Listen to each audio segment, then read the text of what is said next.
wouldn't be in the middle of your screen and touch me.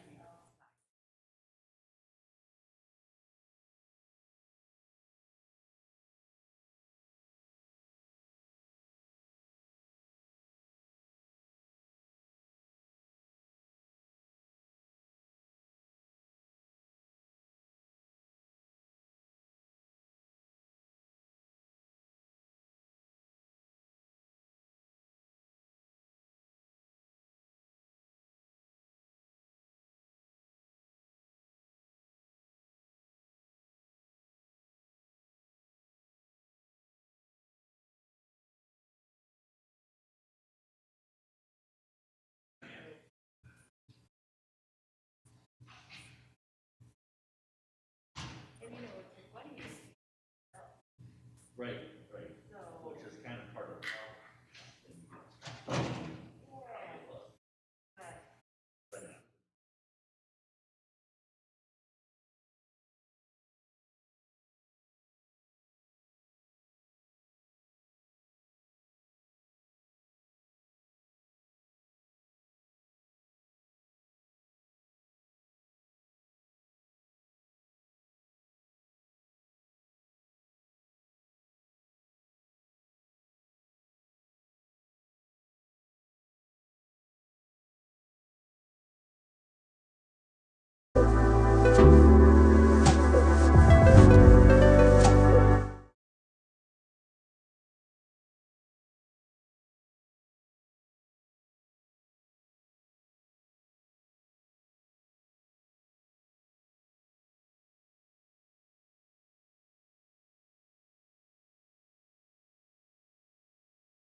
Good morning.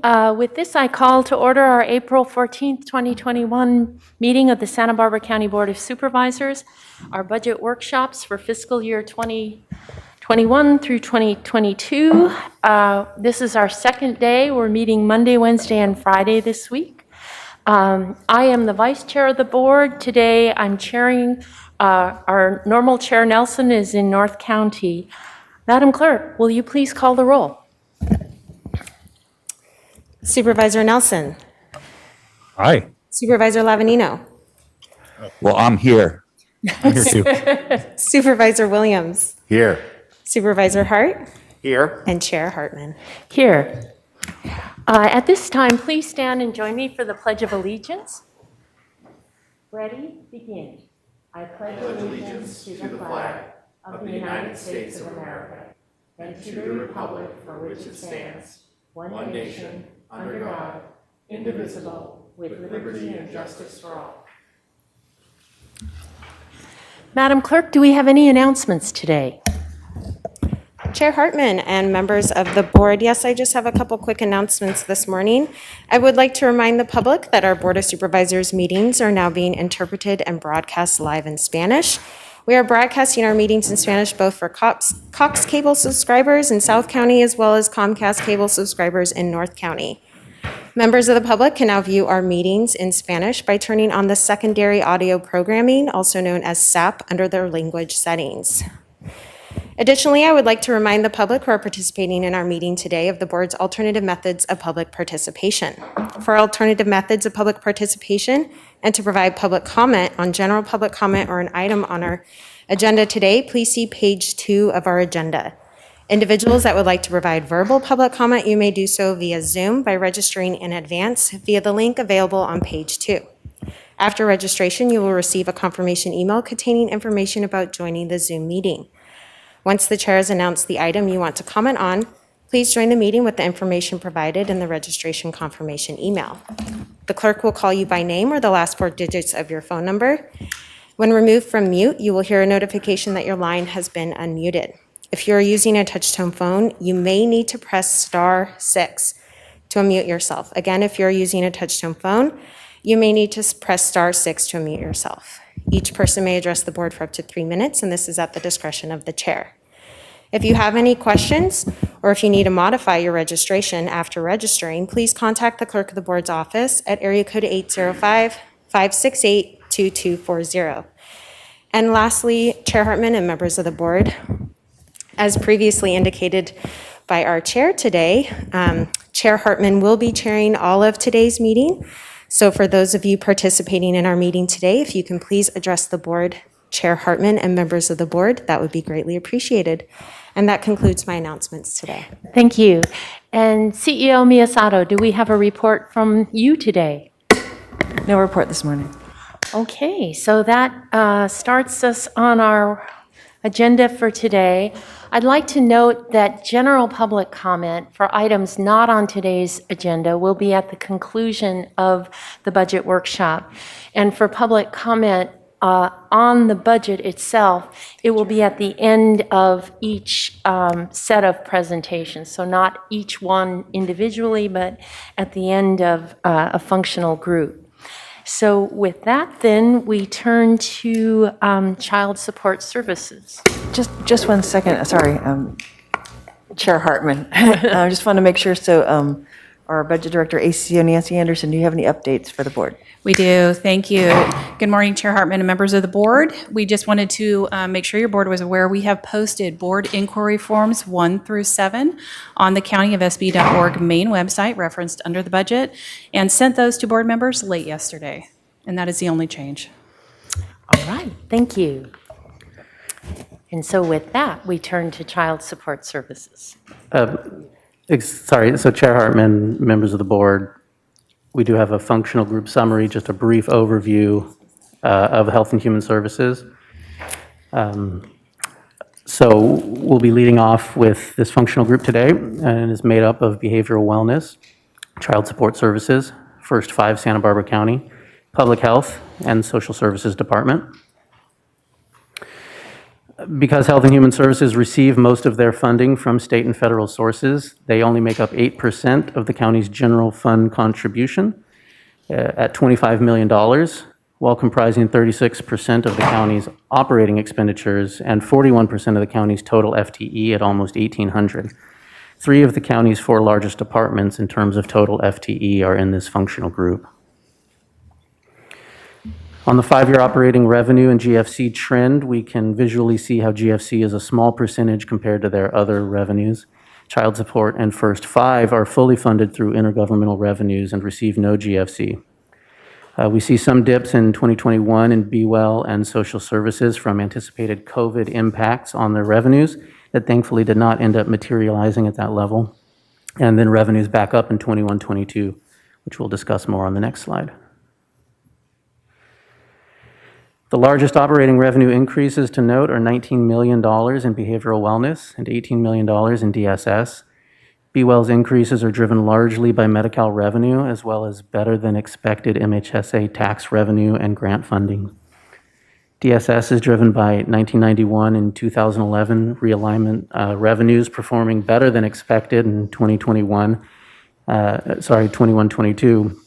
Similar to probation's increases we discussed on Monday, as well as increased funding for services in CalWorks, CalFresh, and foster care and adoption assistance. Public health had an increase of around $8 million in state and federal revenues related to pandemic response and other programs, but also experienced the loss of 340B pharmacy program revenues, which offset that growth by about $4 million. And a note on rounding, these slides are rounded to the millions. First Five's revenue increase was actually around $350,000, from $3.4 million to about $3.75. It looks on this overview like they're receiving an additional $1 million in revenues. That wasn't the case.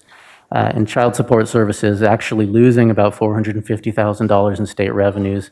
And again, due to rounding, that looks flat here, but I wanted to point that out as well.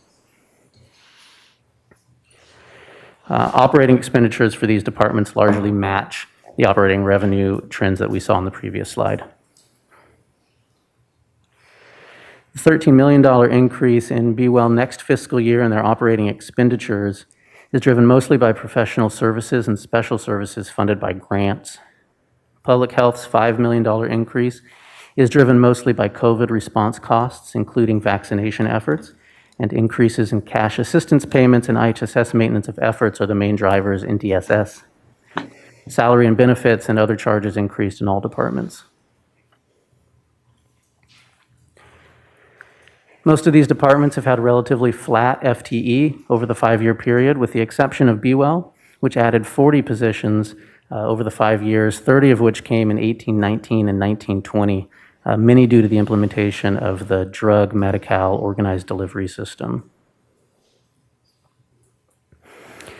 And again, not a lot of FTE change on the year-to-year trend, the year-over-year, but Be Well's 7 position increases are related to a variety of grants for different programs. Public Health is adding an epidemiologist funded through a federal grant, and DSS is adding back 4 positions that were unfunded in prior years using increased program funding. Child Support has unfunded 4 vacant positions, as has been their practice over the years to manage flat or declining state revenues as their operating costs continue to rise. And that concludes the functional summary. Thank you very much for that overview. And now we're turning to child support services.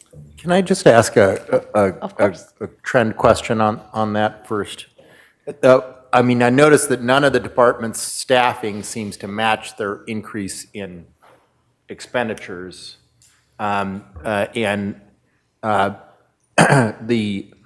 I know the reason why in public health, it's because we are having a lot of part-time hourly help through the pandemic. But what would the reason be in Be Well and social services?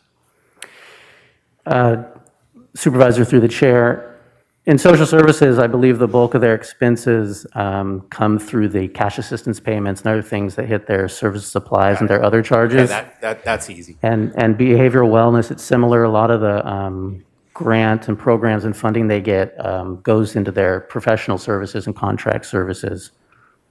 So contract professionals like psychologists or psychiatrists would not necessarily be on those FTEs. Correct, or if they have contracts for running housing or services through a third-party vendor, it would be in their service supplies rather than their salaries and benefits. Got it.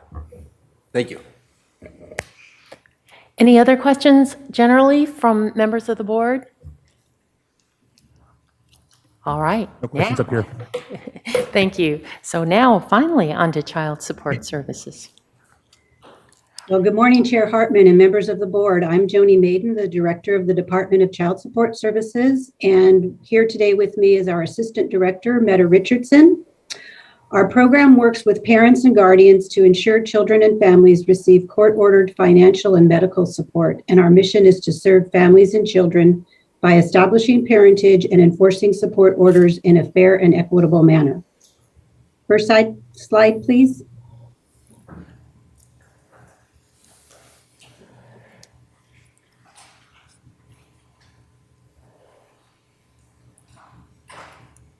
Before I review the slide, I first want to explain a little bit about our funding. We receive 1/3 of our funding from the state government and 2/3 from the federal. And in mid-2020, our budget was reduced by over $500,000 due to COVID-related losses in state revenue. In order to balance our budget, we use attrition. And so as employees have left us, we have not filled their positions. This scenario helped to shape our challenges and emerging issues. The impact of the pandemic, the strains of reduced staffing, and variability in our funding allocation requires that we further develop an agile business model in order to continue to provide a high level of service to our customers. Statewide, the caseload is decreasing, and we continue to support state efforts to identify the reason for this trend.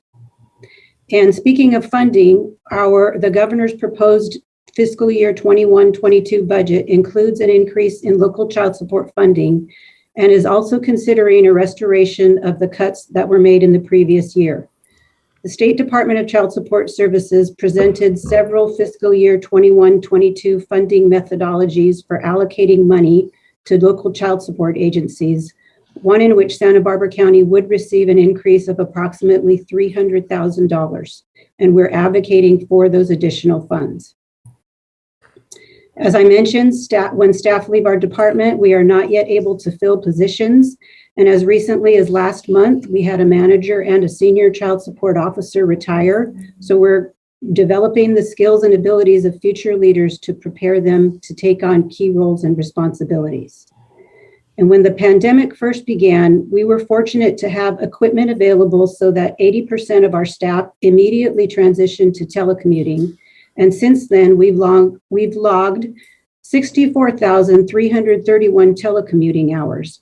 A poll of our employees indicates that the majority wishes to continue to telecommute after the pandemic for all or a portion of their work week. And in response, we are creating a committee to develop a plan that ensures that customer service is prioritized and employees' needs are addressed. Next slide, please. We have an operating budget of a little over $9 million with no general fund contribution. We have a staff of 64, and we'll potentially use a small portion of our fund balance if needed. Next slide, please. Our anticipated accomplishments, despite COVID-19 and a reduction in funding, we have remained on a path of continuous improvement, and our department's performance was noteworthy. In federal fiscal year 2020, we collected and distributed a record $32.4 million in child support payments. $27.5 million of that was dispersed directly to families, and $4.8 million to federal, state, and local governments combined to reimburse public assistance grants. We recently began using the State Department of Child Support Services Tableau Business Analytics tool, which enables users to query and organize child support data, see trends in cases, or see performance by state, county, region, team, caseworker, or any other category created. And we attained the highest cost-effectiveness ratio in the history of the department. The cost-effectiveness ratio represents the amount of child support collections in relation to program expenditures. And in federal fiscal year 2020, we collected $3.43 for every dollar spent, well above the statewide average of $2.74. Next slide, please. Some of our objectives in the upcoming year are to respond proactively to changes in our fiscal environment, and shown here are a couple of ways that we'll address this. We'll be restructuring supervisorial roles and reorganizing certain functions within the department with the goal of more efficient and effective customer service and cost savings. We will explore shared staff opportunities for highly specialized functions. For example, in our financial unit, a couple of our recent retirees had performed complex case audits, and since we are on a statewide computer system, these functions could be conducted by other local child support agency staff via a shared service agreement. In collaboration with the court and community partners, we are exploring the development and implementation of a parenting court model to assist child support customers in overcoming barriers to paying support, such as mental health and substance abuse issues, inadequate job skills, or criminal history. And notwithstanding the pandemic, our online service capabilities enabled our customers to stay in contact with us and have access to services.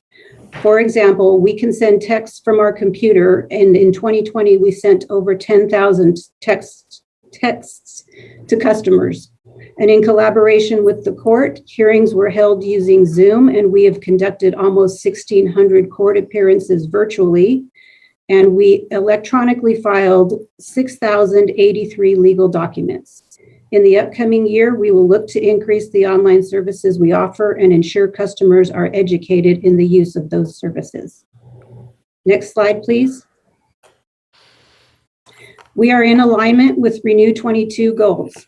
In regards to the rebalance goal, we successfully absorbed the responsibilities of 4 positions vacated in 2020, renegotiated lease agreements, and reduced other costs, enabling us to enhance financial resiliency in an amount of 3.5% of our total budget.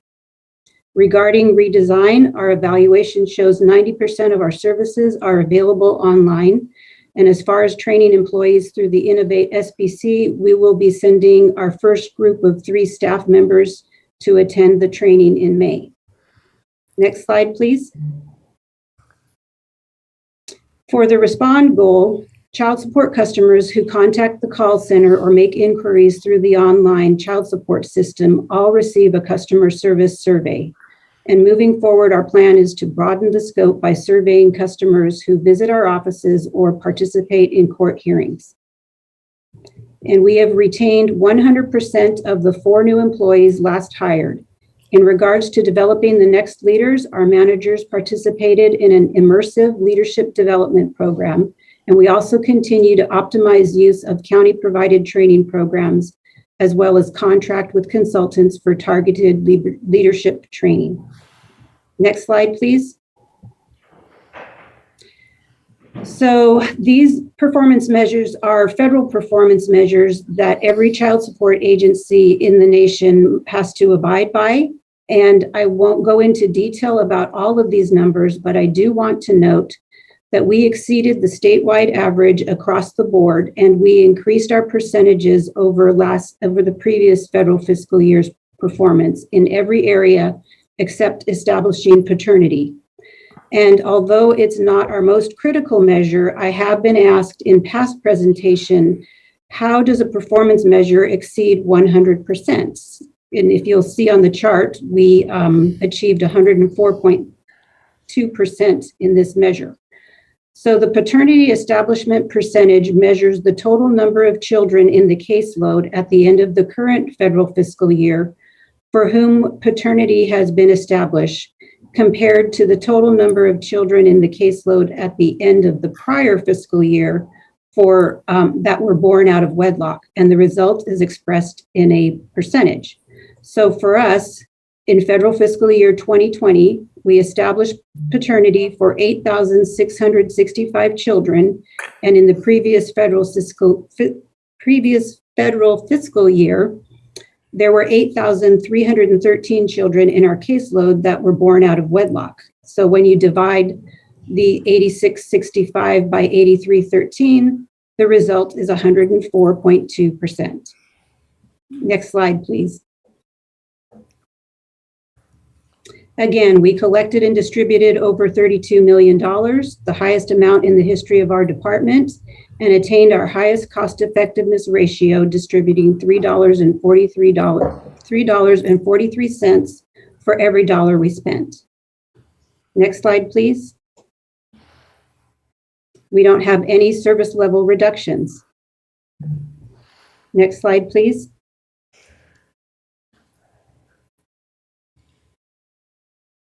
In summary, after a challenging year, we plan to emerge stronger by maximizing our resources through the use of technology, continually evaluating cost savings options, and consistently gauging the effectiveness of our processes.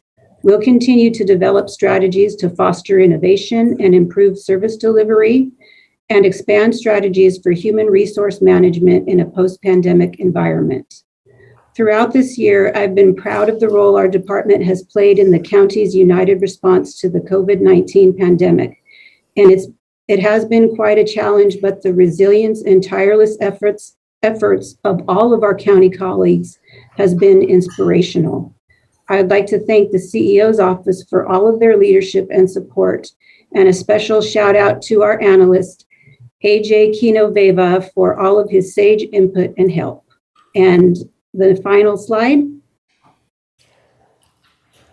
Our quote is, "Children are 1/3 of our population and all of our future." And this was quoted from a panel of promotion for child health in 1981.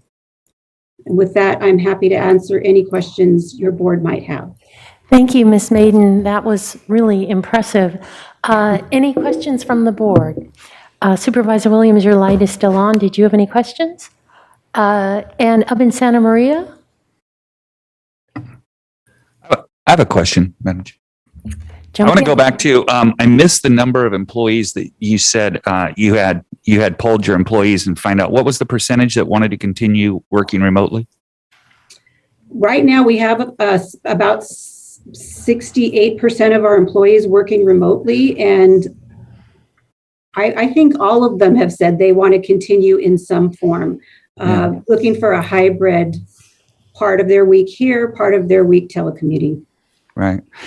And I understand that most of what their duties would be is something that you'd be able to, since they are working from home now, you're able to monitor, you're comfortable that you're monitoring activity and all those types of things, and productivity has still remained obviously very high in that department. So are you comfortable with us, because I know we're talking about it as a county, of looking for additional ways? I'm fascinated by, I know you've been back asking at times for more space. So it's always, I know we're in this dual crisis of, we've been forced to work from home. At the same time, we've always been pressed for more office space. So this almost looks like a perfect fit. I just your views on it as a department head, how do you feel? Are you comfortable with it? I'm absolutely comfortable with it. I think that, the devil's in the details, but I think it's a workable for everyone involved. The key is that we leave customer service the priority. So when reopening comes to fruition, what does that look like? We want to make sure that those who want to have the in-person contact are capable of having that. Right. Absolutely. Yeah. Okay. Thank you very much. Appreciate it. Thank you. And I did have a question. You said that statewide the population is down and it's not clear why. Do you have any hypotheses? No, it seems to be a number of reasons. It could be right now because of going through the pandemic and people are kind of staying put and not reaching out for services they might need.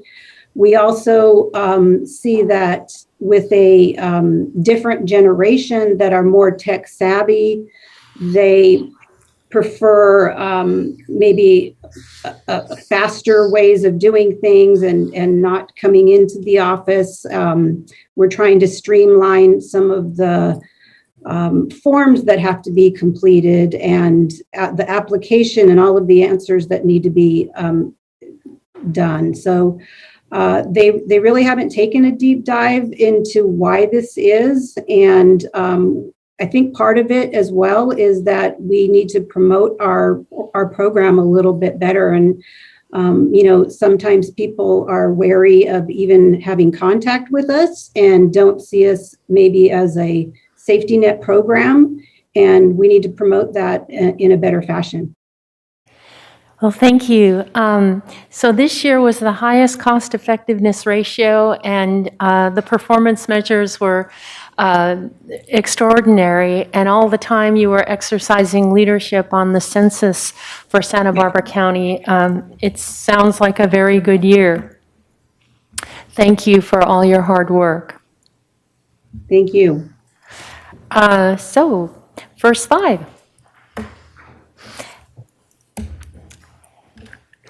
And Wendy Sims Moten and Suzanne Hayes. Good morning. Good morning. Good morning, Chair Hartman, members of the board, CEO Miyasato, and the public who's listening in today, and those who are in the conference room. We're going to start off with the video first.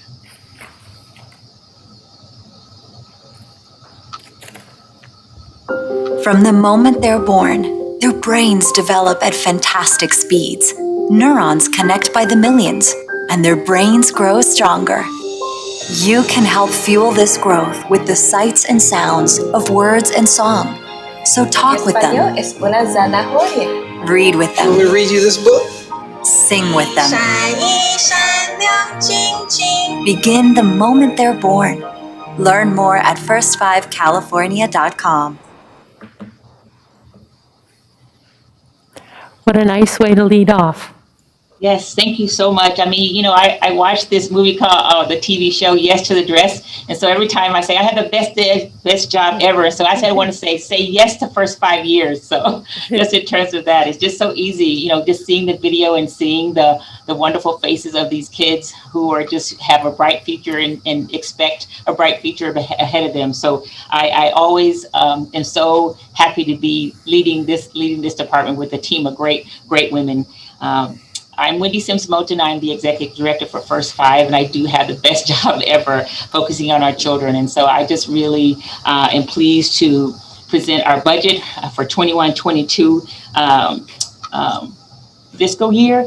And as many of you may know or not know, I had to step away from the office in a very critical time and during, you know, just the start of our budget. And I need to acknowledge the teamwork that got this presentation ready for today. And so some of those members are on the line today and some monitoring offline. And who are going to be part of the presentation. Without their help and stepping up and stepping in shoes and walking in their own shoes, this presentation would not be available. So today it really will be a team effort, and I am just so deeply appreciative for the team supporting me and surrounding me and getting this budget at a level it needed to be and on time. And again, it shows the good stewardship that we have of the resources and materials that are entrusted to us, as well as the good stewardship of each other. We take really good care of each other and making sure that we focus on us being people and not just employees. And so that I had the benefit of all of those things when I had to step away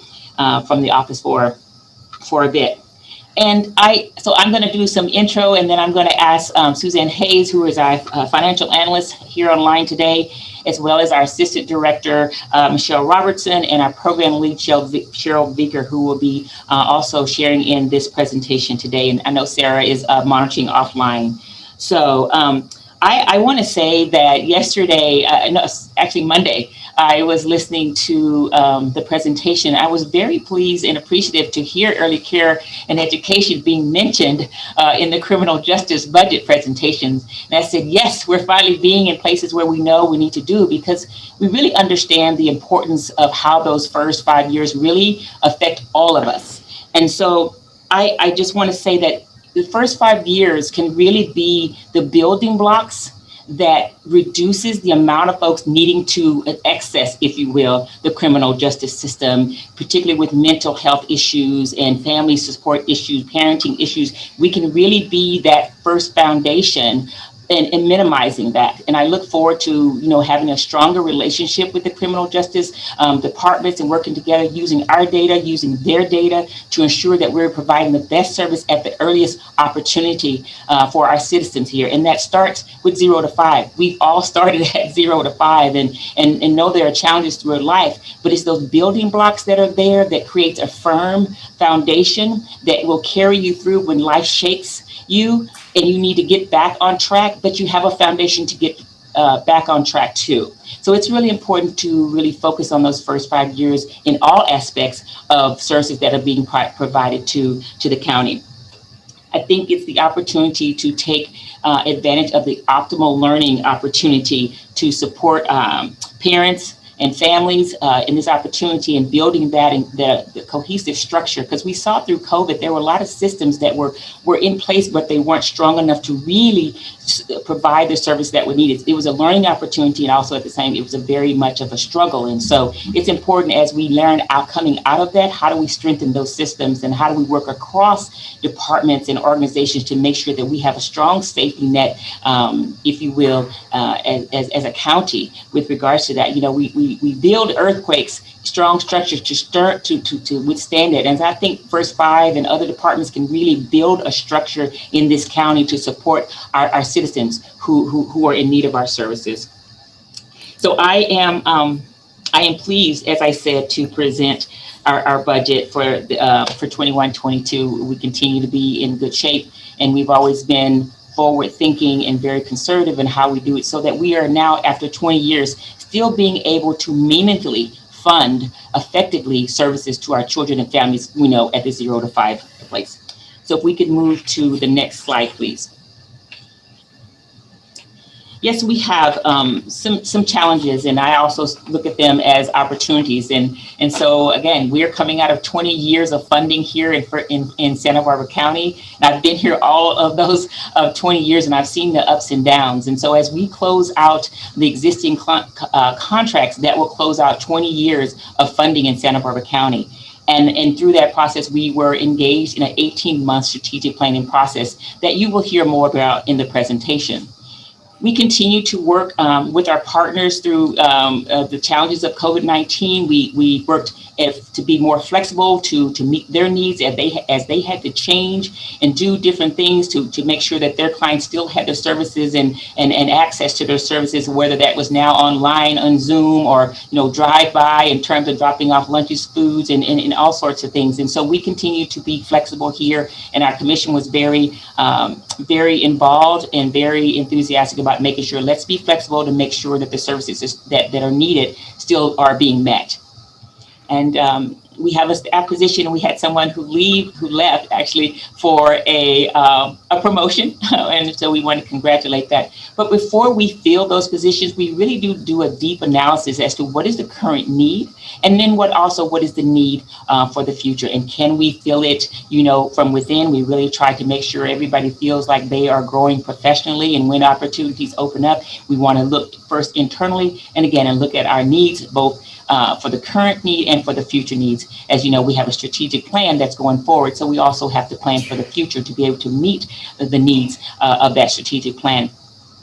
And we continue to, if Prop 10 has backfill in 2016, there was legislation that caused additional taxes. And so we wanted to not be hurt by those taxes. And so there was some backfill language, which is the Prop 56, to make sure that First Five was held just to their normal natural decline of anywhere from 2.5% to 3%. And Suzanne Hayes will talk a little bit more about that when she looks at the budget summary. But overall, I think we continue to meet the challenges and emerging issues because we keep our minds open and keep our commission abreast of all the changes that are going on. We're working at the state level at First Five to make sure that whatever is going on, the best practices, even at the highest level, can we then put them down here and use them here on a more local level. So I'm pleased to see that, to share that we continue to meet the challenges that are before us in a very effective way. The next slide, please. So here's where I will hand off to Suzanne Hayes to explain this piece. Good morning, everyone. The operating budget is $3.8 million, and revenues are from state disbursements and external grants. State disbursements are $3.5 million, and external grants total $0.3 million. First Five does not receive a general fund contribution. It has its own funding stream. The external grants are for home visiting coordination and dual language learner expansion, and total $658,000 over 2 fiscal years. The next year's amount is just $0.3 million. In next year's budget, there is a one-time use of the First Five reserve of $35,600. First Five established the strategic reserve at the beginning of First Five in order to provide resiliency against fiscal emergencies and to sustain operations as tobacco sales decline. The commission has established a minimum amount of reserve to close operations if needed. Regarding the full-time equivalent line, First Five has 6 current staff and an open position for a program lead, which we plan to fill in fiscal year 21-22.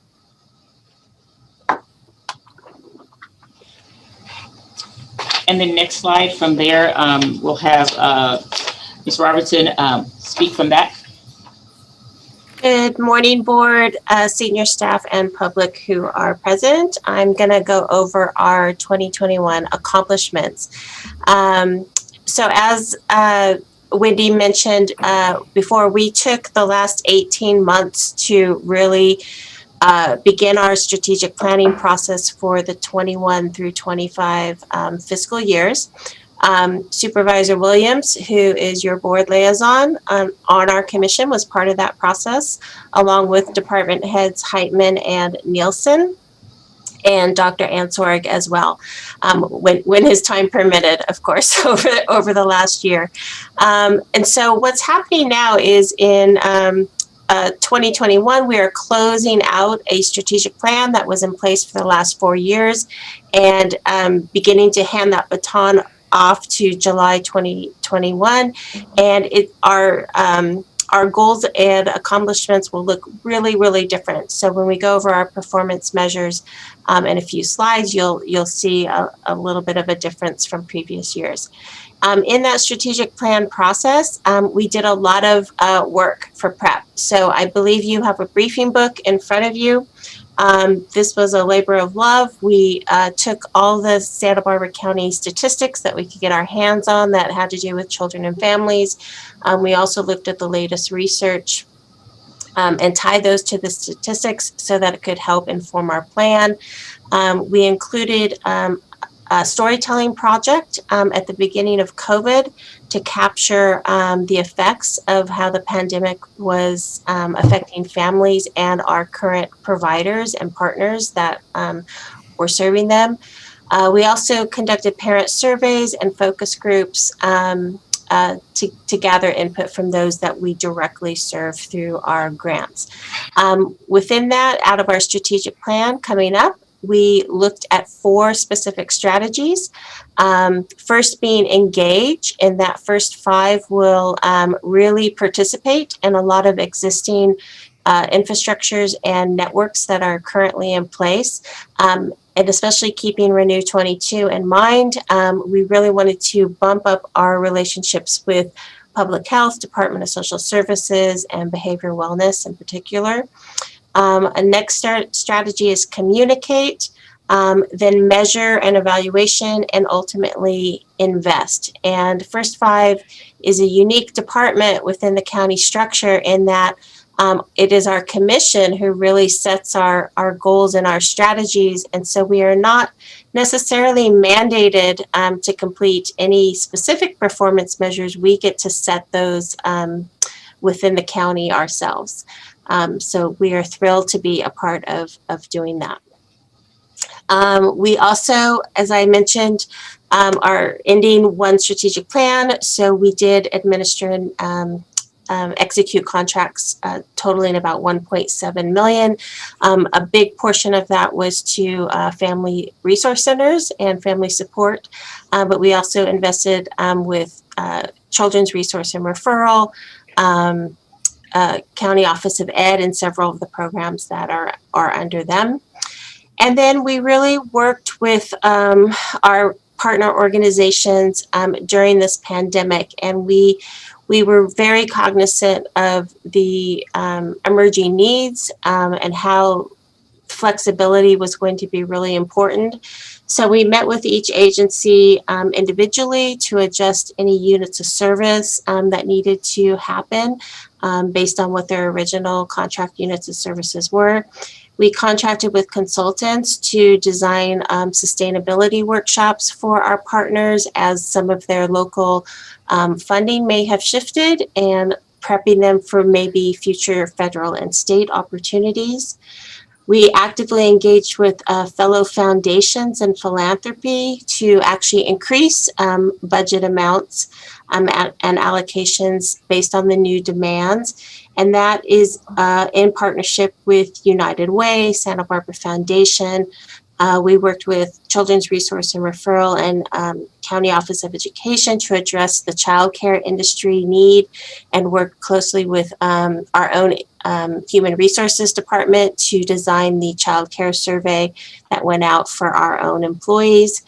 And then we co-hosted with Ventura County a data visualization training so that partners could begin to really tell their story, again, prepping for future funding opportunities for them to be ready for. So that was how we've spent our last year. So the next slide speaks to our departmental goals and objectives, and some of that Michelle really looked at. But also I wanted to, if I could have Ms. Beaker talk about, as we continue also as an organization, as we're looking at our goals, as we continue as an organization to seek funding, not only just to administer it from us, but as a pass-through to assure that we continue to increase the capacity in the community. And so we were very we were happy when we were a part or chosen to be a part of the dual language learning project. And so I would like to, Ms. Beaker, to just speak to that really quickly with regards to how we, again, are partners within the community and continue to build the capacity within the early care and community. Thank you very much. So First 5 California authorized some funding to go to DLL pilot studies. There is 3 phases to it. We have gone through phase 1 and phase 2, which included looking at kind of the landscape of our community, and then doing some in-depth interviews with partners and with early care and education professionals who are serving dual language learning children. The purpose of the funding is to really identify some approaches that support DLL learners and examine how we can scale instructional supports, professional development, and family engagement strategies.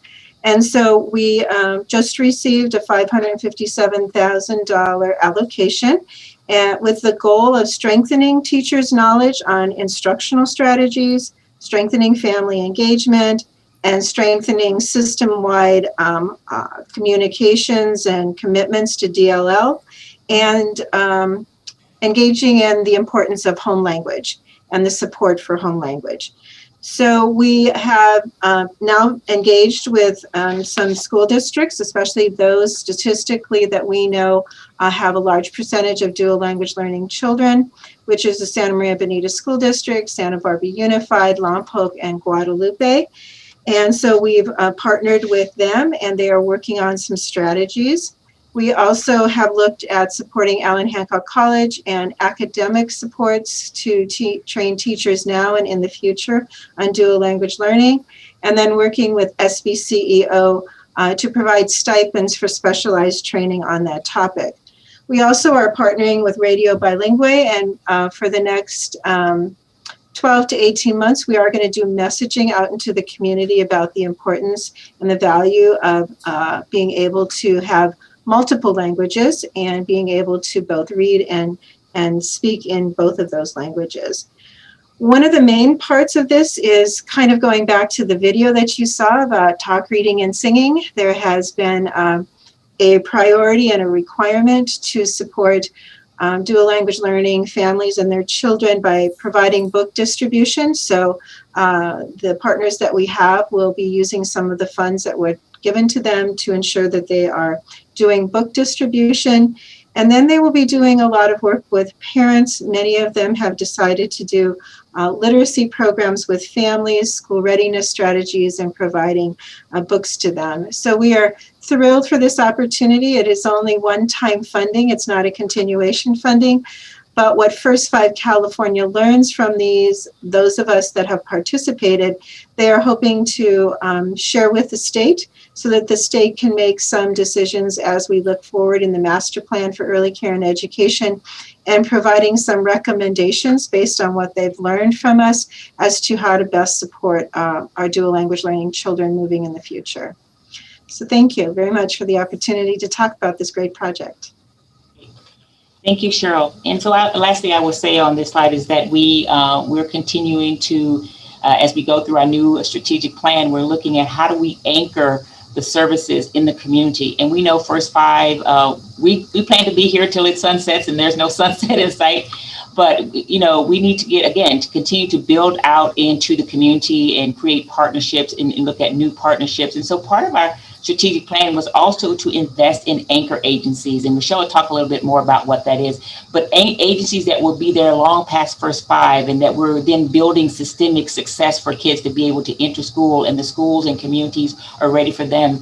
And our purpose is very intentionally a purpose in the strategic planning process is to really hear from the communities. What do they need? We know what our mandate is, to ensure we have strong families and that our kids are ready for kindergarten. But how best is that best to happen in each community? Because everything is different, everybody is different. So I'm really happy to say that through the strategic planning process, we went to each community through regions to say, tell us what you're going to need to be success, to tell us what you're going to need with regards to parenting and support, and how to be successful and have your kids be ready for school and your schools be ready for your kids. And so as we did that, we realized that we were getting a lot of data, and some of that data came through the storytelling, as Michelle mentioned earlier in her comments, storytelling and really getting out there and inviting the community to tell us what they need. And some of that came through our early learning planning grants that were out there, and they're telling what they can do, what they feel is successful. And it was so much more meaningful because I really felt that the community felt we were really want to listen to what they had to say. And as we went through, the COVID and still are coming out of that, and lessons learned out of that is really about listening to those who are most closely impacted by what is going on. And so that is the essence of the strategic plan that is coming up. And that's part of our Renew 22 that we look at. We're rebalancing and we're being resilient and we're revisioning. And a part of all of that is including those who we serve. And one of the things, emerging needs, we realized in COVID, and as there are needs that are changing. You have a strategic plan, but there are needs that are changing. And so we really want to be an agency that's collecting the data for all children and sharing that data out to make sure that we're being a part of decision making or solutions coming forth. And so as part of that, we want to go out in the first, we want to be a first responder, if you will, to the trending needs of children with regards to that, to make sure that we're continually on the ground understanding what is going on. And can we go to the next slide, please?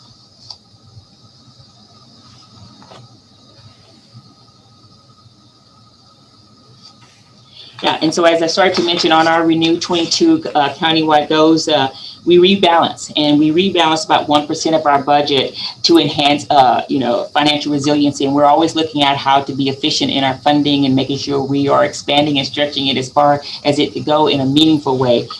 So as an example, we moved our outside consultant of social media. We moved that service internally and started to train staff here to be able to do that. So there was a way to increase the professional development of our own staff and at the same time reducing our costs. And additionally, as part of our redesign, we will migrate services online for the commission and committee agendas. I know that was one of our goals in last year, but due to a lot of things happening last year, we weren't able to do that. So it will be again as part of our goals to rebalance and redesign. We will look at the online, putting our commission and committee agendas online. And then we will redesign. Part of our redesign, we'll have an additional staff member who will be trained on the Innovate SBC curriculum to improve agency efficiency. And I think we have, as I look at that, I think we had the next slide, please, will tell me. Yeah. Yes. So as part of our respond, we conducted, as Michelle had mentioned, community surveys to gather input for our strategic plan. And we collected that data on the COVID response from our partners through Storyteller Project. And I think some of the things, that was a very interesting part to be a part of our strategic planning, because we learned a lot of stories from the community. And it really there were some stories that spoke to equity that was going on, or inequities that were going on, a lack of that was going on, and different things. And so we had an opportunity to hear from the community what what would they do differently, or what were their struggles, and how could we do it and address it through through our new strategic plan. And so that was interesting, and I look forward to really going back and talking to those who told their stories to us. Again, childcare continues to be an issue, and with regards to that, and now it's a different type of way with regards to that, because we realized through COVID that it's like breathing. If you have children in childcare in schools, it's like breathing, and that. And all of a sudden, when that air, if you will, is not there, you're like, what do we do? And this childcare through this COVID, it really highlighted the fact that childcare really is the basis and foundation for good, strong work, because it affected everyone in terms, even those of us that didn't have childcare needs, but those who had to stay at home had to now be new teachers, how that affected work in the offices. So we realized how essential childcare is. And so as we're starting to look at our strategic plan and work with our partners, how do we strengthen that system of care? Because there will be other challenges, but we'll be better able to meet them as through the lessons that we were learned, and in understanding how important to the economy, if you will, that childcare is, and school care for our kids. And then as part of our, and then our goal 3, is to develop the next leaders and assistant director, and participating in, our assistant director is participating in the county leadership development program. So the next slide, please. I'm going to have Ms. Robertson speak to our performance measures. All right, so the first performance measure is an annual audit, which we are very proud to say has consistently been clean, with very little recommendations throughout the years, and that's to the credit of Suzanne Hayes and Wendy as well, who just really prepare for that and make sure all of our ducks are in a row financially. So we are very proud of that. And so we will continue to do that, of course. Next is part of our measurement strategy, which is we have a contract with UC Santa Barbara, Gravert School of Education.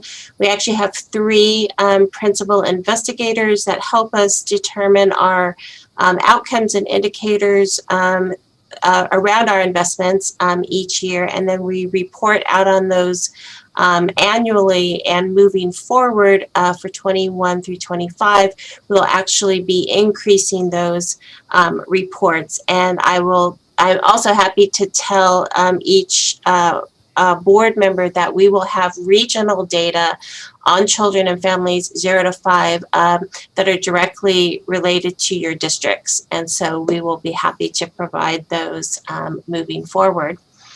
Our next internal measure is to really increase our outreach to parents and caregivers around 0 to 5. There are approximately 27,500 children age 0 to 5 in our county. And it is our ultimate goal to reach all of them, but our immediate goal to at least reach half of them. And that is a target we actually did not meet this year due to COVID. And that was mainly because a lot of our venues for gathering that information, such as childcare centers and schools, were closed. And so we just could not reach that, but we will get back into the saddle in trying to achieve that goal again this next year. Additionally, we are, again, with Renew 22 in mind, working with Frank Mejia from Department of Social Services and Kelly Berrigan from Public Health to access some of the clients that they are currently serving, since children in poverty are one of our main target groups, and really increase our universal messaging through their departments as well. Next slide.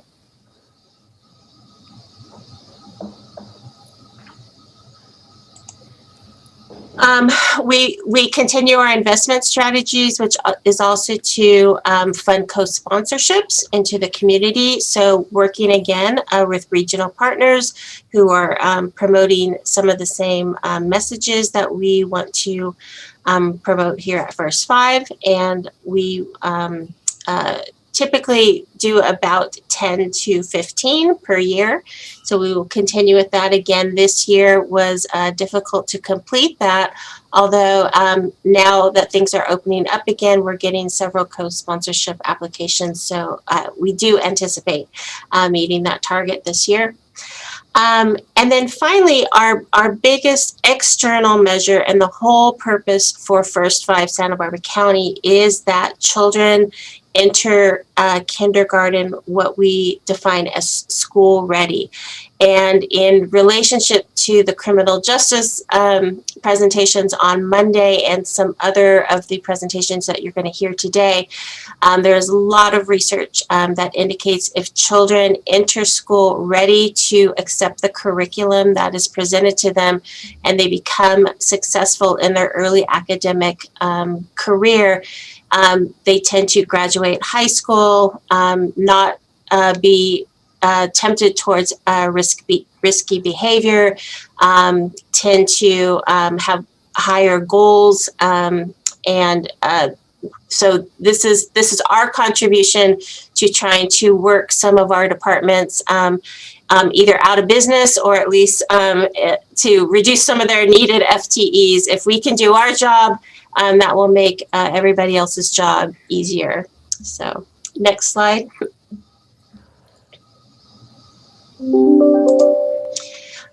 So specifically for 21 through 25, I'm not going to read all of these because they are both in your strategic plan that we have presented to you, which includes a whole measurement and outcome section. But these are what we are going to be focusing on for the next 4 years. And as Wendy mentioned, this work is going to be through investment in anchor agencies, particularly local education agencies.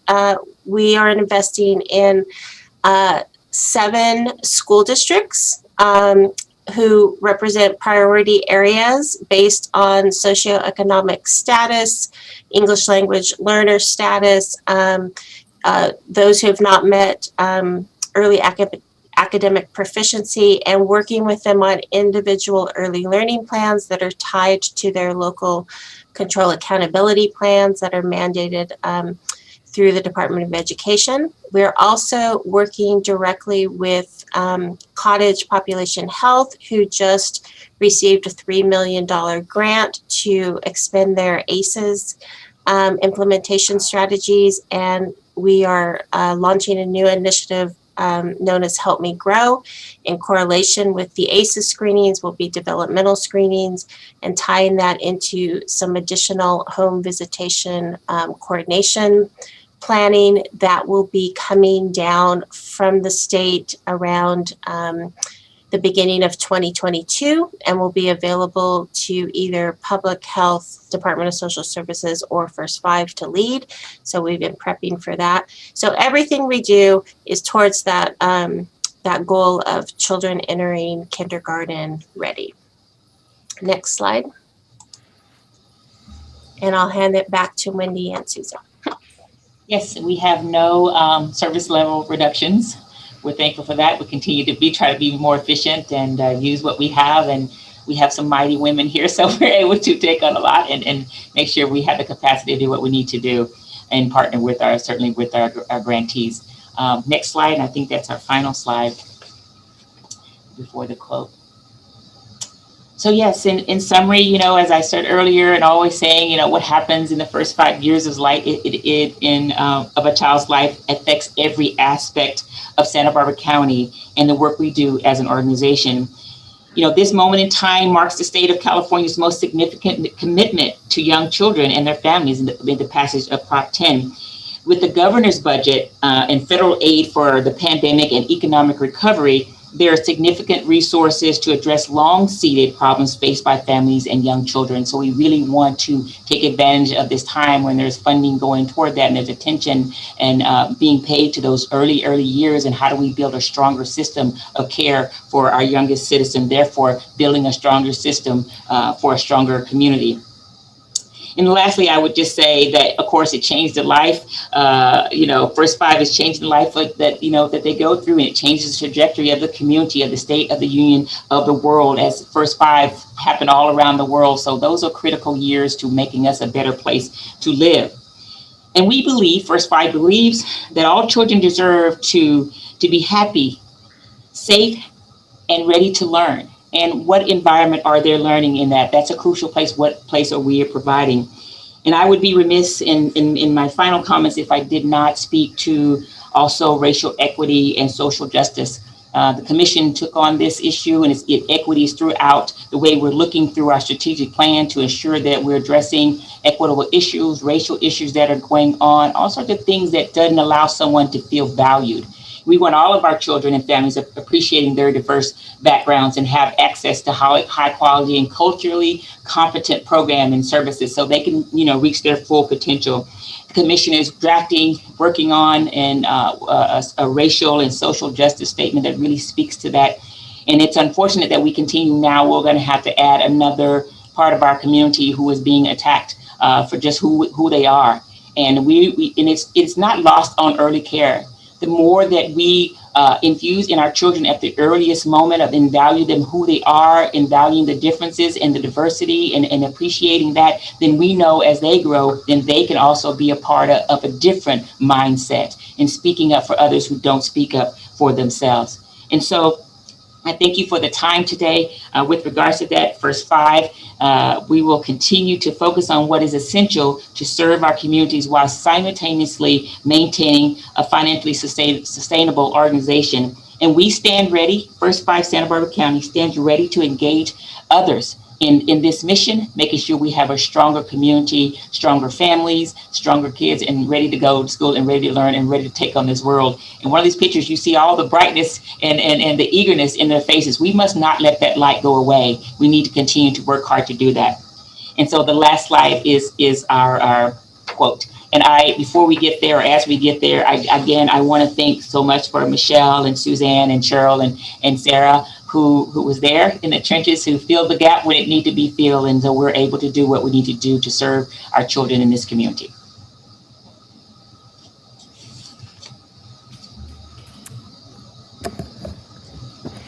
Thank you very much. Questions from the board?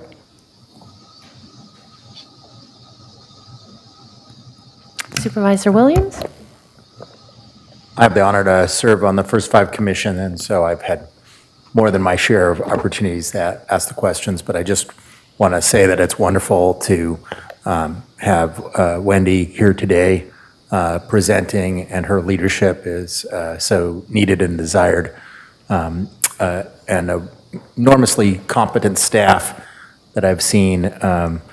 They have Michelle and the rest of them have done an incredible job in the time that I've been on the commission.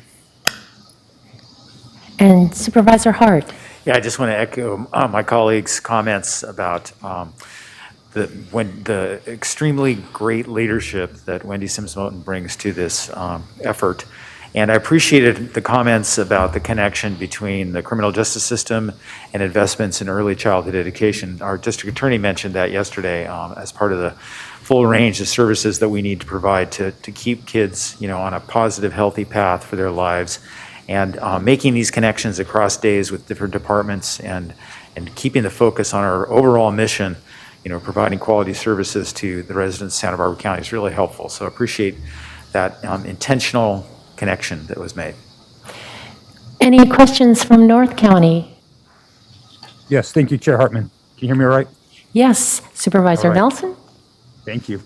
As a teacher, I understand how important education is, and it is a scary time coming out of COVID here in the state of California. There was an article yesterday in San Francisco Chronicle, seeing that our state is now last in the country on getting kids back into the classroom. And so I understand how important this is. I thank Ms. Sims-Moten and all the work that they're involved with. And I guess I have one question here in the different performance measures. I'm not seeing the performance measure on actual new preschools or Head Start programs or other childcare programs that have opened up? Is that a number that we track as well with First Five? I don't think that's something that we would track. We can certainly get that information as you need. I know we work with our partners, the County Office of Education, and it might be that either Cheryl, you might have a little bit more information on that as you're working with those partners. So one of the main partners that track that and have been tracking it even in the time of COVID is the Child Care Planning Council. And they also have their strategic plan, and they're really focused on the number of early childhood programs that are open, spaces and those types of things. And then also our Children's Resource and Referral, which are also gathering that data and the information. I will say during COVID, it's been a little difficult to kind of keep that tracking on target. Programs are closed physically, but they're still serving children remotely, and we've got some programs now coming back. So there is data and statistics. Could I assure you that it's the most accurate, maybe at this point in time? But sometimes it is dependent upon if someone's reporting if they're open or not. But every day I hear of more programs that are opening back. I just heard of Santa Barbara City College reopening up their parent co-ops, which have been closed for quite a while. So there's a lot of flexibility and change that's happened. Hopefully that answers the question that you were looking for. Yeah, it does. At the same time, one of the biggest concerns is capacity. And I know Supervisor Hart and myself are the appointees from the board on the Child Care Planning Council this year, and I'm looking forward to working with him on trying to find ways to increase that capacity and opportunities for our kids. And maybe the suggestion in the future that might be something that we do track as a measure. I know it's an external measurement, but I think that that's really going to be a key in seeing how well we are at reaching the children in this between 0 and 5. Thank you. Yes, Chair Hartman, through the chair, Supervisor Nelson, yes, it's something we can certainly, as part of our partner say. So as we are asking for data coming into us, as we want to be that center for all those information, we can add that as a measurement. So we want to work with those agencies who are on the front line of tracking that information. It could be part of our, sending it to you passing through from them to us. So we can certainly add that to it, please. Thank you. And Supervisor Lavanino, did you have anything to add from Santa Maria? I'm good, thank you. Always, I think just from 30,000 feet, it's interesting in the discussions we were having about jail diversion and how much money goes into the public safety. And when you look at the pie of the budget, how little goes to First Five over the last decades, and how little we've invested, not just this county, I mean everywhere as a society, how little we've put into early child development. I think you probably couldn't come out with any other outcome than what we have right now. So every dollar we put in there, money well spent and under great leadership. Indeed. I wanted to follow up on Supervisor Nelson's question about childcare, and I believe his question was how many new slots have been added. But I think the question is, in addition to that, what is the demand compared to what we have in supply? I know it's a difficult question to answer, but we've certainly seen with COVID that parents and women in particular have been disproportionately affected because the burdens of childcare and schooling have fallen disproportionately on them, and so they've had to leave the workforce. And so in being able to talk about this in different communities, having some sense of what the gap is between the need and the supply would be really helpful. I am struck by how coherent the theme seems to run through the presentation. You open talking about earthquakes and building a strong foundation and funding anchor agencies that are going to be there. And then early responders and the kind of analysis that you're doing to try to identify key issues up front. Was the grant that you got for dual language learning, was that an example of an issue that you're getting out in front of? Is that an example of being an early responder? Ms. Speaker, you can respond to that. So I'm hoping that the answer is definitely yes in relationship to that. The funding that we did receive kind of just appeared to us. So if you know about First Five California, they also have goals and objectives that they have. And so one of their goals was to really look at our dual language learning children, the value and importance and the benefit of really supporting two languages, meaning whatever that primary language is, and of course English along with that, and many other languages as well. So it was something that came to us versus us seeking it out specifically, but definitely we responded to it in regard to the data that we had and where our most amount of children who are dual language learners are in our community. So I would say yes, it is a response for us to be really looking at where is the greatest need and responding to that greatest need. Thank you very much. Seeing no additional lights up here, again, it's a very critical program, and thank you for all the hard work. Can I just add one more comment to with regards to Supervisor Lavanina? We're working on being a closer collaborator with the criminal justice system. So I'm hoping that maybe in between this time and coming back this time next year, there's a great partnership where we've shared some funding and some data to make sure we're doing that. So that is a goal, to work more closely with them as they're doing a precipice of change. I believe the judge said that about the change. Well, First Five wants to be a part of that change and using the data that we collect on our families and our children to be able to help with that change. And I know you're working on diversion yesterday, but yeah, we can be a diverter as well if we start to really focus and invest in the early care and education. So I'm pleased to be a part of that and looking forward to leading that effort with that collaboration with our criminal justice system. Thank you. And next we turn to, from one of our smaller departments to one of our larger ones, social services, and Mr. Nielsen here in person. And I am so happy to be in person. As some of the commenters mentioned on Monday, I share with them their happiness about being in person. The light is on. Good morning, Chair Hartman and supervisors. With me today is Deputy Director Terry Kinselos. And then by Zoom, I have Deputy Director Maria Gardner, Deputy Director Amy Kruger, and Workforce Development Board Executive Director Ray McDonald, even though about 5 minutes ago he had to step away to go get his COVID shot, but he'll be back. So we have several key challenges and emerging issues I would like to make the board aware of.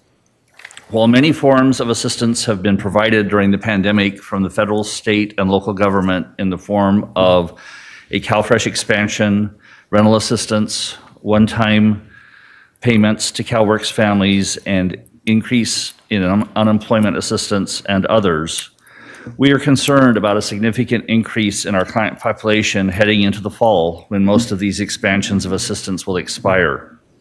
We have budgeted for those anticipated increases in the general relief and CalWorks programs, and there is no local cost for an increased level of service in the CalFresh and Medi-Cal programs. However, if we experience a 6,500 case increase in our Medi-Cal program and a 6,000 case increase in our CalFresh program, as we speculate we might, we are concerned that our ability to meet our mandates in terms of timeliness of actions might be impacted. Our second challenge relates to the fact that the federal and state governments have allowed us waivers and flexibilities during the pandemic. We do not know which of these will be maintained after the pandemic ends, which might be reversed, or what new requirements might be imposed as a result of the experience of the past year. Finally, as I've previously mentioned to your board, all counties are being required to migrate to a single statewide eligibility system. We will be migrating from our CalWIN system to the new CalSAW system in 2 years. There will be a great deal of work going into the maintenance of our current system while investing in the ongoing development of CalSAWs and preparing for our migration. Our operating expenditures for fiscal year 21-22 are $191 million, a $12 million increase from the current fiscal year adopted budget. Our general fund contribution for fiscal year 2021 is $9.8 million, of which $188,000 more than fiscal year 2021. And I misstated that. For our fiscal year 21-22 is $9.8 million. The fiscal year 21-22 $9.8 million general fund contribution is 5.1% of our total budget and is used primarily to leverage federal and state funds. We have budgeted for 758 FTEs, and the department is not using any one-time fund balance for ongoing operations. We have no service level reductions, restoration, or expansion requests. Our capital projects for fiscal year 21-22 include increasing the storage capacity at both the department and the county server rooms in order to provide more efficient technology for the department's IT systems. We have budgeted $100,000 for this purpose. We'll be replacing our outdated electronic data processing equipment hardware for $80,000 to support the department's programs and mandates. We'll be replacing our older copiers at their end of life with new copiers that will allow for direct computer scanning and printing to increase staff efficiency, and this is at a cost of $55,000. We'll be needing to repair a wall in our Santa Barbara office conference room, and then we've budgeted $20,000 for that purpose. Our anticipated accomplishments for fiscal year 2021, we have several that we would like to highlight today.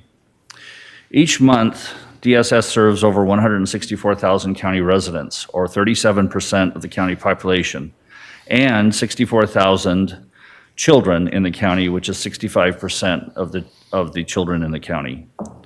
Utilizing the county teleworking policy, the Department of Social Services developed and implemented new teleworking protocols to provide a flexible work environment to aid in attracting, motivating, and retaining a highly qualified and skilled workforce. We have increased the number of staff completing at least part of their duties from home from 20, or 3% of our staff at the beginning of the pandemic in March of 2020, to over 180, or 24% of our staff in March of 2021. To reduce the hiring and productivity cost of avoidable separations, we developed and implemented a supervisory employment engagement practice. This includes deployment of an employee engagement framework guide developed by our management team and used by our supervisors, focused on the core areas of obstacles encountered and resources needed, to be used by all supervisors during their monthly one-on-one conferences with our staff. The guide facilitates dialogue and an atmosphere of shared investment to support employee growth, development, and engagement in order to help retain high-performing employees. Effective April 2021, Santa Barbara and San Luis Obispo County's workforce development boards were designated by the state as a regional planning unit, the newest of California's 15 regional planning units. Joint regional projects for job seekers, including providing workforce services to 2 aerospace businesses, and training opportunities for job seekers, including 75 pre-apprenticeship training programs in the building and trades, as well as delivering training and services to 59 previously incarcerated individuals. DSS has applied every allowable flexibility to accommodate the COVID-19 public health emergency, including implementing phone applications for all programs, offering same-day general relief appointments, using Zoom for customer engagement activities, and expanding use of telephonic signatures. We redesigned customer service for the COVID environment with greeters in the lobbies and document drop boxes in parking lots. We expanded online resources for clients, including orientation videos, interactive explainers, and frequently used forms. As a result of federal and state COVID relief funds targeted to low-income households, between July 2020 and June 2021, Social Services issued approximately $35.2 million in CalFresh emergency and food assistance benefits to over 27,000 CalFresh households and $1.7 million in CalWORKS emergency cash assistance benefits to nearly 3,000 CalWORKS households. The In-Home Supportive Services Program Public Authority implemented the registration enrollment video appointment known as REVA online self-service system, enabling prospective IHSS independent care providers to enroll, view orientation videos, and schedule an appointment to finalize their enrollment in person. Beginning February 1st, 2021, 100% of new provider enrollments, which is about 50 per month on average, are managed through the REVA system. REVA also sends text and email reminders, reducing the need for staff to phone or send letters. We launched the accompanying IHSS Public Authority website of information and resources. DSS has maintained continuity of operations during the COVID pandemic to ensure the safety, permanency, and well-being of children by creating and maintaining an up-to-date interim operations plan, policy, and procedure manual in response to changing federal and state mandates regarding child welfare operations. DSS has continued to meet state targets for timely investigations and visits to children in foster care, and ensured that other essential operations such as child and family team meetings and parent-child visitation continued to occur. DSS has taken on numerous projects and initiatives over the last several years to leverage technology to improve efficiency, customer service, and program outcomes. These efforts allowed us to provide additional access points and self-service technologies to better serve our clients during the COVID pandemic and follow public health guidelines.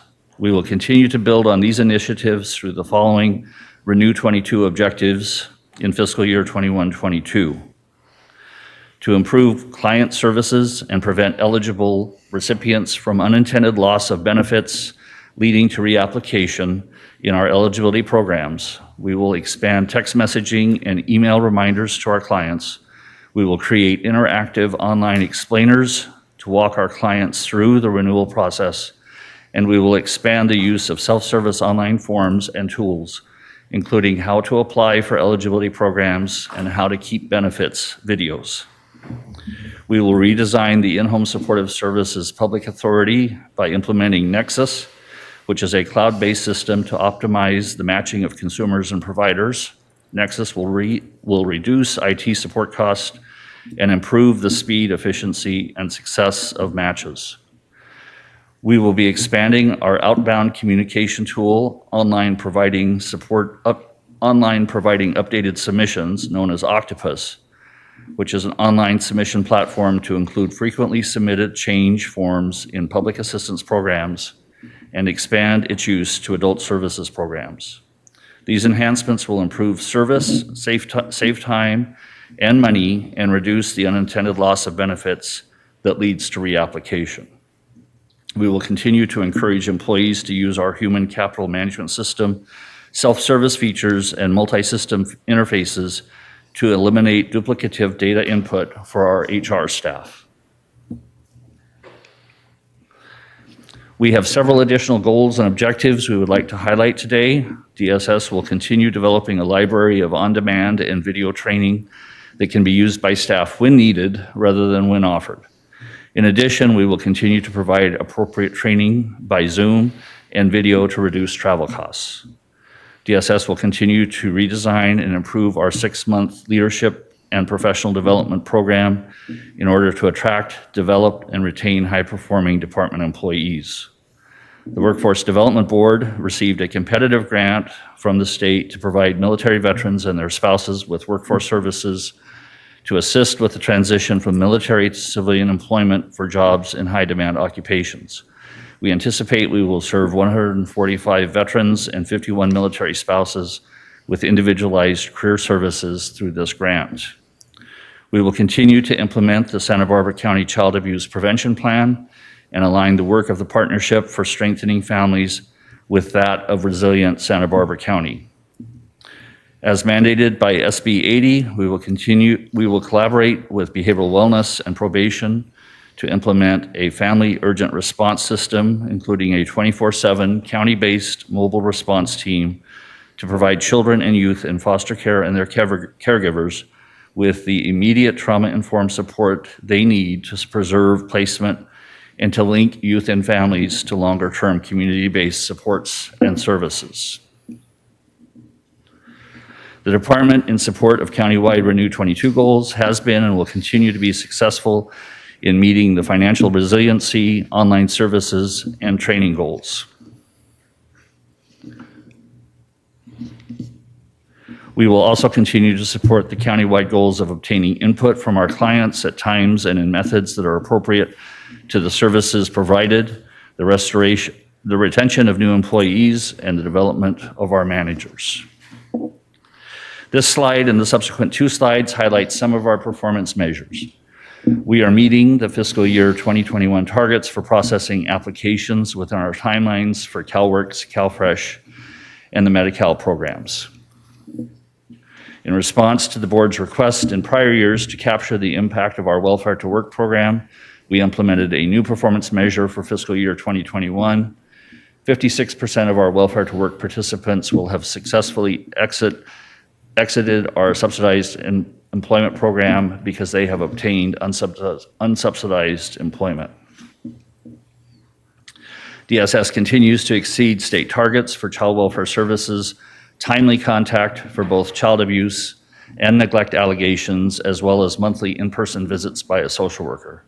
The department continues to strive towards 100% compliance in meeting these targets, as the safety of children remains our highest priority. We have no service level reductions. In summary, as we look to the coming year, we have potential challenges related to changes in regulations that were put into effect during the pandemic, and we expect to see a further increase in caseload as temporary forms of COVID-related assistance come to an end. However, the department's performance during the current budget year in achieving success on countywide and departmental Renew 22 goals, meeting the needs of existing and new clients, and continuing to function as an innovative organization gives me great confidence that we will be able to respond to any challenges that we face in the coming year. Thank you. Thank you, Mr. Nielsen. Supervisor Hart. Well, thank you, Mr. Nielsen. It was a really great presentation, and your department is so well run. It's very impressive. I always appreciate your updates that you give me. One thing that really caught my attention was when you were talking about the new communication strategies that you're trying to develop and working through, text messaging and email reminders to keep folks enrolled in the programs and keep them on track. Do you track the success of those interventions and how well people respond to that, and how does that compare? I imagine the traditional way is letters and or phone calls, and that's becoming more difficult all the time to connect with people like that. So Supervisor Hart, through the chair, so really the answer to that is it gets tracked by virtue of improving numbers related to turnover. So basically it gets tracked by virtue of the outcomes that improve.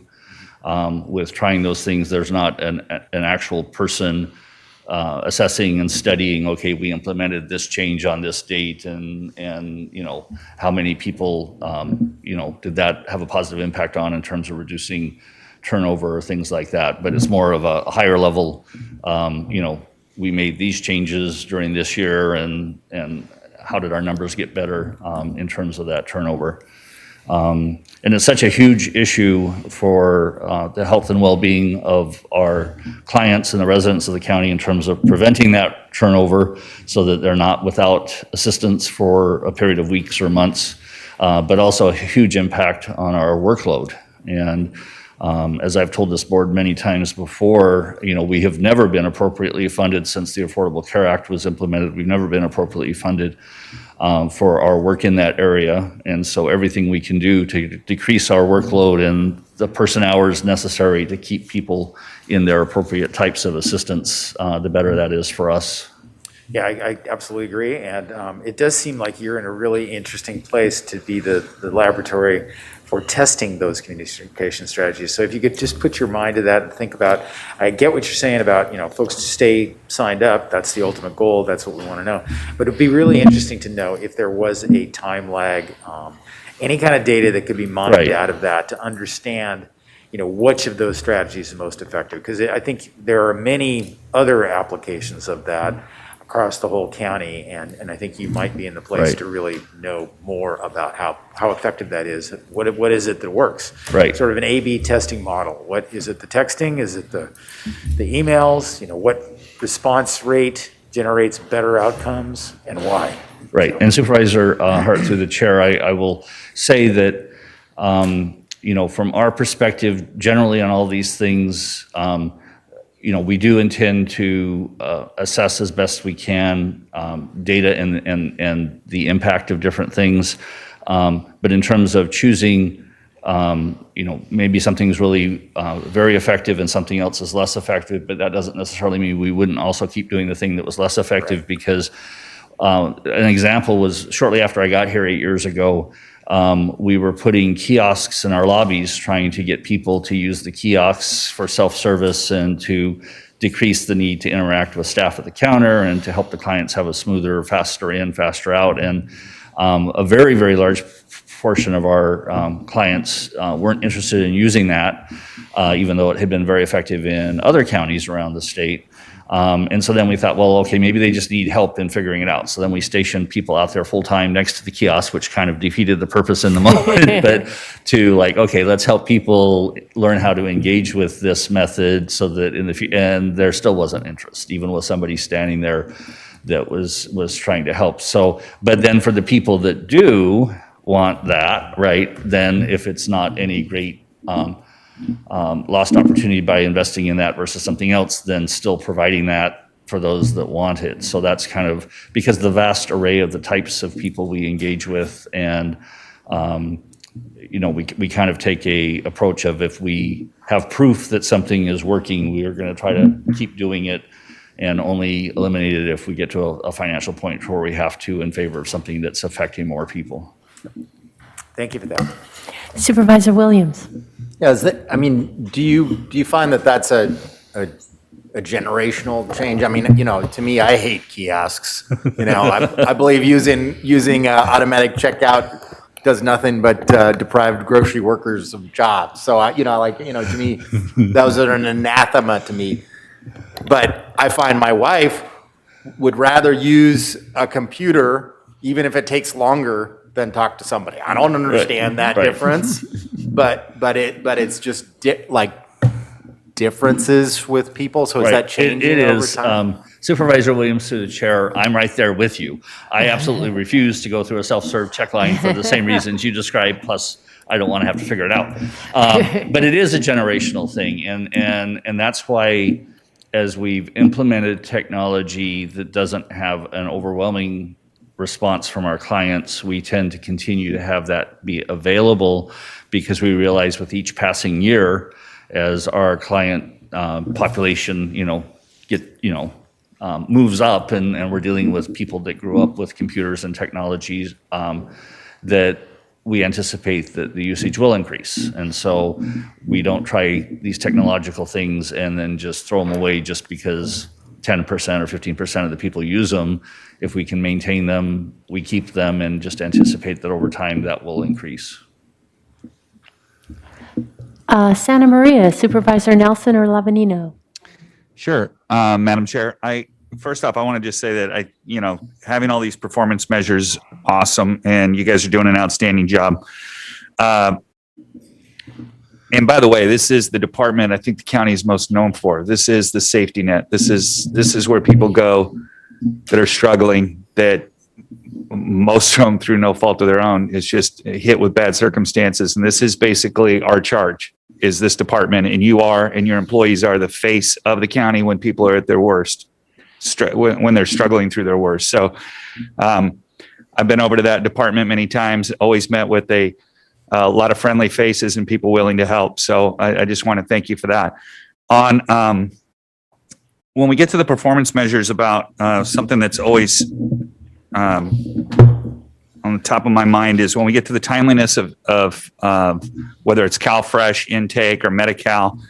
I know we're doing a great job, but we seem to be peaking out right at the 90%. And I'm curious if that's just more staff, or is it the complexity of the case, or is it the applicant not providing us the proper information? Or what keeps us from that last, jumping over that last hurdle? So Supervisor Levanino through the chair, yes. Each of those to varying degrees. We as I said, we have in our eligibility program areas, we have not ever since the implementation of the Affordable Care Act have never had enough money to have our work fully staffed, and so we choose to divert staff from if we're having problems, we're running short in terms of staff at the moment. We divert those staff from the ongoing cases to the front end to make sure that people that have need to get on a program get assisted as quickly as possible. We have out of our 750 staff positions, by the time you deduct off the percentage that we need to keep for salary savings in our budget model, and then you go on to, there's consistently at least 40 people in our department out on some sort of medical leave at any point in time, and you start looking at how our numbers that are already not enough then get impacted in the day-to-day work, and then people out on sick or vacation, or this past year with COVID, because of the young nature of my department in terms of a younger demographic of employees, we had a much higher percentage of staff in my department using the leave time associated with COVID than in other departments. And so there's constantly, so all the different challenges that you mentioned and more keep us from that. I've always been hesitant. I've had many conversations with supervisors individually over my time here about, what would more staff look like in terms of greater impact. And I'm always hesitant to go there because as a responsible steward of the taxpayers' money, I feel like it's my job to try to make sure we have all the efficiencies we can within our structure and within our processes before I get to the point of saying I want more money for more staff, because I want to make sure that the staff I do have are operating within a system that's maximally effective. I hope I answered your question. Well, and you answered it, and I don't have any gold stars to hand out, but if I did, that answer got a gold star. There was one other question I had. Oh, and I just wanted to mention as well that I was shocked at the complexity of the rules that your eligibility workers have to follow in order to determine eligibility. It's not just a simple checklist. And so for you to get to this point, I've always been, when I first got here, I was kind of shocked at our single audit scores at that point, that I felt we were falling short. And, every year under your tenure, I think we've gotten better and better. And I'm just always amazed at the work that's done in that department. So thank you very much. And Supervisor Lavanino through the chair, I'd just like to quickly respond to that. And I thank you for being impressed by the complexity of what our staff have to deal with. But an added component of that is frequently changes will happen at the state level or at the federal level that it takes 6 months or 9 months or a year to get integrated into our electronic eligibility system of CalWIN. And so during that time, our workers are still responsible for implementing those rule changes or policy changes. And so they have to use workarounds. So they're using their main system, but then they're also referencing workarounds to make sure they do it right, because the system isn't necessarily totally updated because of the time it takes to do that. So it is an impressive feat that they carry off every day. Supervisor Nelson? Yes. Thank you, Chairwoman Hartman. I'm going to add to the chorus of kudos. Mr. Nielsen, you're obviously one of our top performers. You have an all-star cast of staff, not the least being Maria Gardner and Amy Kruger. And, we're talking about some of the financial consequences that people face in our county and how you serve them. But what I'm often most touched by what you guys do is within child welfare services. And I think, we're talking about, again, the last presentation on first five, it's the 0 to 5, but the amount of neglect and abuse that happens in our communities is obviously concerning. I want to thank your staff for continuing to stand in the gap for for those who can't protect themselves. And I just wanted to ask you to speak for a moment about what's going on in the community, or during the pandemic, and what you guys anticipate post-pandemic with child welfare cases. I know that a lot of our youth, our kids, aren't having the opportunities to have relationships with people who can, see instances of abuse, going to school and whatnot, and having those trusted adults in their lives. And I know that there's a concern moving forward about maybe that spiking once we get back, to kids in class and back to normal. Supervisor Nelson, through the chair, in anticipation of almost exactly that question coming from one of the board members, I asked Deputy Director Amy Kruger to be prepared to speak to that issue, so we'll turn to Amy.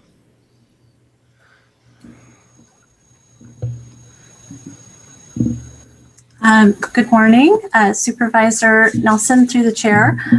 So yes, we have seen a lot of impacts due to COVID. Initially, after the lockdown last year, we saw almost a 40% decrease in the amount of child abuse and neglect referrals we were receiving, which was extremely concerning to us. But through working with stakeholders and trying to message out the need for continued reporting, we did see that number come back up throughout the year. And we ended 2020 approximately 12% less than we did in 2019. So although it is a decrease, we feel like we're able to partner really well with schools, stakeholders, all of our community providers to make sure that we have eyes and ears on our vulnerable kids. The first quarter of this year, we're continuing to see it kind of a similar trend, still about 12 to 15% down. At the same time, we have also had about a 6% increase in the number of kids entering foster care from 2019 to 2020. Unfortunately, as we all know, due to the effects of the pandemic, we're seeing increased stress on our families who are already struggling and marginalized. We've seen increases in, mental health needs, increases, unfortunately, in domestic violence and substance abuse. And so all of those drivers have impacted kind of just the really high needs of kids and families we're seeing and caused more of them to be coming into our system. Go ahead. And we are, as school transition back to in-person, we are fully expecting to start seeing an increase in the number of reports we're going to be receiving once kids are in school and, back in person and talking with teachers and other trusted adults. So we are prepared to see that increase coming over the next few months. Yeah, I think it's definitely topical. And it's ironic that a decrease in cases is actually a bad thing because we know that the abuse is still happening. It's just being underreported. And I can't help but see some correlations to some of the conversations we were having on Monday, just because our jail population might have gone down. It didn't mean that the crime wasn't happening as well, or there wasn't, victims out there that weren't being victimized. So I just think it's important for us to keep that in mind as we have these conversations and we see these things moving forward. Thank you. Thank you. Supervisor Williams? I appreciate the 15% number is increased number of children in foster care. How is that tracked with the number of resource parents that we have coming forward, and our metric sort of how many are in South County and in the county as a whole, being I guess the metric would be that exporting kids out of county where they don't have any extended family or network is generally not desirable for the future of those kids. Amy, would you please continue on in addressing that? Absolutely. Supervisor Williams, through the chair, and the number of the increase in entries was approximately 6%. the 15% was a decrease in the reports we're receiving about abuse and neglect.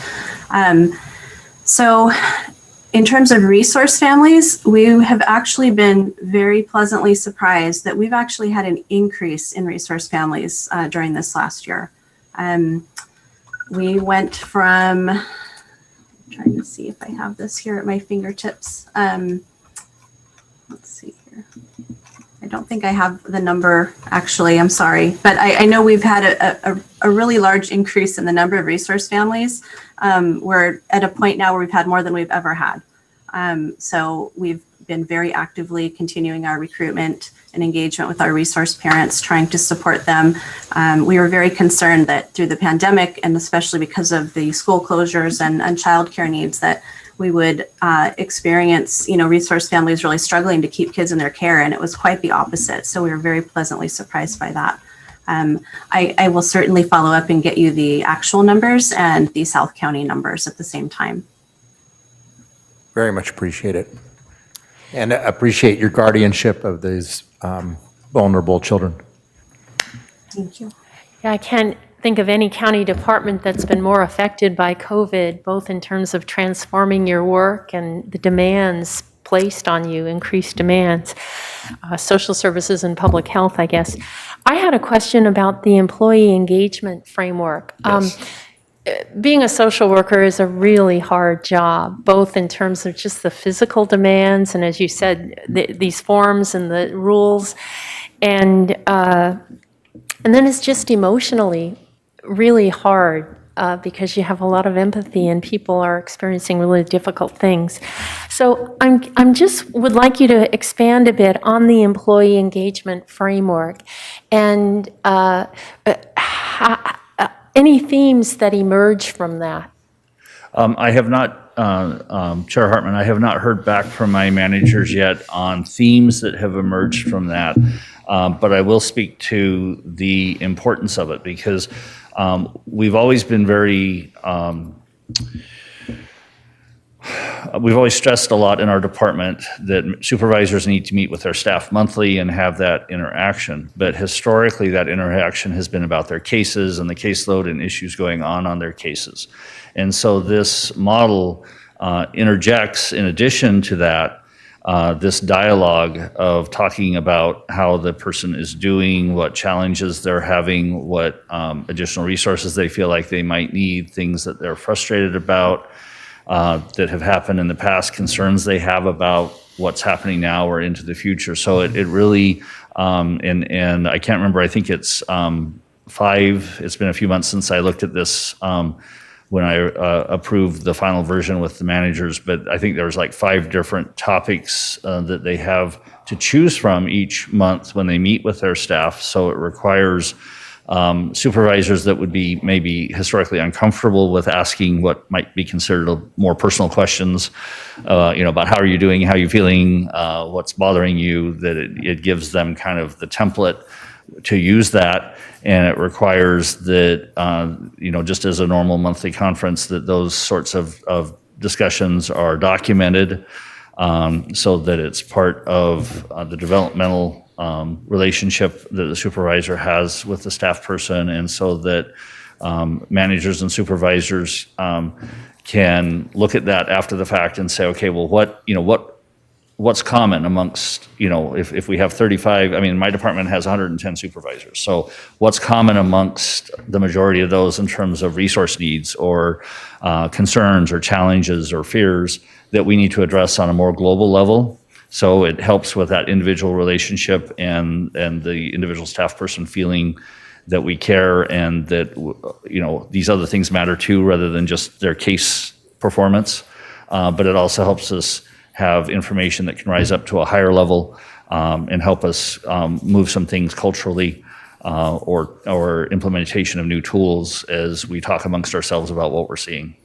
Yeah, well, I would hope that it would lead to even increased retention. And I think you've heard me say before that stability, these relationships that are built with clients are really important. And if there's a revolving door, that's really hard. So anything we can do to keep people feeling positive about their job and that we see them as people Right. is really important. Right. Well, thank you. I don't see any more lights, but a wonderful job this year under really trying circumstances, and it's so glad to see you in person. Thank you very much. Let me just take a quick poll. Should we keep moving on, or? Okay. I'm ready to keep A on lot rolling. of stamina up here. All right, turning to, Keep rolling up north. okay, turning to behavioral wellness.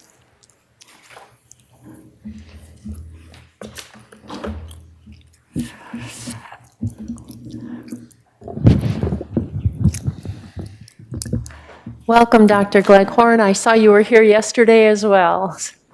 It was Monday, actually. Oh, Monday, yeah. Time flies, doesn't it? Budget workshops, you. it all streams together. Thank you, and I'm glad to be here in person this morning. And I'm also joined by our brilliant Chief Financial Officer, Chris Ribeiro. Online, we have our amazing Ethnic Services Manager, Maria Artiaga, as well as one of our QCM, Quality Care Managers, and the person responsible most for access to care, Josh Woody.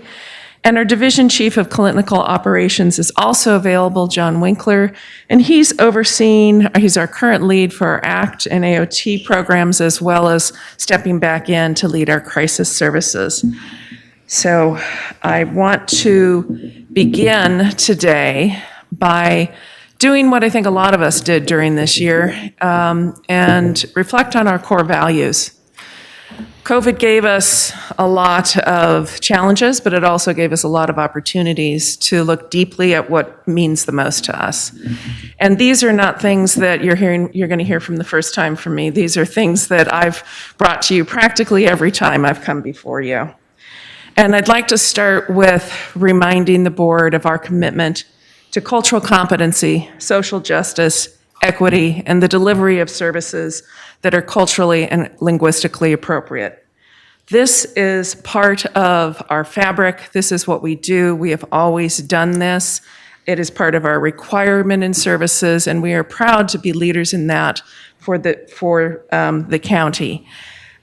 But I want to honor the board for its recent commitment to recognizing racism as a public health crisis and commit that we are part of that with you, and we will be part of that effort as we move forward, and wanted to thank you for that. We are also committed in our department to the provision of whole person care. Although typically when people think of behavioral wellness, they think mental health, but we are equally committed to substance abuse services, and also the role that physical health plays in the complete life of our patients. So we're very invested in making sure that we are connected to their primary care providers, as well as ensuring that they are physically active, have positive nutrition, and that we pay attention to the whole person, because we know from data that our clientele tend to die a quarter century earlier than normal people without these afflictions. They need to have the extra support so that we can help them survive longer in the community. We have committed on the substance abuse side to increasing our services by over 350 slots in the last couple of years by developing the organized delivery system, including nearly 100 residential treatment beds. We're also very committed to reducing overdose deaths and have committed resources every year since 2016 to training the community and distributing naloxone overdose prevention or reversal kits to community members. And we've saved over 1,136 lives since 2016. And we've seen those numbers of overdose reversals go up each year, about 100 per year since 2018. So this year was the largest ever. Over 416 people had overdoses reversed. And that's in addition to the numbers that you've heard from your first responders. And I think it points to the lesson that first responders are very important. They often are the first people on the scene, but the community are the ones that are calling them there. And the community, if given the tools, will reverse those overdoses and save those lives. So we've been very committed to looking at the whole person and making sure that we give our staff, our family members, and our community members tools to make a difference in the lives of our clients. We are committed to having a robust continuum of care so that we can serve our clients in the least restrictive alternative possible. And we believe in the role of safe and stable housing in serving those clients. So much so that we've committed a significant time and resources to developing and finally opening this year the Champions Healing Center in Lompoc, which has, thank you, which has 34 beds now and will soon have more than 80 beds for long-term care for some of our most severely impacted individuals. We also gave up our outpatient clinic in Lompoc so that we could build permanent supportive housing for our clients with state funds, home key funds. And that happened over a 3-month period. It was absolutely the most incredible scenario of cooperation between county partners and the state that I've ever seen. I've never seen anything move that quickly. And those units, 14 units for our clients, opened most of them opened up and moved in by the end of December. And we know that having safe places to be, decreases our reliance on higher end services. We know that there are fewer hospitalizations when there are more beds available for people to be in and be safe in. We are committed to having that kind of data available, and we are committed to making data-driven decisions. We have our data open, available, transparent. It's not a future promise to you. It's something we do now, and it's been available and ongoing. And to provide the best data and data stories possible, we're committed to innovative technology. And we are also committed to improving that every step we can. So you'll hear a little later, there was a lot of talk on Monday about Yolo County and Tableau. We've got that, and we are working to make our data more user-friendly. It's all out there now, but sometimes people's eyes glaze over when they look at it. So we want to improve the user experience with our databases. We also are committed to having staff and service excellence. When I started here 6.5 years ago, I knew we had knowledgeable and caring staff, but we also had a history of audit findings in the multi-millions of dollars, problems with our liabilities, problems with our audits, problems with our reviews. And that's not the story anymore. We still have knowledgeable and caring staff, but they are skilled and they are prepared in the use of evidence-based practices. We've invested in professional development training, and they are also trained in disasters, and they are nimble in transitions when they've needed to be, especially in this past year. They are resilient, and we are professionals. We have the ability to heal. We know what to do. And we know how to help the community, and we also know how to help ourselves. We've exceeded our staff retention goals. And I can't read my writing, sorry. I can't read it, sorry. We've exceeded our retention goals, and we are continuing to be able to provide our staff with what they need to do the work they need to do.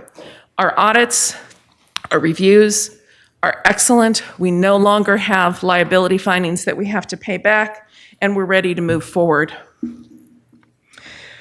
We don't do this alone. We are committed to partnerships and collaborations. We write grants with all of our stakeholder partners. We've achieved a lot in the diversion realm, including misdemeanor and felony diversion, as well as jail discharge support. We've written those grants because we know those are important for the community to be able to have those services available. We also are committed to getting things done. We don't have the funding a lot of times. Our funding comes from us earning the money, and our grants that we write enable us to get these things in place and test to see whether they work or not. If they do work, then we come back to you and say we'd like to sustain this program. One of the programs that was talked about repeatedly on Monday started with no funding at all and a partnership between our office and the sheriff's office to get co-response out there. It's already been so well received. People are talking about needing it 24/7, needing more teams. That's all great. We agree. We think it's going well. We're collecting the data to make sure we're right. But those are grant-funded projects. They have no local funding. They will go away if we don't figure out a way to proactively sustain them. So I ask you to keep in mind the process for bringing innovation to the county and how we get things done and how we sustain them. Things will go away if we don't pay attention to how to keep the good stuff. So those are our core values. Can you go to the next slide? And I want to talk for a little bit here about the impact that we've had this year on our department. We have a couple things looming coming up, and I'm not going to focus on those because there are so many questions and unknowns. But our whole financial reimbursement structure is going to change in the next couple of years, starting with some few steps in July 2022. In addition, we have new demands for interoperability and technology that pretty much all the counties have looked at each other and said, I don't know how we're going to meet these deadlines. This seems impossible. So I'm not going to talk about those today, too many questions on what's going to happen there. But I do want to talk about the impact that COVID has had on us this year. It has been the overriding issue, not just for our department, for everybody. And I think nationally, we're just beginning to recognize the longer-term impacts that this is going to have on our personal and children's mental health. Substance use certainly has been growing during the pandemic. And when we think about children observing coping behaviors in their homes during lockdown and beyond, the stress of online classrooms, the stress and anxiety, coping with uncertainty that families have had to deal with, we have tried to be available to our patients through our access line, through outreach. There are other resources that we've tried to provide to the community as well, and we've put these resources out in our monthly newsletters and on our website. The California Hope is a hotline that anyone can call to talk about the strain and anxiety they're feeling, to get support for community members. And then the Behavioral Wellness also has a community wellness team that is available for folks who don't typically have services through our department, but that is available as well. COVID impacted across the state our ability to place and receive clients in our hospital and in our crisis system. We dealt with outbreaks that shut things down completely, not just with us, but in different areas where we usually work for long-term care placement and acute psych. We have experienced impossibilities in moving people who were COVID positive and on 5150s because there wasn't a single facility that would take people in that circumstances, and we couldn't take them internally with our hospital. So we've coped with long periods of swabs down the nose for our staff and our clients. We've coped with loss. We've coped with grieving and supporting each other through family crises, illness, and symptoms related to vaccines. Yet when our hospitals were experiencing a surge and asked us to help them, we stepped forward and helped them, expanding the services offered through our CSU, continuing the collaboration that we've had with our hospitals to really address what's going on in our crisis system.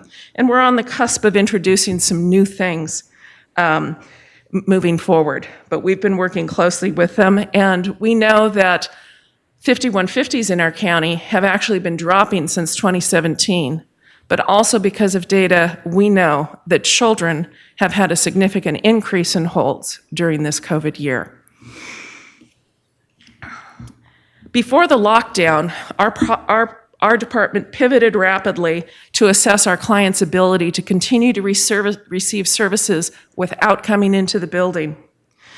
And we wrote grants, over $500,000 in grants we obtained to have funding for communication equipment, to provide telehealth services to our clients.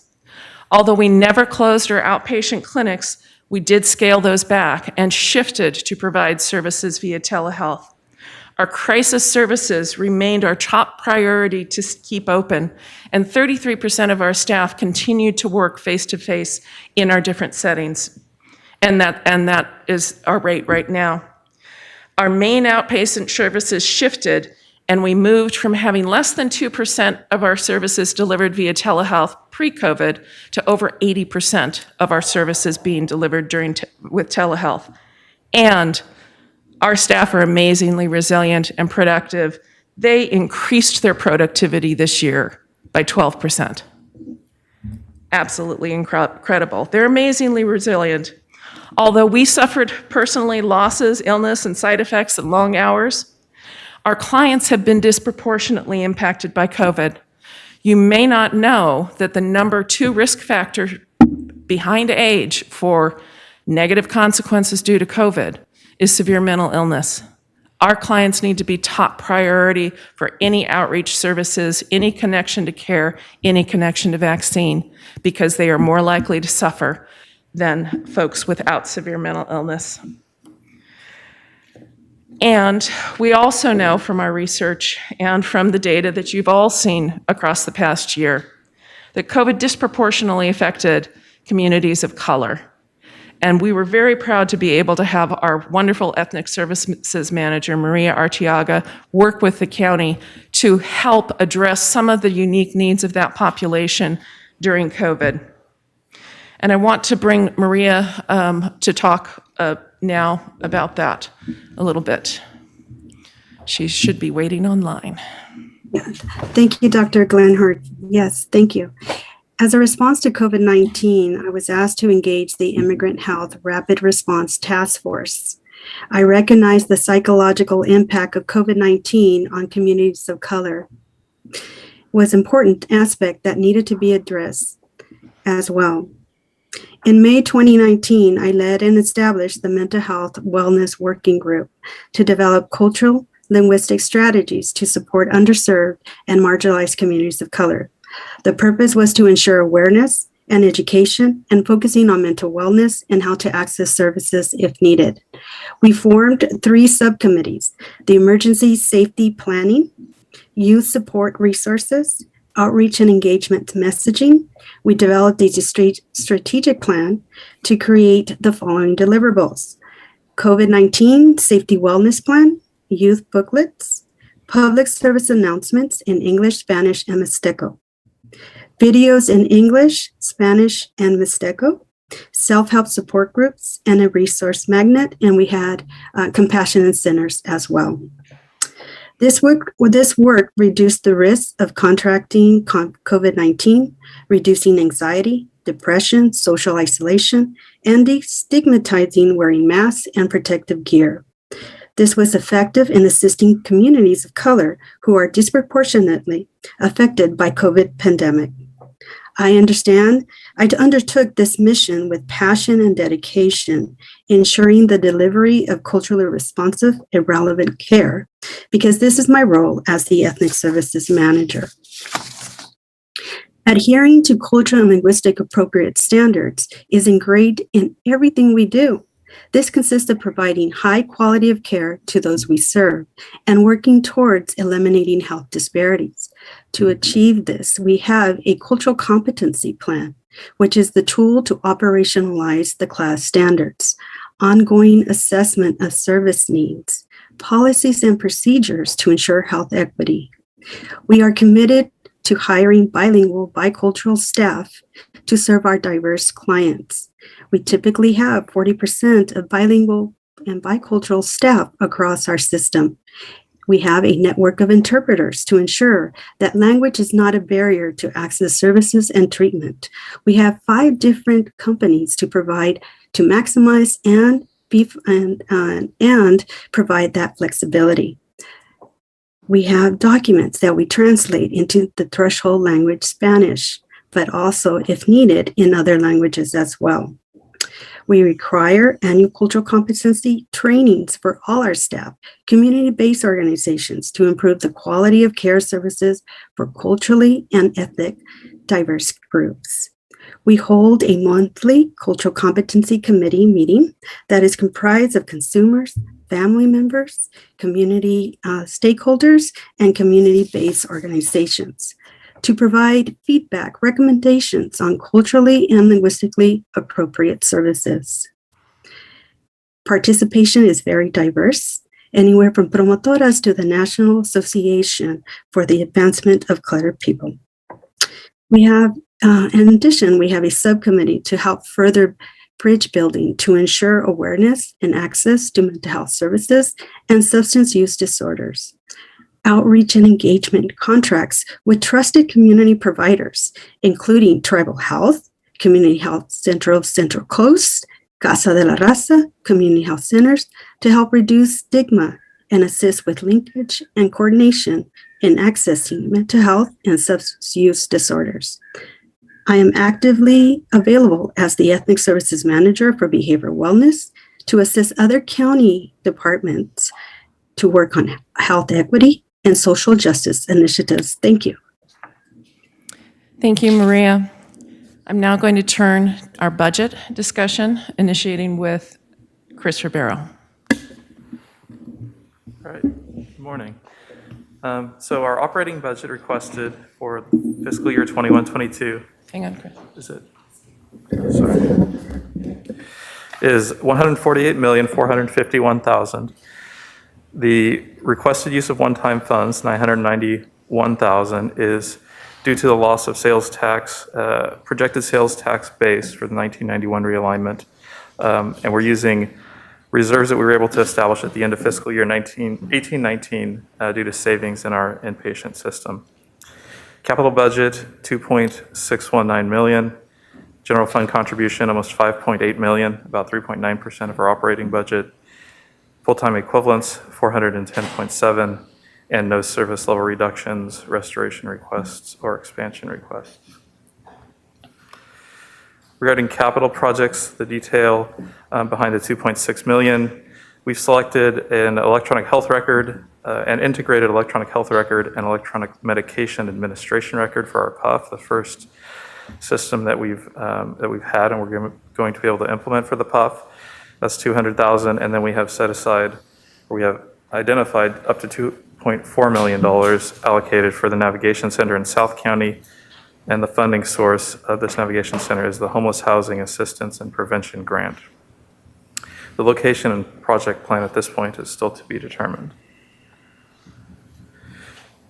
So reviewing the anticipated accomplishments, and the first one is one that we've already accomplished, and Dr. Cleghorn has already commented on a little bit, but we transitioned our entire, really our core service delivery model from an in-person, in-office model to a telehealth model.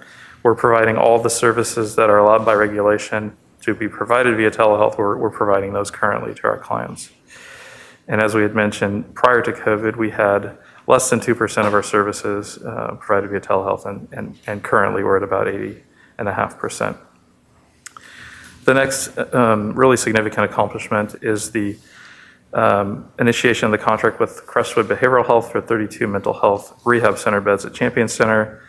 The center was delayed slightly in some areas due primarily to COVID, but it did open November 2020. And these being the first MHRC beds ever opened in county, they're going to provide us, or they are providing us currently with a level of care that we just didn't have available in county. And we're anticipating and we're working on processes to ensure this is utilized as the key step-down resource for our PUF to ensure access to those beds is as high as possible. The facility did open with 34-bed capacity, and expansion to 80 beds is currently in process. We anticipate the remaining beds being done before the end of the fiscal year. So this anticipated accomplishment, it captures really the culmination of several years of effort really focused on our residential beds. And so from 2015 to 2020, we've added a total of 118 beds. Specifically, we've added 20 Medi-Cal CRT beds, 30 Medi-Cal residential, which are typically short to medium term, 3 to 12 months, and sometimes a little over, and 68 non-Medi-Cal, just long-term beds. The CRT beds specifically allowed really to adjust how we provide services to a significant extent. And so over this period, we had an 89% increase in average number of CRT bed days provided. So in 2015, we averaged about 430 bed days per month provided. And in 2020, we're averaging 813. And subsequently, this allowed for a significant decrease in our out-of-county hospital bed days, going from 837 in 2015 to 395 in 2020. And this transition in service mix really follows the best practice that Dr. Gleghorn mentioned, prioritizing service provision at the least restrictive, most appropriate level of care. And Dr. Gleghorn is going to review the accomplishments that we have regarding grants. So this slide summarizes what we've been able to accomplish this year. I think we're all home doing a lot of writing, and we were able to bring over $10 million in of grants to support our community in various ways. The first is our partnership with the County Office of Education that's bringing in $4 million to help provide mental health assistance to students in school settings. We actually received this, and the planning took place pre-COVID, but we're delighted that the timing is such that as our students go back to school, we're going to be able to have this extra resource in place. And just, it's been quite a journey to try and get these health navigators really to focus on mental health first aid and identifying kids who need extra support during this time. So that's rolling forward, and we can tell you more about that at another time. We've already focused a lot on our efforts to do multidisciplinary outreach to homeless and establish ways for folks to get into quick access to housing and shelter. We additionally obtained an expansion of early psychosis intervention funding, $2 million, and that's going to be spread over, I believe it's 4 years. So we're looking forward to being able to augment the capability in our system. I'll skip down to the youth opioid response. We just received over $500,000 to open a youth center in Lompoc to focus on youth who are struggling with substance abuse issues. And that's a very much a shorter term grant, and so that's going to get off the ground quite rapidly. Very proud that we're able to launch that in partnership with a community-based organization. We already mentioned over $500,000 in equipment grants that we received for about roughly 12 of our service sites, and are skipping back up to the coronavirus emergency supplemental funding, which we call CESF. That's $571,000 of services and supports that are going for clients who have been in jail during COVID, who have touched the legal system during COVID, to provide them with support so that we can keep them out of jail. This doesn't list the $9 million in grants that we got for other diversion projects last year that are being spread over a 3-year period, which includes funding and opening our first ever sobering center, which we now call the Stabilization Center, co-response, and step-down housing as well for folks who are involved with the criminal justice system. We also have a felony diversion grant, which is very narrowly focused on folks with severe mental illness.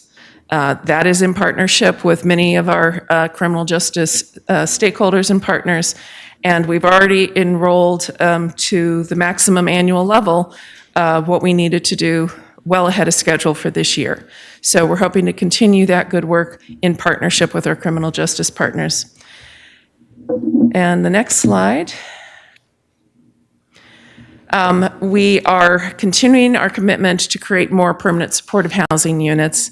And as I've mentioned earlier, we are very committed to looking at the whole person in providing care with different models and outreach materials targeted to underserved and unserved groups. Next slide.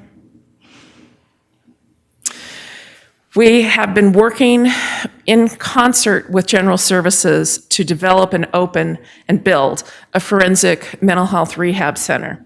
We have met with some barriers on that, and so we are looking towards new state funding that is coming out $1 billion at the state level is coming out to be available specific for the expansion of the mental health service structure in the county, or across the state. So we are looking at those funds to help us close the gap for the funds that we have allocated for the forensic MHRC. Does require a match. We have the match. We think we will be successful, but that is our goal, to move forward with those beds as well. And then I'm going to turn to our Chief Information Officer, who is online, Marshall Ramsey, to talk about our technology. Great, thanks, Dr. Gleghorn. Good morning to the board and to the county community. So this is this bullet point. This is really a continuation of our efforts and investment in technology over the last several years. The department has prioritized and continues to prioritize the implementation of technologies that really positively transform our business. So our digital transformation journey has included equipping staff with relevant hardware, software, and training to be successful in an increasingly data-driven environment. So this strategy 12 months ago allowed us to quickly pivot to telehealth as a primary service delivery mechanism.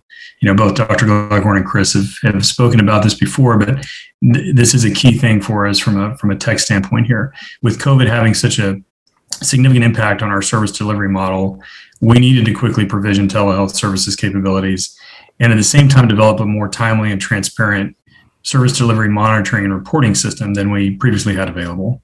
So Tableau, which is a business intelligence and analytics platform, we selected it over 2 years ago to increase access to data on demand, create more engaging real-time data visualizations, and ultimately to tell stories with our data.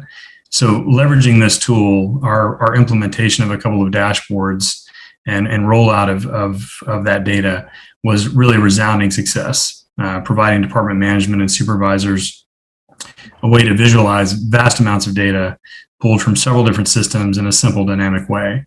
So using these dashboards on a daily basis and incorporating them into team meetings to look at where we needed to focus our efforts, there's a direct correlation between that 12% increase in services and the use of Tableau for monitoring service delivery, which is significant. A few additional tools that we've implemented and continue to expand include ServiceNow, Zoom, Smartsheet, and DocuSign.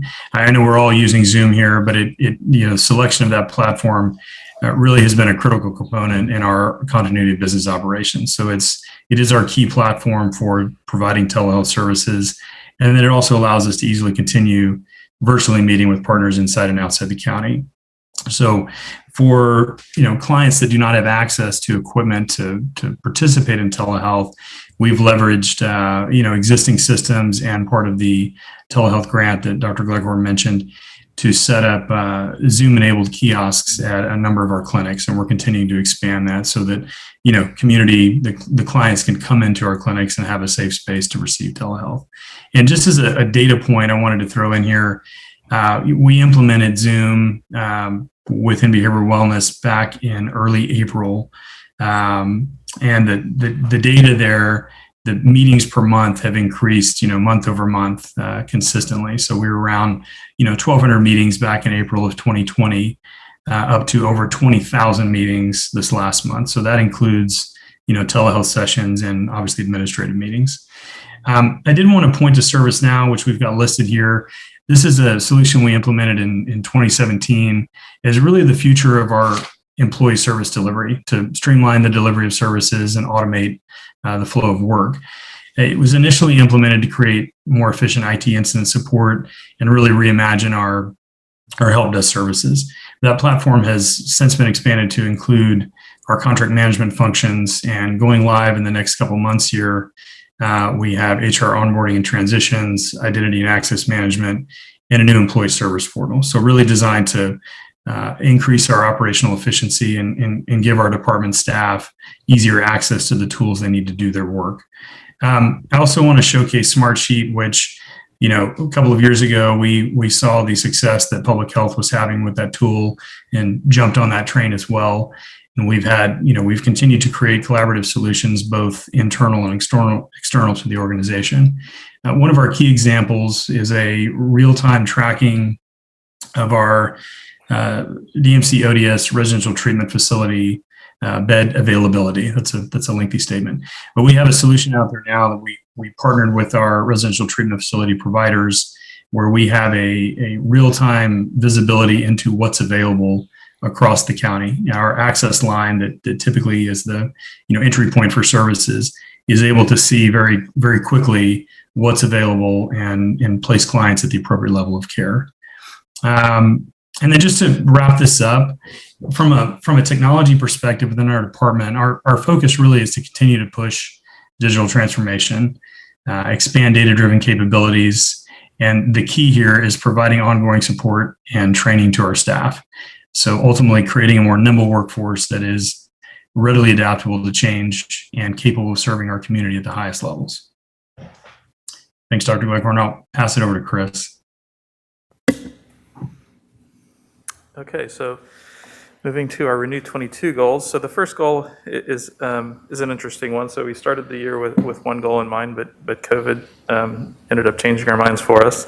So the 2.5 million estimated actual is a result of really the implementation of the telehealth, the robust service delivery system, made impossible in part by the grant that we received, the $522,000, and obviously allowing telehealth to be provided in any way, shape, or form really that it can be is a huge benefit to our system, and it's going to be something we're going to have going forward.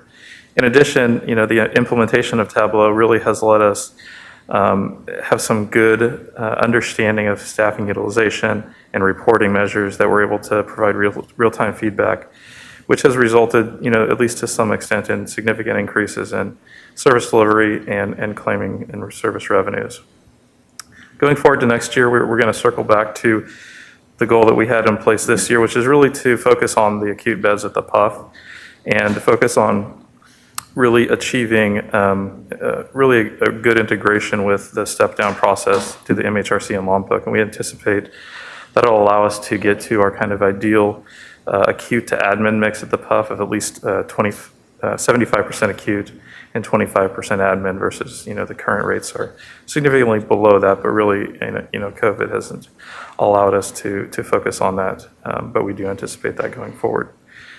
The redesign, migrating county services online, we've touched on this several times, but it's really just the department providing and making available all services that can be provided by telehealth, available by telehealth.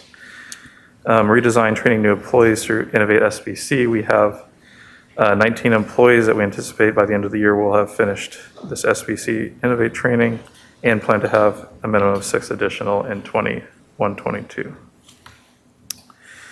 Respond goal, conducting customer service surveys. So we conduct customer service surveys regularly for our outpatient mental health services, drug and alcohol services, and psychiatric health facility. These customer services, both the content and the frequency, are requirements that are defined in the mental health plan contract with the Department of Healthcare Services. Regarding retain goal, we've onboarded 52 new hires, and we have 81% of those 52 are still employed by the county. Developing the next leaders, we anticipate 10 out of 30 managers will have participated in the leadership program, an A leadership program by the end of the current fiscal year, and planned for an additional 10 next fiscal year.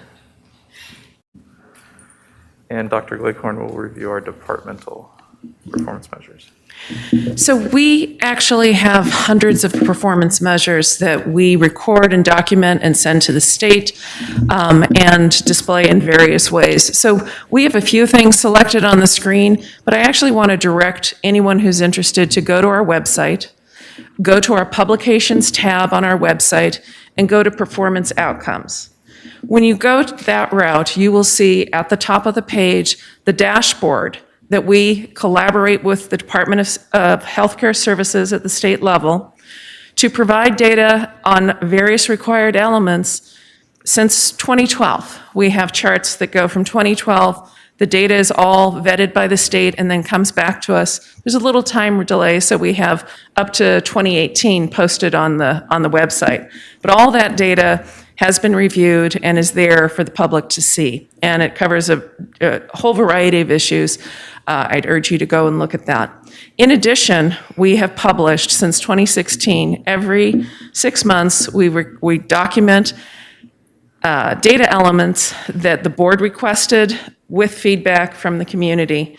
And those, we call them metric reports, semi-annual metric report. We also have them as part of our annual report, are posted to the website as well for everyone to look at. But we do know that people don't always leaf through those kinds of things very well. So we are looking forward to working more with Tableau to have the interactive kind of data systems that public health has done on their website, especially during COVID. But those are a lot of data that we have available for you and want to highlight. With regard to our satisfaction surveys that are on the board, those are typically very high and strong. We did have a typo when we put this in, so 77% for our mental health clients is actually 89%. So we do occasionally have typo errors. Next slide. We also worked very hard this year to focus on the problems that we had in implementing our new Access Line Center, which we needed to do to be able to track both mental health and substance abuse requests in alignment with state requirements. So we have done a significant performance improvement project to reduce dropped calls, abandoned calls, and wait times for services. And we've really focused on how to connect people to the services that they need and that they qualify for within the timeframes that the state sets.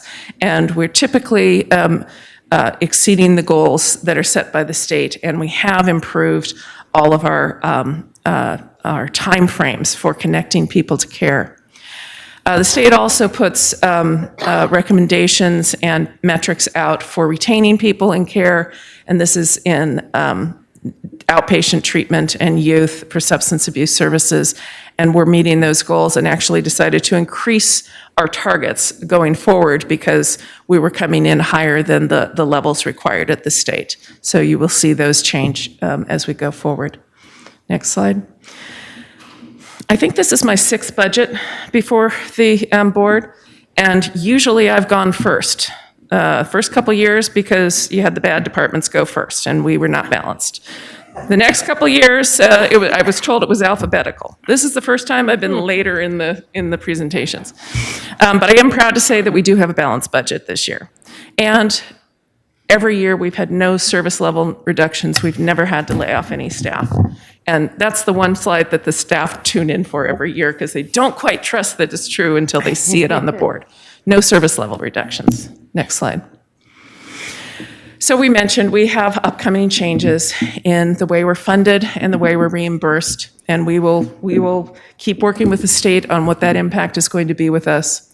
We're continuing to cope with the impact of COVID-19, both on our inpatient and our crisis system, and we will gradually begin bringing staff back to work. But as you've seen, we're doing a lot of work from home and via telehealth. So we are focusing more on keeping the crisis services supported because it's been a very, very stressful time. And we are augmenting our services with the use of all the grants that we've been able to bring in. So I want to tell you just a brief story. I've come to you before and talked about doing the impossible and how impossible always takes a little bit longer.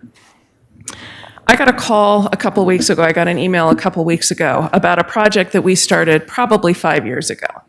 We bought, with a grant, an ugly little building in Santa Maria, and it was our goal to create residential beds in Santa Maria with this ugly little building. We all regretted it the minute we bought it. There were construction problems. It didn't have a foundation. We didn't know that. Lots of things had to happen in order to transform this into a residential treatment program. The county architect, Robert Uli, worked very hard along with the general services and the contractors they used, and we were eventually able, much behind on our timelines, to open it as a crisis residential treatment program in Santa Maria. It is a warm, lovely place that the clients love to come to, and when they go there, they leave after a period of time well set to re-enter their normal lives after having the security there of learning how to cope again in crisis. Robert Uli contacted me 2 weeks ago and told me that the design of that project, that ugly little building, had been submitted to a statewide review board for design excellence. And amazingly, it was selected as the top project for medium-sized counties. And it won the grand prize overall for all county sizes. So sometimes impossible takes a little longer, and sometimes it takes a little bit of magic. So my quote this year comes from Mary Poppins. Everything is possible, even the impossible.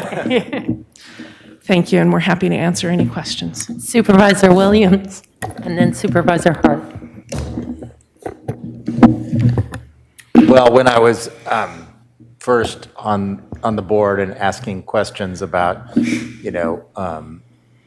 all the sort of messes that you were having to clean up and deal with, I said, is this department governable? And they said, well, you've got to consider, this supervisor, which will remain unnamed, said, you've got to take it into account that it started off as Afghanistan. I feel like your staff and your work has taken impossible situations and made progress possible. And so I want to give great encouragement, because I think no one in the leadership of the county dismisses the potential for what can be accomplished in behavioral wellness today. Now, your department is too big, too important not to ask some tough questions, and I guess one of them is, when do we evaluate?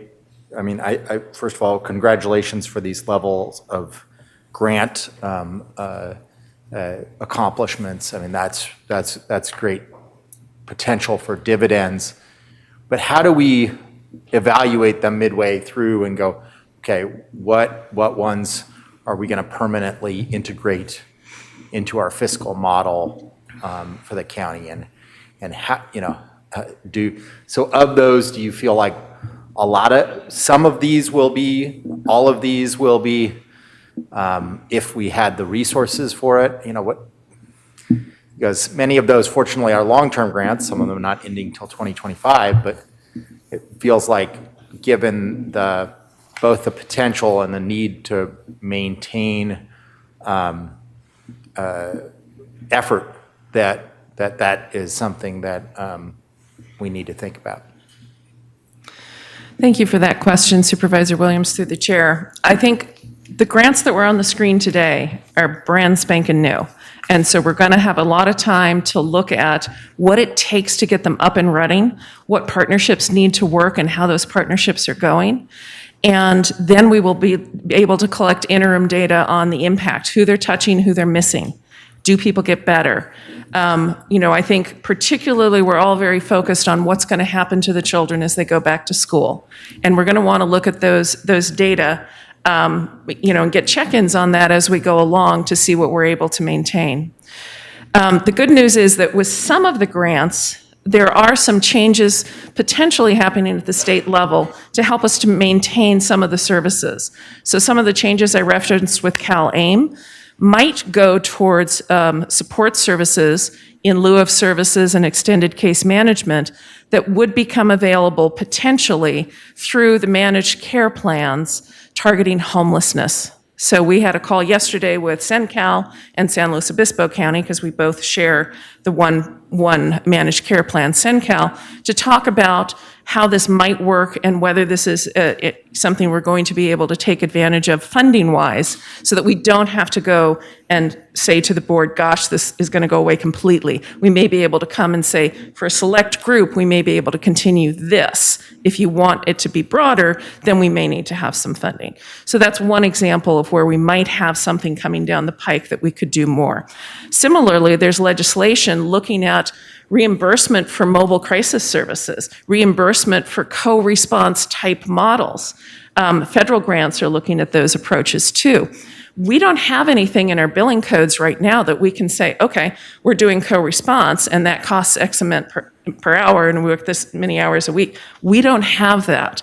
So we've strung together different approaches to that because we really view these services as prevention services or early intervention services for people who may be in crisis for the first time or escalating a condition that, that was fomenting but hadn't quite erupted, right? So in some cases, we won't need to come to you because other resources may come available. But I think certainly on Monday, there was a lot of talk about co-response. I think we've been able to pull dispatch data and, I just got a report this week that has all kinds of data about how we're able to intervene. I think everybody wants to see certain things happen 24/7.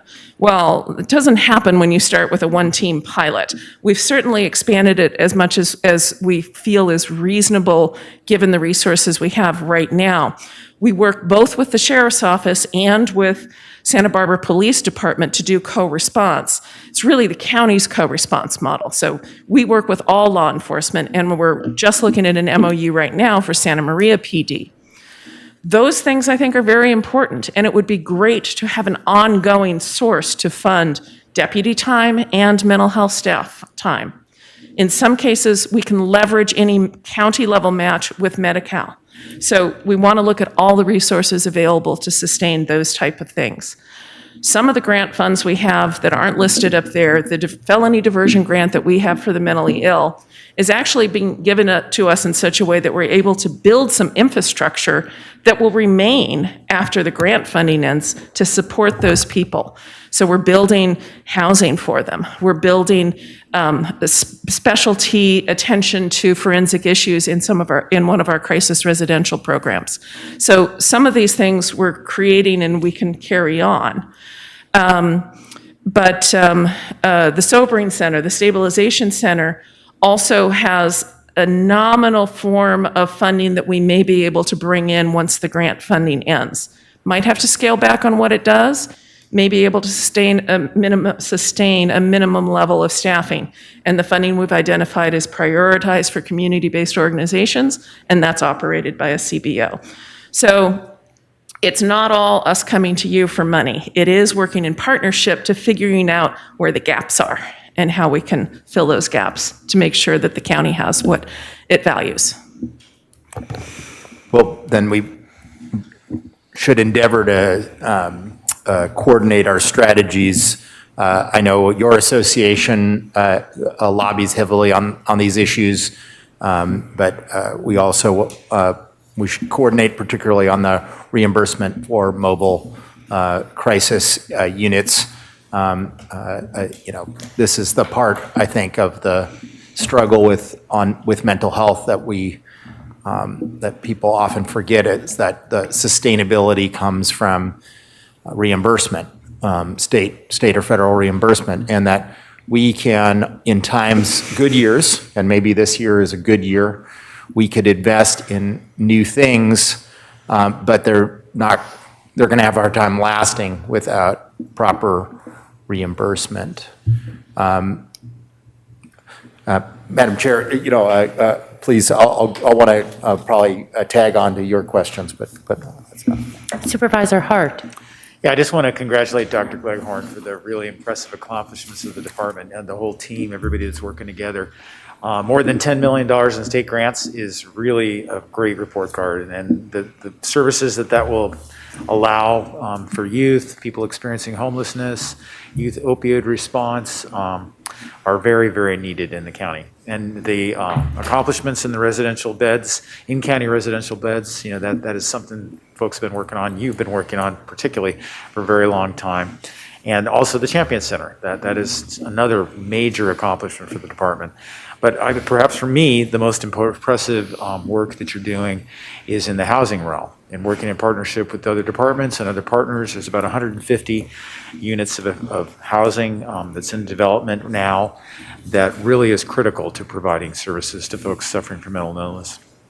So we've talked about the co-response team, but in addition to that, the department operates the mobile crisis response team. And I've had questions from constituents about, how long it takes for folks to respond to those calls for service. So could you give us some kind of an insight into that? And, is the program adequately staffed? Is that one of the areas that we need to provide more funding to make sure that there is timely response to service needs? Certainly, and I will say that, and John Winkler is on the line as well, so I'll call on him too, but I will say that our priority, as I mentioned during COVID, has been to keep the crisis service system fully staffed. And to that goal, we actually have pulled staff from the outpatient system and trained them to work in some of our crisis environments because we have been so impacted by staff shortages. We've lost staff to higher paying jobs in other areas because nurses are in such high demand. It's hard to hold people who, may be newer to your system and don't value the retirement plan as much, so it's been a struggle to keep fully staffed. And as you know, we've suffered many losses. So we're particularly stretched in our overnight staffing, and we've had to rely on staffing in our crisis stabilization unit, supplementing our psychiatric hospital unit, and on our crisis staff supplementing, and our outpatient staff supplementing the CSU. There's been a lot of balls in the air, and we haven't always been able to do it, and it's frankly, COVID. I can't do everything. We can't do everything, but we're sure giving it a good shot. We have prioritized the staffing of the co-response teams. So typically, they are the mobile response when they're working in co-response. We would like to have probably more depth in the mobile crisis realm to have redundancy, but we do have now these co-response teams that cover all regions of the county, not 24/7, but on a schedule. And I was speaking with the sheriff the other day that we might want to kind of look at how those teams are layered and see if we can stretch them to cover more robustly more hours instead of having kind of a stack in the middle of the week, where we see some of the teams are overlapping. There's also been discussions about sheriff versus PD, and can they flexibly move out of the city if there's a call for a co-response team when there's no sheriff team on, and can the sheriff, easily go into the cities when that's where the co-response team is. There's permissions, but there is agreement that we should be able to do that kind of flexing when those teams are available. But I think there's a little more work to do on the communication and the fluidity of that. That said, I would like John Winkler, who is stepping back into our crisis services role, to talk a little bit about some of the staffing challenges with mobile. Good morning, Supervisor Hart through the chair. As Dr. Gleghorn mentioned, this year has been especially challenging for us staffing-wise, largely due to COVID and having to flex staff and move staff around. Unfortunately, we've had a number of staff in the crisis services system step out and move on to other positions. So we're always trying to balance where the need's at and where the staffing is at. Staffing knock shift, overnight shift has always been difficult for us. It's difficult to find staff that want to do mobile crisis, that are able to or willing to work night shifts. So we're pulling day shift staff sometimes to cover night shift staff, and then we have to give them a day off somewhere else down the week to recover, or if they're not overtime eligible. So there's always a challenge in that realm. Co-response has been extremely helpful for us. As Dr. Gleghorn mentioned, we've tried to prioritize those positions as much as we can. As you all know, we've granted hospital psychiatrists the ability to write and rescind holds. That's freed up some time for us to provide those staff more in the field. So our response time has improved because we've got more staff available in the field, whereas before they were spending a lot of their time in the hospital, EDs writing and rescinding holds. So that's helped us out in some ways as well. And I would be remiss if I didn't add that in our conversations with the hospitals, we are talking about reintroducing a role of a hospital liaison to help both with the data collection and the delivery of the 5150s that's happening amongst those staff, as well as the placement of clients. And those discussions are just initiating with the hospitals, because we used to have positions that was their primary focus.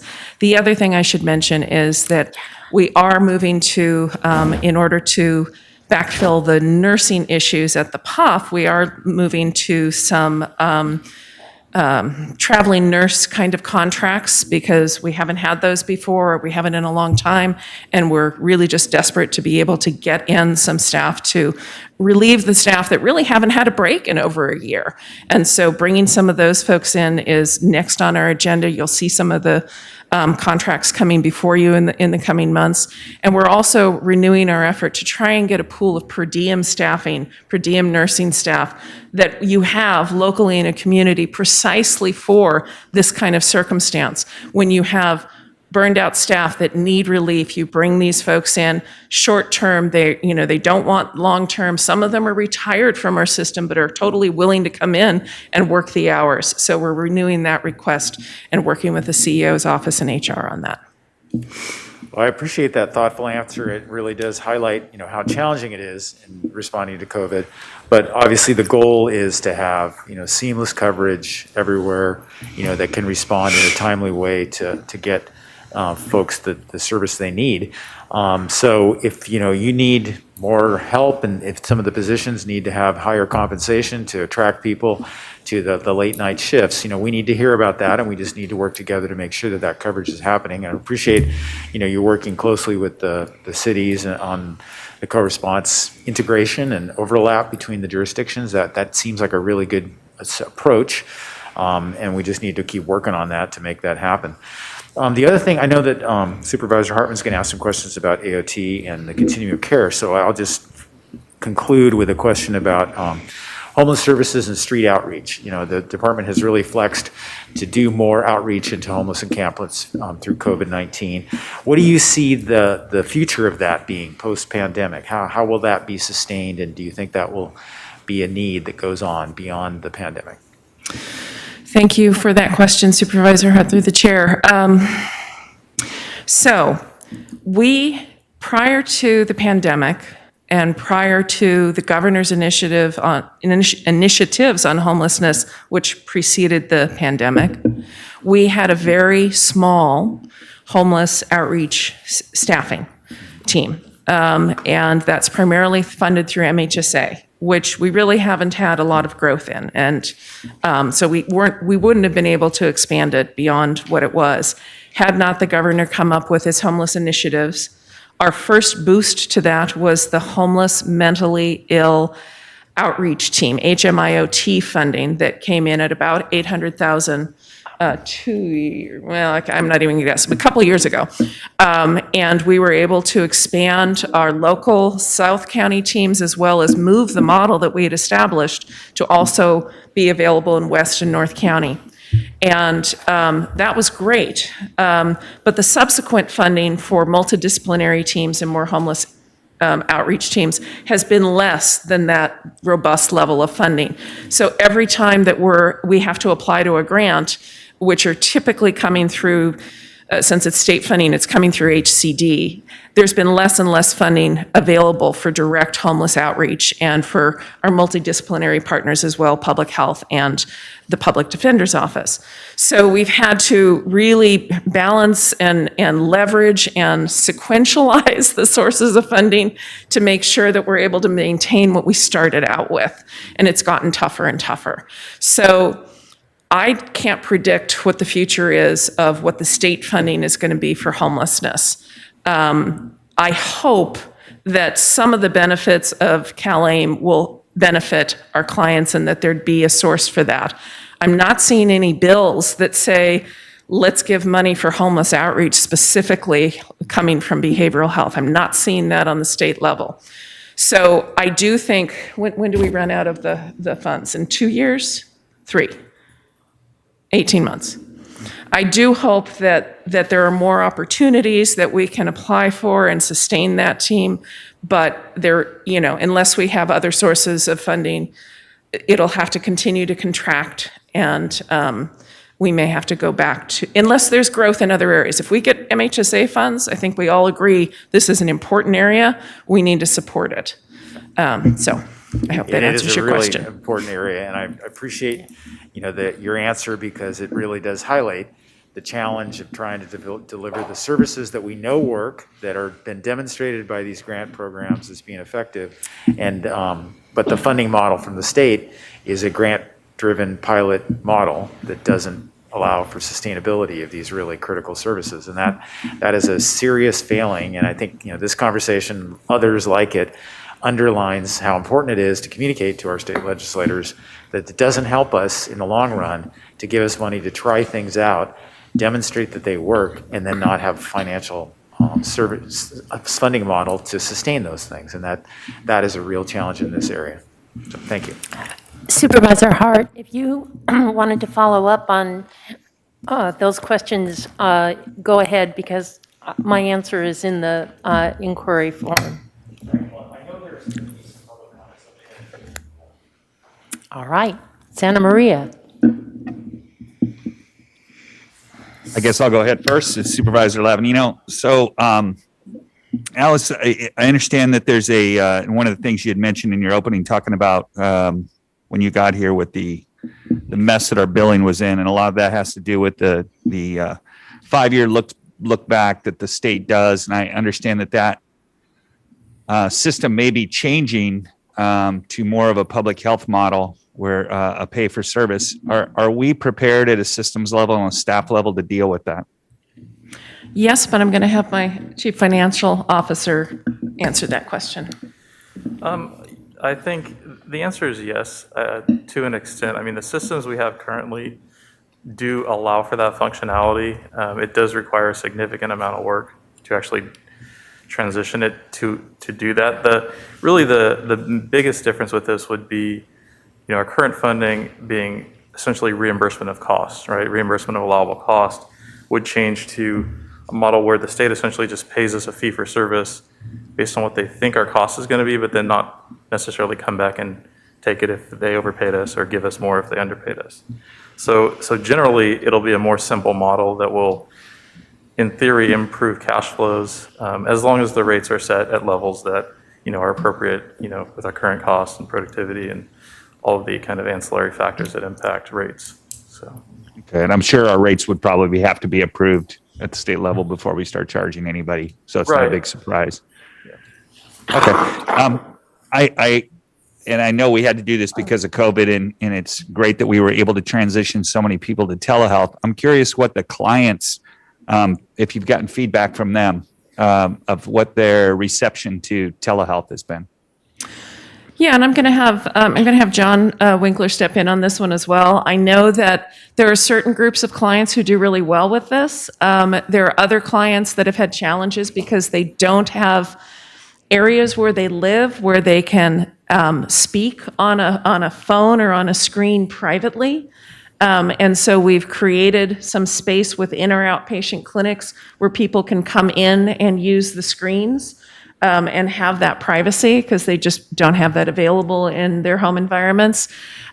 Certain groups like teens seem to do pretty well in some cases, but I think they're all burnt out with Zoom school at this point. So I'm going to let John step in and talk a little bit more about what the boots on the ground supervisors and staff are saying. Yeah, I think the initial challenge for all of our population was just access to telehealth equipment that is capable of doing Zoom type meetings. Our kids had that, but not all of our adults did. It's a little bit of a mixed bag. As Dr. Gleghorn mentioned, some of the clients do really, really well with telehealth and Zoom. It's been great with our psychiatrist, which I was surprised that we haven't heard a lot of complaints from clients about having to do telehealth with their psychiatrist, which has been great. And it's really improved our no-show rates to psychiatry, as well as some of our other appointments. Where we struggle the most is, I think the two areas are more severely mentally ill and homeless clients who obviously don't have access to internet and technology. And then Dr. Gleghorn mentioned with our youth population who are on Zoom all day long in school And the last thing they want to do is get on a Zoom therapy session in the afternoon. So we're hoping as kids go back to school and the more in person, they'll be a little bit more willing to do Zoom appointments. But at the same time, all of our clinics have remained open. We have staffing in all of our clinics. So any client that wants to come in and can come in, we're more than willing to provide in-person services as well. And I think we've got some grants coming where we're going to be able to provide some smartphones to clients that don't currently have that. So that's going to help with access as well. Okay, thank you.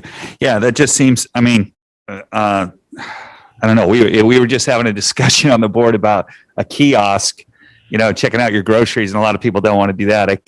I just can't even imagine trying to do a in-depth, psychological, some sort of a mental health session over a phone. It just seems clunky, but it's the best. I mean, it's the only thing we've got right now, so I understand why we're there. I don't want this moment to pass either without giving a shout out to Maria and what she's doing in cultural competency. I think not only for your department, but for the entire county, it should be looked upon as kind of a gold standard of where we need to go there. And, Dr. Gleghorn, I think when you came here, I think what you can really hang your hat on is that when you came here, there was just a real lack of depth of staircasing of service. It was either you're in the puff or you're in jail, or there was just so many limited levels of service. And I remember when you first came here and we're talking about that we have to increase those levels, step downs. And, we've added so many at this point. And there's different services out there that I think we get lost in the acronyms. I think it would be really helpful, at least for me, to see almost a mapping of, okay, where are all locations, levels of service, what hours are mobile crisis units available, all those types of things. For me, it would be helpful to see that before a June budget, so that not just so much in looking at it through a funding perspective, but for me, just in response to concerns that I get in the community. There's so many different services now available, and MOUs that you're creating and the CEO's office is creating with different entities that it's a fast moving, target moving scenario. And I just feel like, for me at least, it would be helpful, and I hope other board members would agree that, almost just a kind of look at a mapping exercise of what's out there, what's available for folks. Thank you, Supervisor Levignino, through the chair. I think that's a great recognition of some of the gaps that we're trying to fill. And I have Josh Woody on the line. He chairs the access. That's you guys. He oversees the access line services.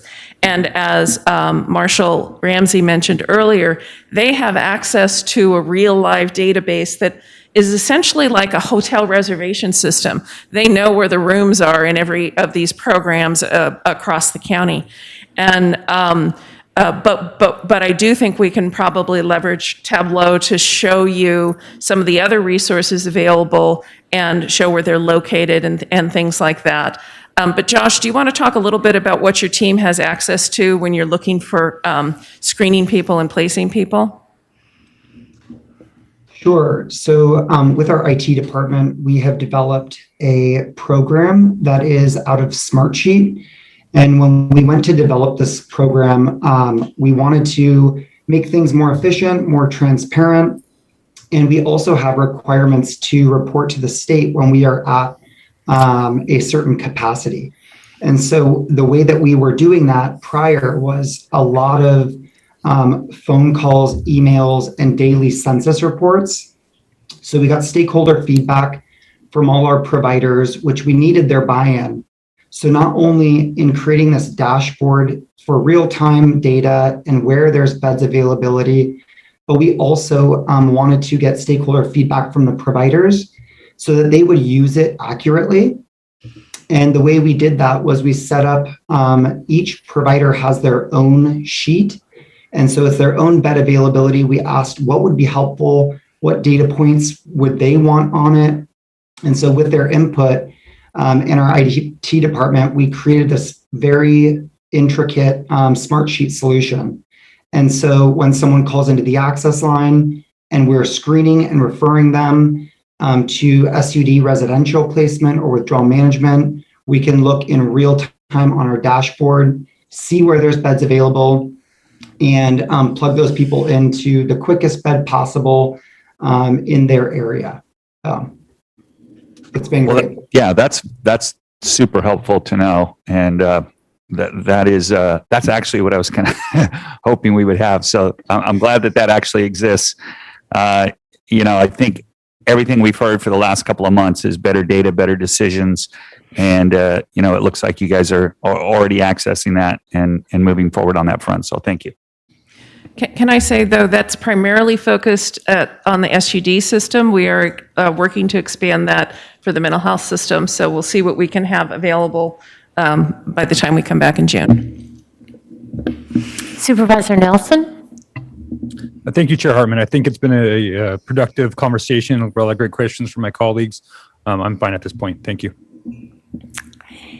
And my colleagues asked all my questions as well, so thank you so much.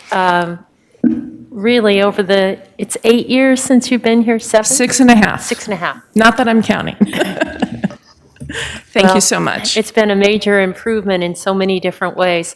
One of the things I really appreciate is the partnership. You're not a silo person, you work with others. And I think that that's a real attractive feature for the grant makers. It's very innovative, the kind of partnerships. I guess I do have one quick question. The co-response, how widespread is that in other counties in our state?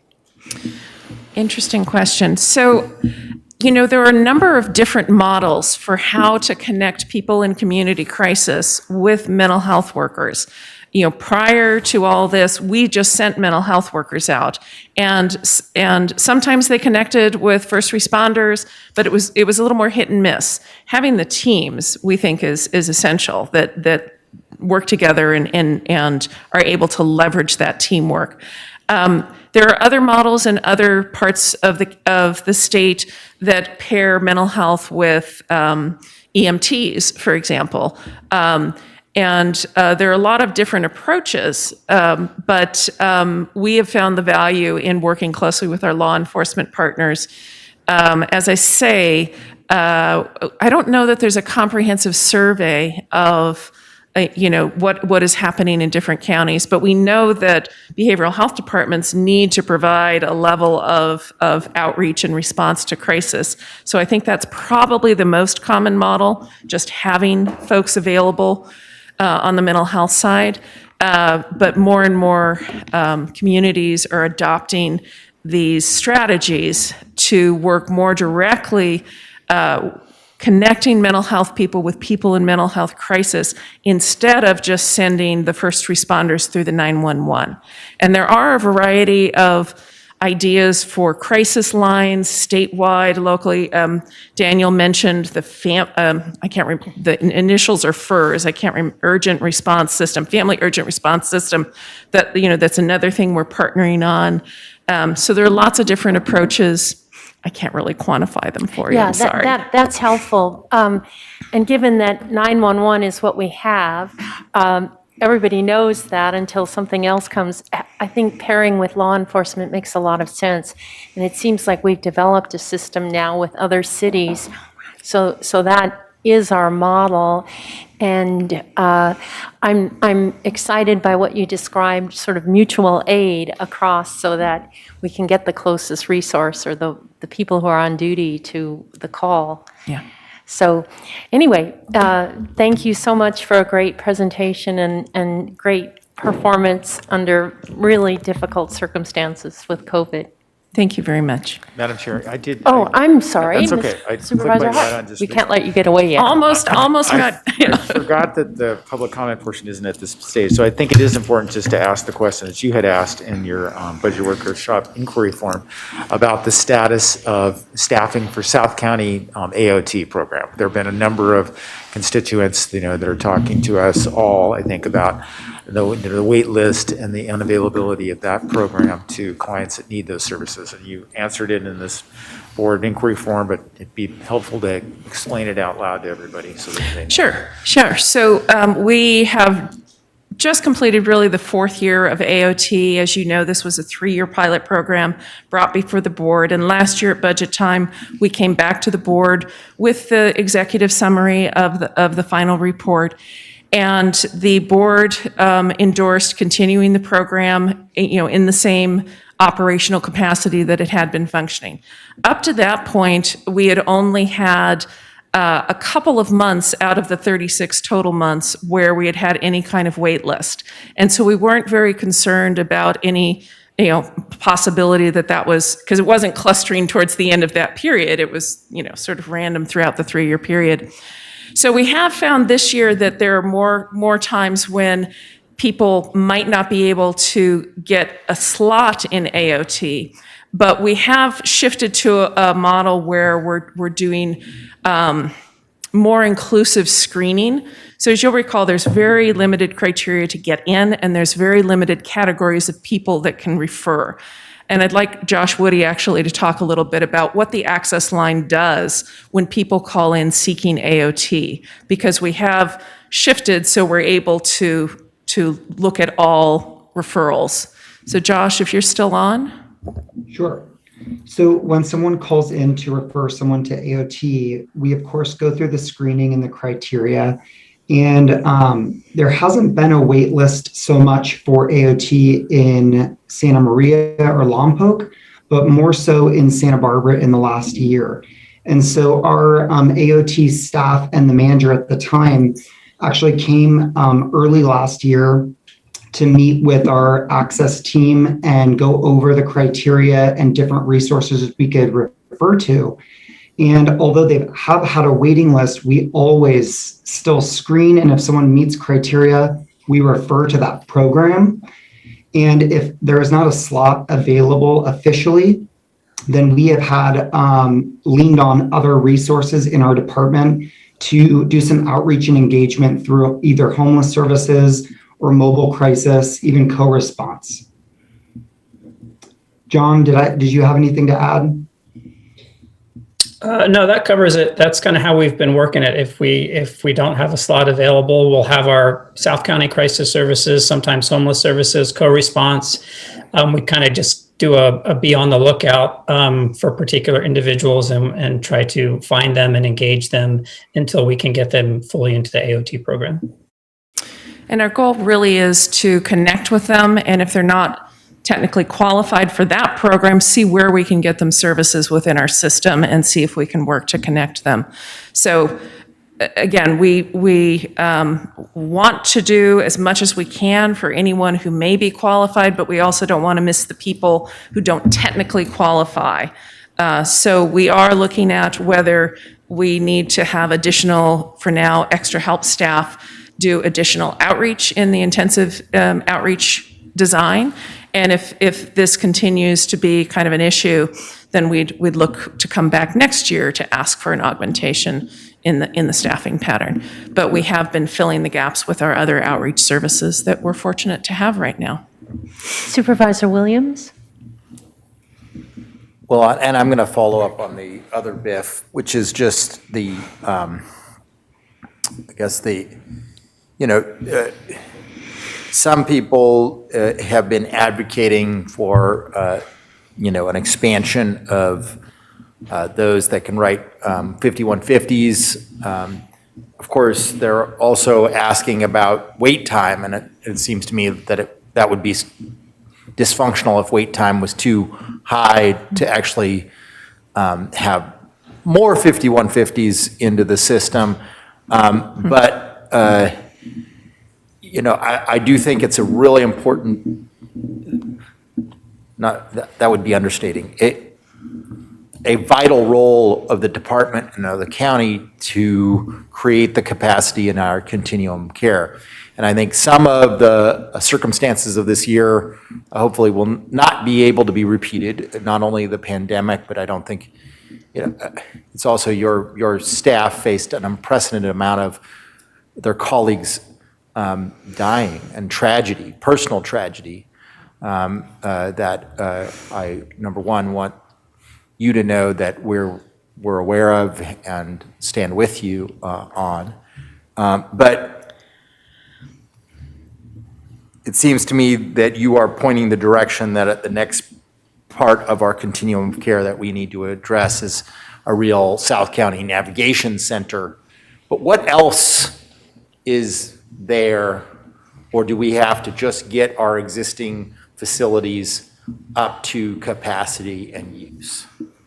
Well, Supervisor Williams, through the chair, I think. And if so, what does it cost? Oh, I'm sorry. Oh, gosh. $1 million question. Thank you, Supervisor Williams, for that question through the chair. Let me take this in bits. I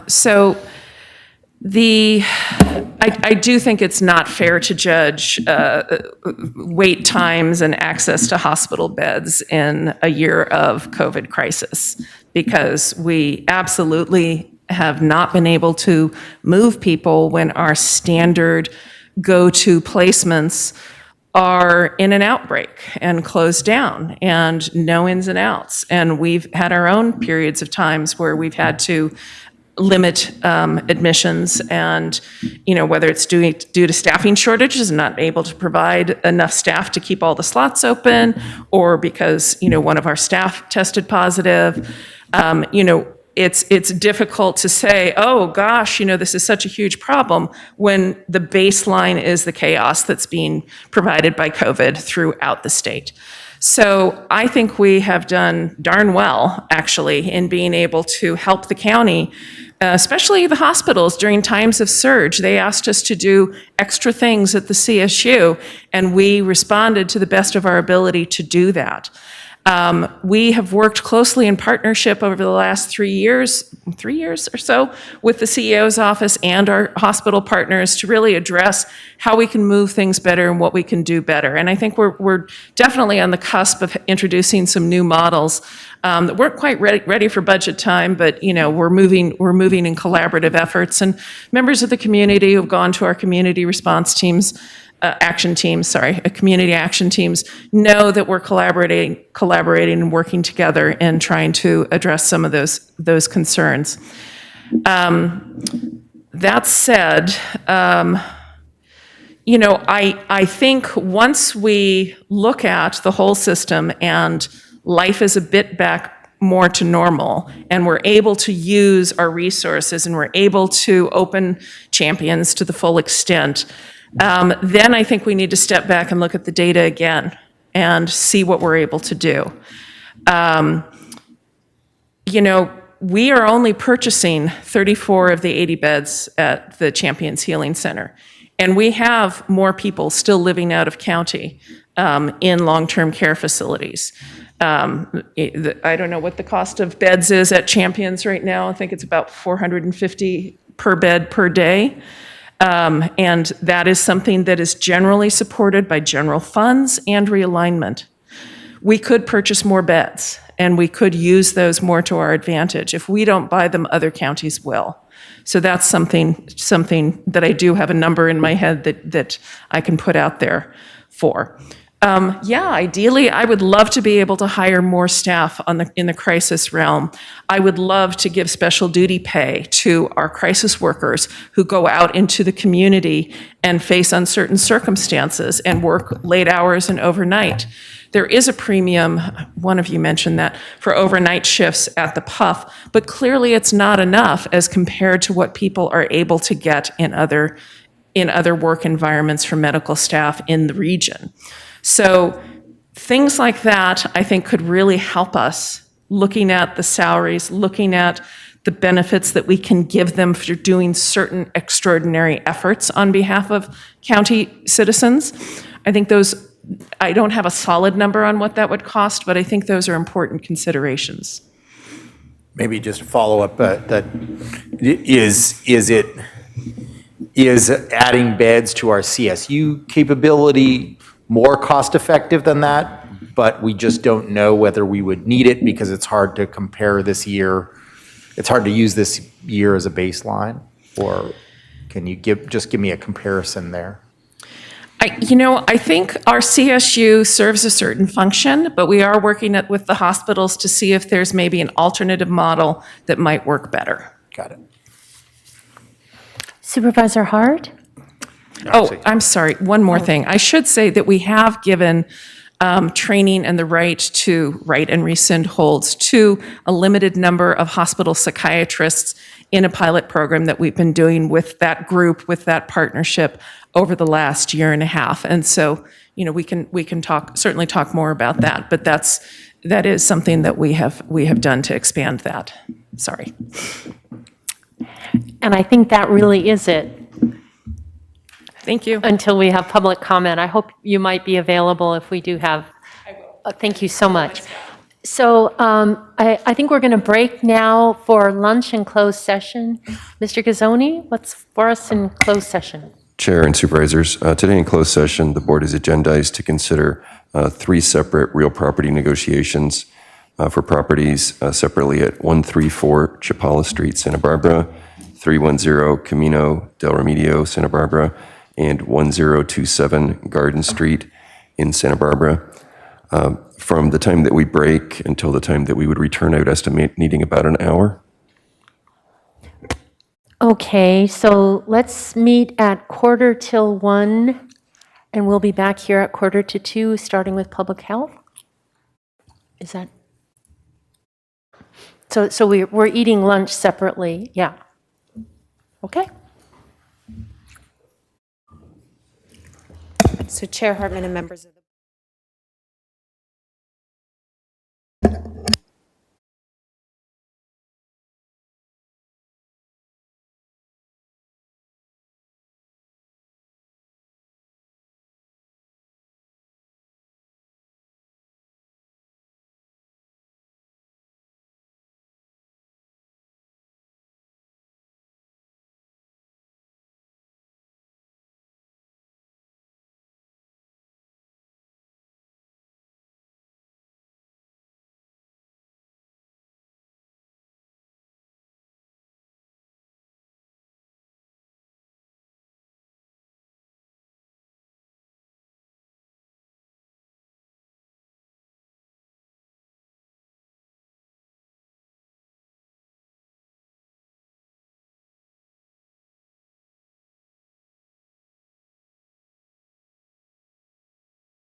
Good afternoon. We're reconvening the Santa Barbara County Board of Supervisors April 14th Budget Workshop, second day. And Mr. Gazzoni, would you report out from closed session? Chair and Supervisors, today in closed session, the Board of Supervisors considered 3 matters of real property negotiations concerning 3 separate parcels: 134 Chapala Street, Santa Barbara, 310 Camino del Remedio, Santa Barbara, and 1027 Garden Street, Santa Barbara. There are no reportable actions. Thank you. And we're looking at the functional group, Health and Human Services, and the last department is Public Health. And Dr. Del Reynoso. Good afternoon, Chair Hartman and members of the board. With me today is my executive team: Suzanne Jacobson, Chief Financial Officer and Deputy Director for the Fiscal Division; Darren Eisenbarth, Deputy Director for Administrative Services; Paige Batson, Deputy Director for Community Health Division; and the newest member of our executive team, Dana Gamble, Interim Deputy Director for Primary Care and Family Health. Unfortunately, Dr. Baldwin, our Medical Director, is not able to join us since she's working at the Santa Barbara Community Vaccination Clinic. These past 15 months have been incredibly intense for the Public Health Department, as it has been an all-hands-on-deck situation every single day as we respond to the COVID-19 pandemic.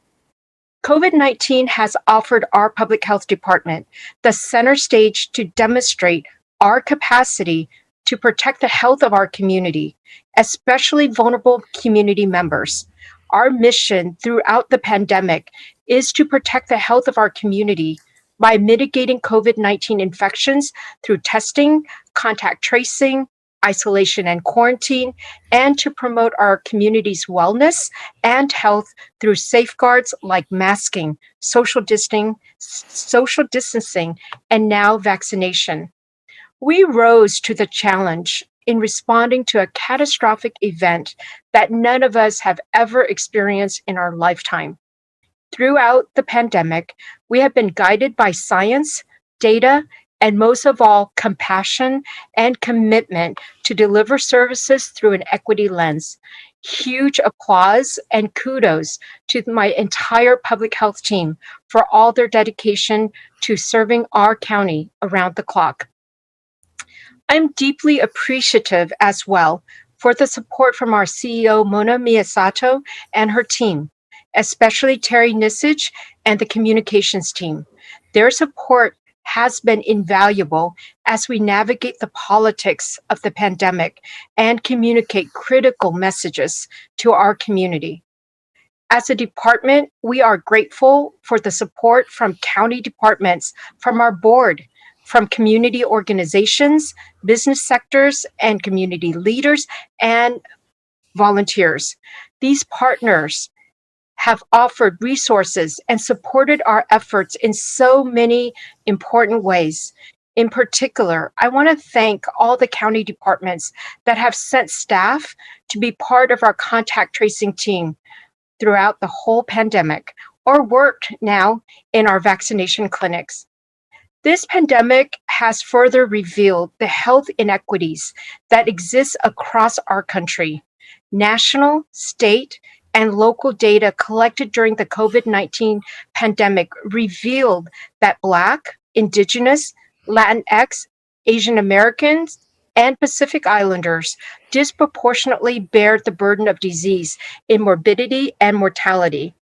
Compelled by the early indications of cases and hospitalizations in our Latinx community, public health formed new partnerships and strengthen existing ones to problem solve these health disparities.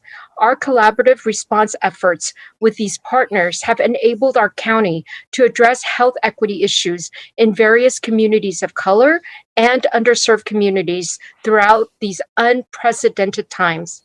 It has truly taken a community linking arms, lending resources and expertise, and caring for one another during these past 14 months that has made us stronger and more resilient as we exit the pandemic tunnel. This afternoon, I'd like to present to you information regarding our 6 budget programs. and our department's operations for current fiscal year, as well as plans for next fiscal year. Our 6 budget programs include administrative and support, healthcare centers, community health programs, disease prevention and health promotion, regulatory programs and emergency preparedness, and lastly, animal services. Next. Key challenges and emerging issues.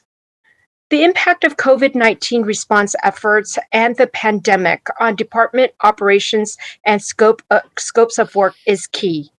We began responding to the threats of COVID-19 in December 2019 and ramped up in full force with our county's first case on March 15, 2020. For over a year now, we have been consumed by COVID-19 response efforts, which have impacted every program in the department. Non-COVID scopes of work have been impacted with staff redirected to COVID efforts.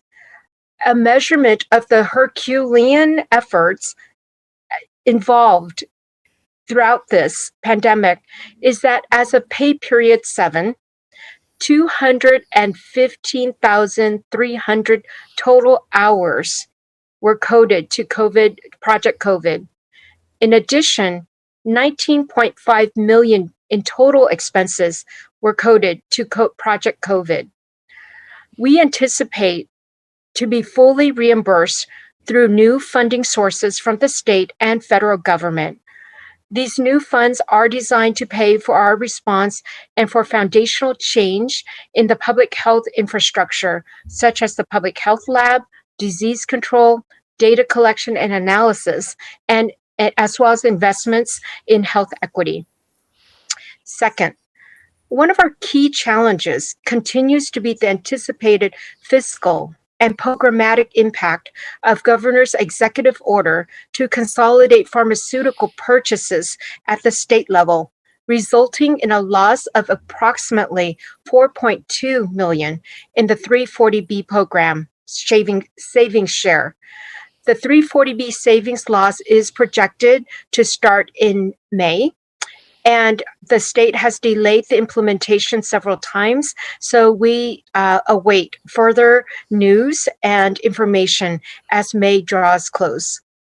New HRSA funds, we are expecting $5.2 million over the next 2 years, may assist with the gaps as they can be used for workforce sustainability and general health center salaries and benefits. Third, another key challenge is the impact of decreasing revenues on county healthcare center operations. The impact of state stay-at-home order and social distancing has reduced in-person clinic encounters. Encounters are now at 85 to 90% of pre-COVID times, and we are continuing to improve that. Fourth, we continue to identify maintaining animal services funding and community expectations as key challenge, and we'll be focusing on solutions with our community and city partners. Lastly, our ability to recruit and retain qualified staff for an efficient and effective workforce is critical to continue our daily operations and to be ready to respond to the next pandemic. Next. Our operating budget stands at $100.7 million. Use of one-time for ongoing operations stand at $4.3 million. Capital budget is $910,000. General fund contribution is $9.4 million. And as you recall, this is a mandatory local match for many of our programs. Full-time equivalents in our department stand at 529.72. And we have 0 service level reduction nor expansion. Next. Our proposed capital projects is totaling $910,000 and include $760,000 to replace and upgrade the boiler and the air conditioning in our conference room suite in our main building on the Calle Real campus, Building 1. And another $150,000 to connect two buildings at our Lompoc Healthcare Center complex that will improve efficiency and allow better patient flow. Next. Our anticipated accomplishments include: we coordinated the public health response to COVID-19 through contact tracing, isolation and quarantine, mass testing, and vaccine distribution. Throughout the pandemic, we have had anywhere from 4 to 78 case investigators, contact tracers, depending upon surge. To date, the team has conducted contact tracing for 33,736 cases. We have supported at least 600 people in isolation and quarantine. We have coordinated COVID-19 testing via our own public health lab, via commercial labs, 3 state testing sites, 1 testing bus. We have performed COVID-19 testing ourselves, our team, via pop-up testing sites in various health equity areas and facilities, including schools, jail, homeless shelters, and congregate living facilities. With regards to vaccine distribution, we've built a network of vaccine providers to ensure access through health equity clinics and community partnerships. We've maximized our allocation by maintaining high administration rates, and we've seized the opportunity to draw down federal allocations via our 5 healthcare centers. To date, 21.5% of our population have been fully vaccinated, and per CDPH, we are 18th in the state with 262,399 doses administered. Another key accomplishment is that we have provided rapid disease containment to prevent outbreaks in congregate settings and among high-risk populations. Our medical operations team and disease control team have worked closely with skilled nursing facilities, long-term care facilities, H2A housing, and other congregate settings to test, isolate, and quarantine if needed, and now vaccinate their vulnerable community members and residents. Noteworthy is our coordination of the public health response to COVID-19 through emergency planning and coordination with healthcare partners to provide personal protection equipment and guidance. Building on the close partnership we've had with our healthcare providers before COVID, so during the early days of the pandemic, when much was unknown and PPEs were in short supply, our emergency planning and medical operations team, led by Nick Clay, Jan Kogler, and Stacy Rosenberger, worked tirelessly to secure the needed supplies. They established a collaborative decision-making body called the Scarce Medical Resource Committee to distribute the highly coveted PPEs and testing kits in an equitable and ethical manner. Amidst chaos in the early days of the pandemic, they provided timely communications to our healthcare providers about late-breaking guidance on testing and PPEs. Another critical accomplishment during these past 14 months is we created public dashboards to share critical information and data about the pandemic. From the onset of the first case, our epidemiology team worked around the clock to provide critical information to your board, to the CEO's office, to the community, and data to guide internal stakeholders. We started by creating simple dashboards containing daily information on testing, trending new cases, active cases, recovered cases, hospitalizations. We noted deaths, and we gradually expanded the amount of information to contain trends and hotspots as we progress through the pandemic. The current community dashboard contains a richness of in-depth data points about cases and vaccinations, including status and associated demographics. And the community dashboard also links to emerging issues such as variance research and other trusted data sites for more information. Now, for non-COVID accomplishments. We responded to the community need by adding a pediatric practice at the Santa Maria Healthcare Center. In response to a growing community need, the Public Health Department partnered with SenCal Health to open a pediatric practice at the Santa Maria Healthcare Center. The addition of full pediatric practice significantly expands the range of services for local underserved children from birth to adulthood. We accomplished this by mostly adapting existing resources to meet the community's need. We conducted 928 pediatric visits between July 1st, 2020 and March 31st, 2021, with 1,249 new pediatric patients assigned to Santa Maria during this period. We also provided virtual telephonic services for patients in the healthcare centers and medical therapy units for continuity of care during COVID-19. The Public Health Department's 8 healthcare centers and 3 medical therapy units continued to provide ongoing care to our community immediately following the declaration of emergency in March 2020. With the declaration of emergency, the state of California allowed for virtual and telephonic visits in lieu of face-to-face contact. Staff quickly adjusted, developing protocols to convert in-person face-to-face visits to virtual encounters. Using technology allowed for regular and routine patient contact, thereby mitigating the ongoing impact of the pandemic on healthcare services.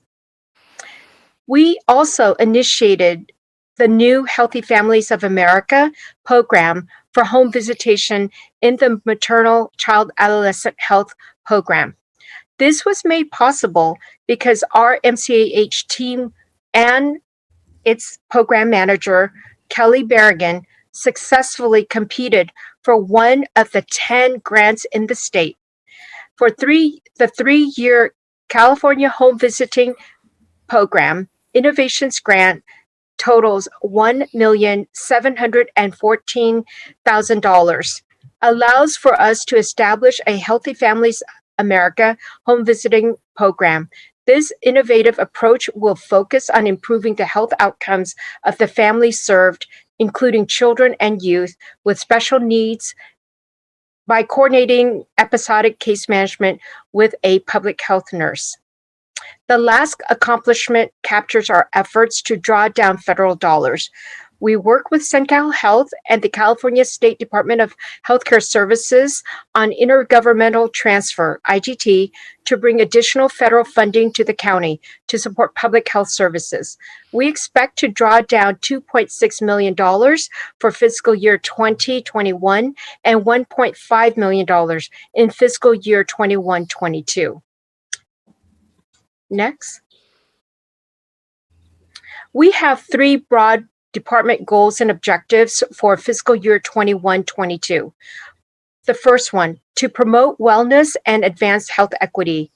Under this category, we intend to implement the Whole Person Care Initiative to assist with securing housing for those experiencing or at risk of homelessness. Also under this initiative is we will continue to prioritize COVID-19 vaccination as a primary strategy toward preventing transmission and towards aligning with other response efforts using local epidemiology. The second broad area.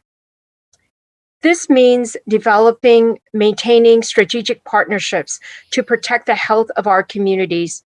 We intend to launch a behavioral health integration program in the health centers with SenCal Health to improve health outcomes for pregnant women and those with diabetes. And this is a collaborative effort with the Council on Alcoholism and Drug Abuse and the Behavioral Wellness Program. the Behavioral Wellness Department. We also intend to initiate the Animal Services Human Animal Support Services, otherwise known as HAS, framework through our role as Tier 2 pilot organization. Next. The third goal, to improve public health infrastructure for effective and efficient operation and service delivery.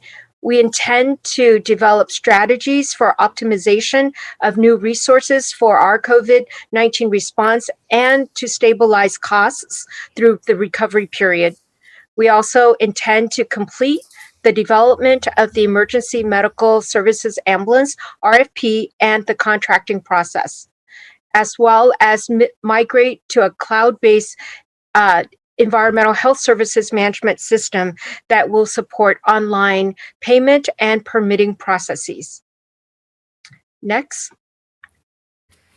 Renew 22 goals. Our county-wide goals, we have, despite response efforts and despite non-COVID department operations, we are on target with our rebalancing, redesigned efforts. We have met our target goals with the exception of migrating county service online, and we intend to pursue that in our next year. Next. We are also on target with our respond goals of conducting customer service survey, and we also intend to expand getting customer service feedback to the other divisions throughout the department. Retain new employees. Even though we did not meet the 80%, we are quite proud of being able to recruit key leadership positions in our department. And develop next leaders, we are exceeding that by 3%. Next. The overarching goals for our department are to 1, promote wellness and advance health equity. 2, develop and maintain strategic partnerships to protect the health of our communities. 3, to improve public health infrastructure for effective and efficient operation and service delivery. The next 2 slides contain performance measures to gauge our progress in achieving these overarching goals. Overall, we are on target with our performance measures across the department, given the department's COVID-19 response efforts and the impact of the pandemic in the community. With regards to the only area that I would note is an increase in our target with enrollment of Medi-Cal eligible residents who selected our healthcare centers as their medical home. Next. With these set of performance measures, we are on target and exceeded the WIC 6-month-old infant receiving any breast milk by from a target of 48.4% to 60%. Next. We have 0 service level reductions. Next. In summary, the COVID-19 response efforts have provided opportunities to invest in public health infrastructure and implement health equity practices. We are somewhat worried about new state policies impacting our department's operations and the fiscal uncertainties that come with those new state policies. COVID-19 response efforts and continued Renew 22 strategic actions will provide us with new training and leadership opportunities to recruit and engage as well as to retain staff. Next. Our response efforts during this pandemic has been about being flexible amidst chaos and unknowns. We have kept true to our mission and purpose, which is to protect the health of our community by preventing disease, and promoting wellness, all done through an equity lens. In order to best serve our community while not knowing what's around the bend, we have used data and evidence to guide our decisions and next steps. I'd like to conclude with an advice from Dr. Fauci about pandemic response. Keep an open mind, go with the science, and if you have to change, let data and evidence be your guiding posts for change. Thank you. Thank you, Dr. Dorinoso. Do we have questions here in Santa Barbara? Supervisor Hart. I don't actually have any questions. I just want to thank Dr. Duranoso and all the folks at the Public Health Department for all the incredible work. And when she says so casually, they've been working hard, that isn't the right word to describe it. It literally is emotionally and intellectually and physically 24/7 for a year. There's an amazing cost to that personally and to the families involved and everybody. So there's just not even the right words to say thank you, but I want to say thank you. Supervisor Williams. Yeah, I think what's remarkable is that the turnover has been not so bad. That metric means that your staff is weathering that storm, performing, working hard, and not quitting, which I find tremendously inspirational. And from Santa Maria, Supervisor Lavanino. Well, all these other department heads, most of them, it's the first time they've been before the board in a couple of months. And so we're heaping on the praise, but Vaughn, you get it twice a week almost. So I'm amazed that, you're still here, that I've seen public health officials throughout the state pack it in and say, this wasn't for me. And just you and your staff, like Supervisor Williams said, the fact that we're able to maintain, people understand that you're in this for the right reason. And we know it hasn't been easy. Haven't agreed with everything, that's come out of public health, but I think your quote at the end is great. And I think kudos to your staff. Supervisor Nelson. Yes, thanks, Chairwoman Hartman. Again, a great presentation. Just want to highlight for the public, if you haven't got a chance to go onto the data dashboard, I think it's been an excellent tool for the community and for decision makers to take a look at what's going on countywide. And I just wanted to get a chance to highlight that. I think that's the model that we want to see throughout all departments when we're making decisions, whether they're public health or in the criminal justice system. Thank you. And you certainly, and your department has lived by Dr. Fauci's words of advice. The thing that I find so amazing is, and wish I could do it myself, is throughout all this, it's with good cheer. You never have expressed annoyance or impatience, but you have a smile and good cheer, goodwill. And that inspires all of us.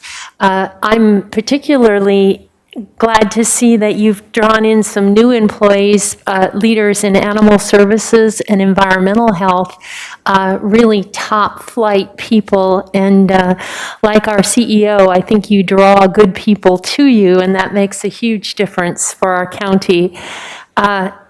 Another thing that really impresses me is the partnerships that you've established and strengthened. First with the other healthcare providers in the hospitals, the agricultural interests and farm workers, education, faith communities. I mean, you're transforming a community with these kinds of the capacity that you're building, and I'm eager to see how as we evolve, we continue to nurture these partnerships and use them for the well-being of our community as a whole.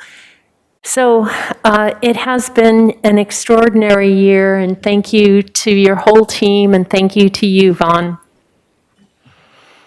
Thank you, Chair and members of the board, for your continued support of our department and of our endeavors. least she gets to go a little early now. Today, we don't keep her for a long time. And that concludes our Health and Human Services. And so we open it for public comment on this, this set of agencies, departments. And Madam Clerk, how many speakers do we have?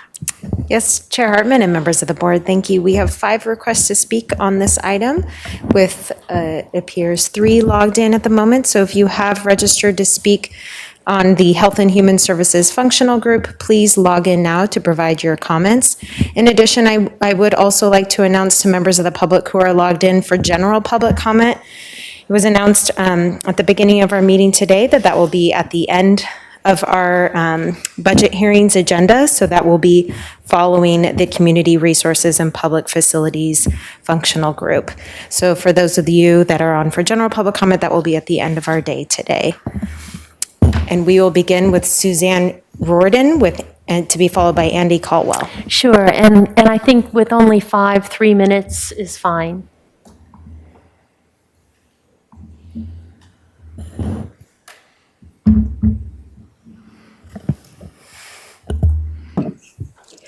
Good afternoon, Chair and members of the board.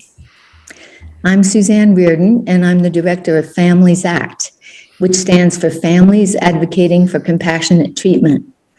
And our members are families that have what we call lived experience of the real life consequences of all the policies and practices of our county's behavioral wellness department. And for years now, for 15 years, we've been carefully monitoring the mental health needs of our county and loudly advocating when we saw gaps. And I'm so pleased to say that since Dr. Gleghorn has taken the helm of the department, many of those gaps have been filled in a wonderful way. We're grateful for the impressive accomplishments of her staff and the dizzying array of services that her department has added to our county's arsenal.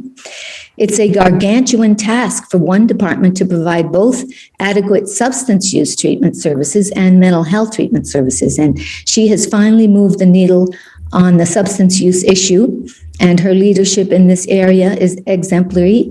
And the years of efforts on the part of Alcohol and Drug Program Manager John Doyle in the area of overdose prevention in particular have saved a significant number of lives, and this has not been missed on us. But the complexity of the county's system of private and public behavioral health care is extreme. Finding one's way to these services is not easy. And as Supervisor Lavanino mentioned, a map of services and levels of care is needed just in order for county decision makers to understand the big picture. From the point of view of individuals and families seeking help, however, it is long, long, long overdue. And we've lost a number of lives because it wasn't clear to people how in the world to get the services they or their loved one needed. Department staff were wonderfully responsive very recently when we suggested that a wide range of county stakeholders come together under the aegis of behavioral wellness to create a map of services and interactive navigation tools to help people in search of help to access needed services in a timely fashion. And we were very grateful to see the IT person testify today because that gives us great confidence that this can be done. Too many people in need of mental health services are falling through the cracks still today, unfortunately. And the whole concept of least restrictive level of care sounds great on the surface, but has tragic consequences when misapplied. Yes, the highest level of care can have a high price tag, but what is the price of a human life? Several of the tragedies that we've seen in recent years have occurred in cases where the appropriate level of care was simply not available in a timely manner. These tragedies, horrific as they are, need to be brought out of the shadows so that we know what is happening and so that we can honor the victims and their families. Acute inpatient psychiatric beds is a critical part of our infrastructure and a critical component of our county-wide effort to divert someone in a mental health crisis from incarceration. It is our position at Families Act that decreasing the number of out-of-county beds is also not necessarily a positive thing. Does anyone think that the need or the real demand for these services has gone down? Ms. Riordan, your time is up. Could you wrap it up in a few sentences? I muted her.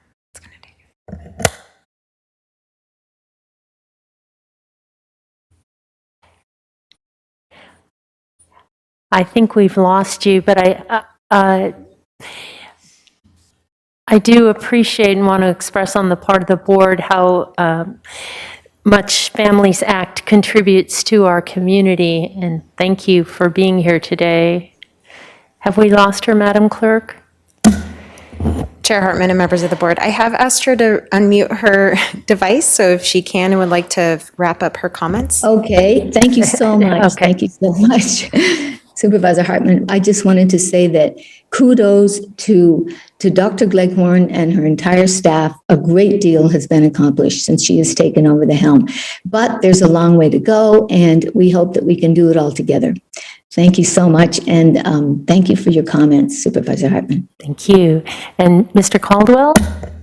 Yes, thank you. Our next speaker is Andy Caldwell, to be followed by Linda Honigman.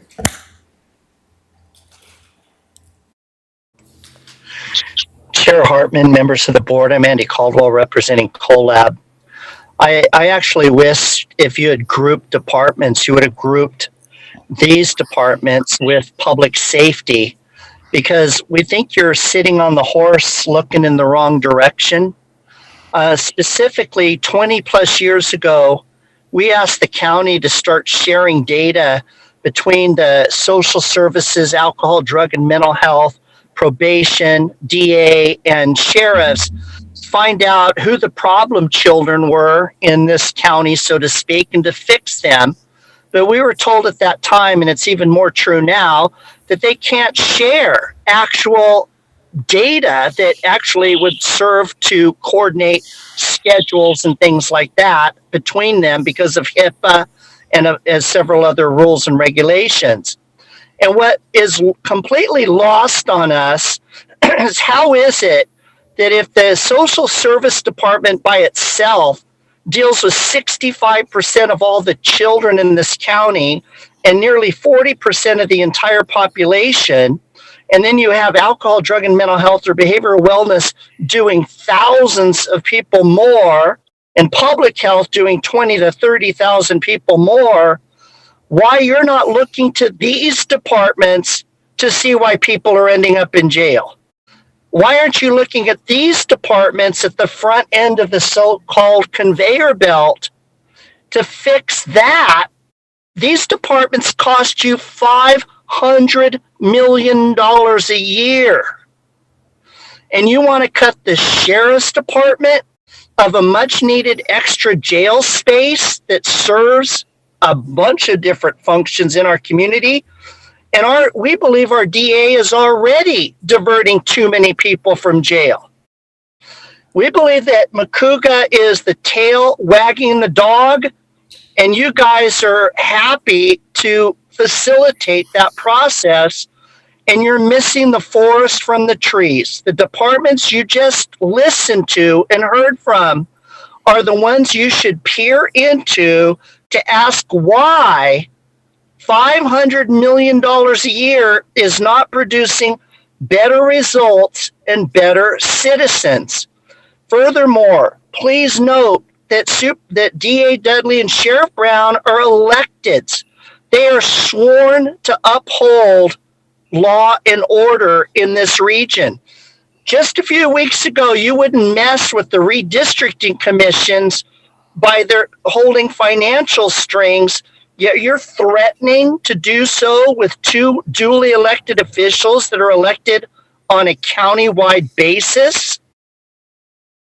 This is just outrageous.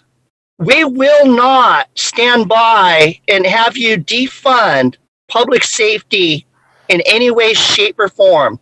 Improve it, yes. Defund it, no.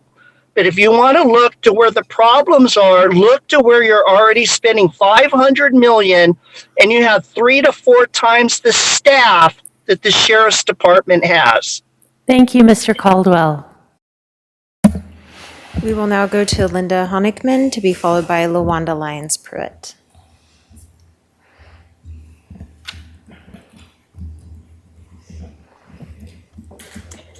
Good afternoon, Supervisors. My name is Linda Honigman. I've not had time to follow budgets and specific accomplishments of behavioral wellness in recent years, but I've kept up with the progress through reports from friends who've been active in the NAMI Public Policy Committee and trust their judgment that services and funding have improved, and whatever they are recommending, I would support. My focus on what we need to consider for future planning and funding is related to affordable housing and shelter, which is an important foundation for many of the social service concerns we are dealing with, including criminal justice reform, racial justice, mental health needs, and of course, the homeless population. I will probably share comments about the future of our housing later today. Getting back to mental health needs, I know that the lack of beds for residents who are having major mental health episodes has been a problem for years.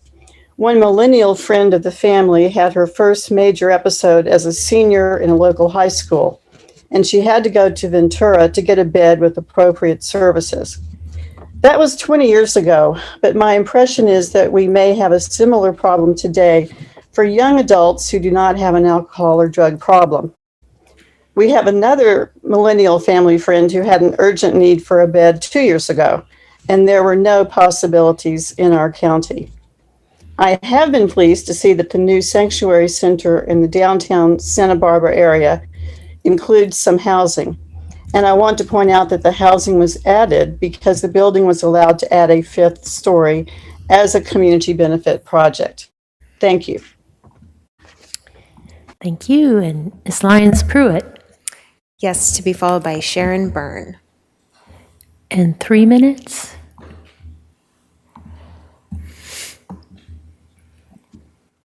Good afternoon, Chairman Hartman and Supervisors.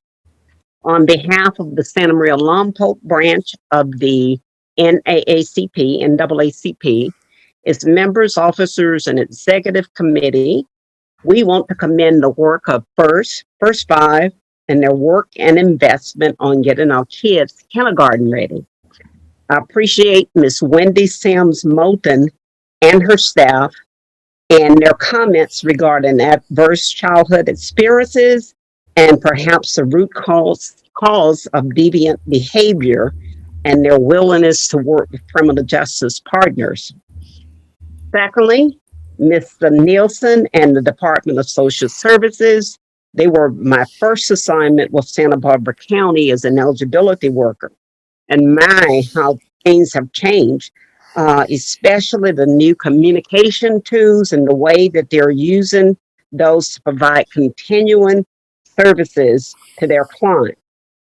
Then I'd like to applaud the work of the Behavioral Wellness and their Cultural Competency Committee, Mrs.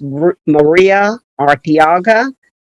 For many years, we've sat on that committee, and I appreciate her leadership and that of the other team members. I so appreciate their commitment to culturally and linguistically appropriate measures that they've taken, and wholeheartedly support all of their work and their requests.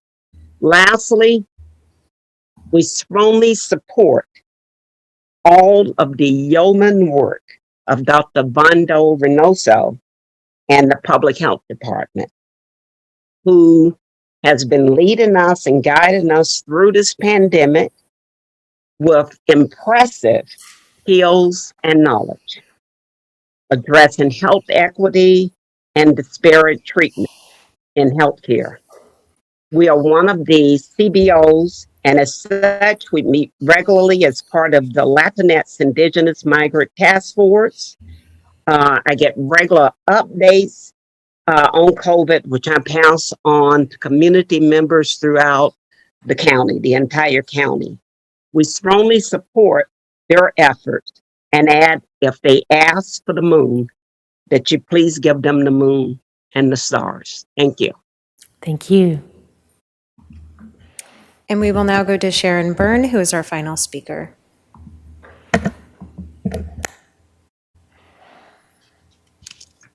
Good afternoon, Supervisors. As I'm listening to this hearing, I'm very sympathetic to you for how many of them you have to listen to. But I'm reminded that 7 years ago, I was in that very same hall when there was an absolute meltdown at then ADMHS. And I think Supervisor Levin, you might have been the only supervisor that was there at that time. And I would like to note that the turnaround since then and the progress that has been made is nothing short of astonishing. In this past year, opening the Champion Center, I know that is a huge win, and it was such a needed piece of the service for crisis beds. The housing units built out of conversions of a former clinic site. I'm working with homeless outreach teams that are on the field from behavioral wellness. And I have to tell you, they are top notch and they work all kinds of ridiculous hours. And they really do help clients, and they're taking services where the services are needed, which is in the field, rather than expecting someone to get on a bus and come to an appointment.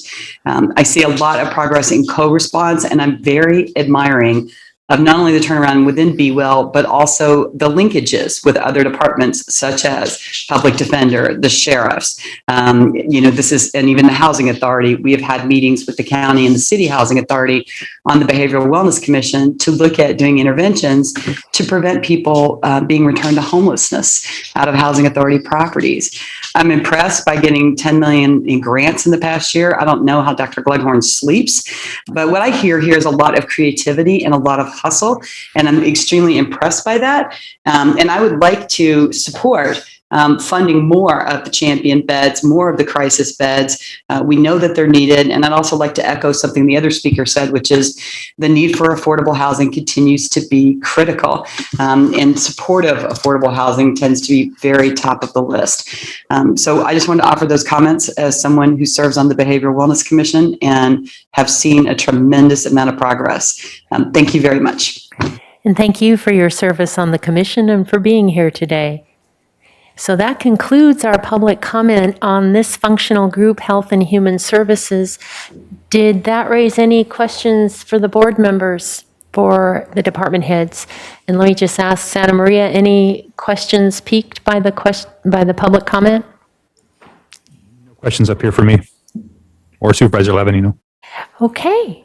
So with that then, Supervisor Williams. Well, I would just make a point that what behavioral wellness does is often enable some individuals to operate at a higher level of functionality than they otherwise would. But I think it would be a mistake to talk about the work of behavioral wellness as if somehow these people are not going to have mental health issues someday. This is not a factory where they go in mentally ill and they come out not mentally ill. Some people break addictions, and that is hard enough to do. But what we do is what most societies have either never attempted or failed to do. Other societies throw these people away, and we attempt to build a society where we do not throw them away. And it's expensive, and it's always going to be that expensive. And civilization is expensive. Thank you. I think those are good words to close out this discussion and turn then to community resources and public facilities and the overview. Thank you, Chair Hartman.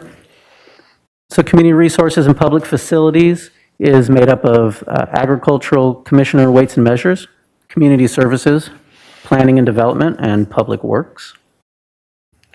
This functional group receives 7% of the county's total GFC at $21 million. Much of the revenues funding their operations are derived from state and federal sources and charges for services. Operating expenditures are about a fifth of the countywide total at close to $250 million. And this group comprises 12% of the total FTE with just over 500. GFC has remained relatively flat in these departments, while we see a steady escalation in operating revenues in community services and public works. Operating revenue in community services has increased by almost $36 million since 1718, a 264% increase. The vast majority of this has been in the Housing and Community Development Division, with a $20 million increase in next year alone, and talked more about on the next slide. Public Works has larger increases in the earlier years of the 5-year period, mostly driven by revenues in roads and capital maintenance and capital infrastructure, as well as the Prop 1 Integrated Regional Water Management Grant Program. Part of the jump we see in fiscal year 1920 is increased charges for services in the Resource Recovery and Waste Management Fund. In the year-over-year detail, we again see GFC remaining relatively flat in these departments, as it only funds a small portion of their operations.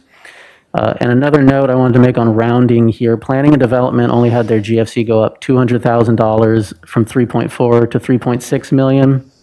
And so that rounded down to 3 million and then up to 4 million respectively. It looks like $1 million increase in GFC. That's not the case in planning and development. It is a $200,000 increase. The $20 million increase we see in CSD operating revenues this year is driven almost entirely by state and federal grants to housing and community development related to the Emergency Rental Assistance Program and the second round of coronavirus allocation from the state for the Emergency Solutions Grant to address homelessness. The $8 million increase in public works is driven by increases in state funding and transportation, as well as increased charges for services in resource recovery and waste management. Operating expenditures in this functional group are a little unique in that salaries and benefits only make up 1/3 of their total operating expenditures, whereas countywide it's over half of the county's total operating costs. This is because Public Works and CSD make up the bulk of the expenditures in this group. Public Works completes expensive projects that more often hit their professional and contract services line items rather than employee salaries and benefits. Similarly, CSD receives a lot of revenue that is passed through to other entities for program implementation, so again, doesn't hit their salaries and benefits. In all 4 departments, we see operating expenditure trends that closely match the operating revenues on the prior slide. In the year-over-year operating expenditures, the largest jump we see here is in community services by $18 million. This is tied to the same rental and homeless assistance grants mentioned on the prior slide. FTE have remained relatively static in the Ag Commissioner and Public Works over the 5-year period. CSD's increases are driven mostly in HCD for increasing program administration needs, again related to the funding we've discussed. Planning and development staffing has more ebbs and flows with permit volume and revenue.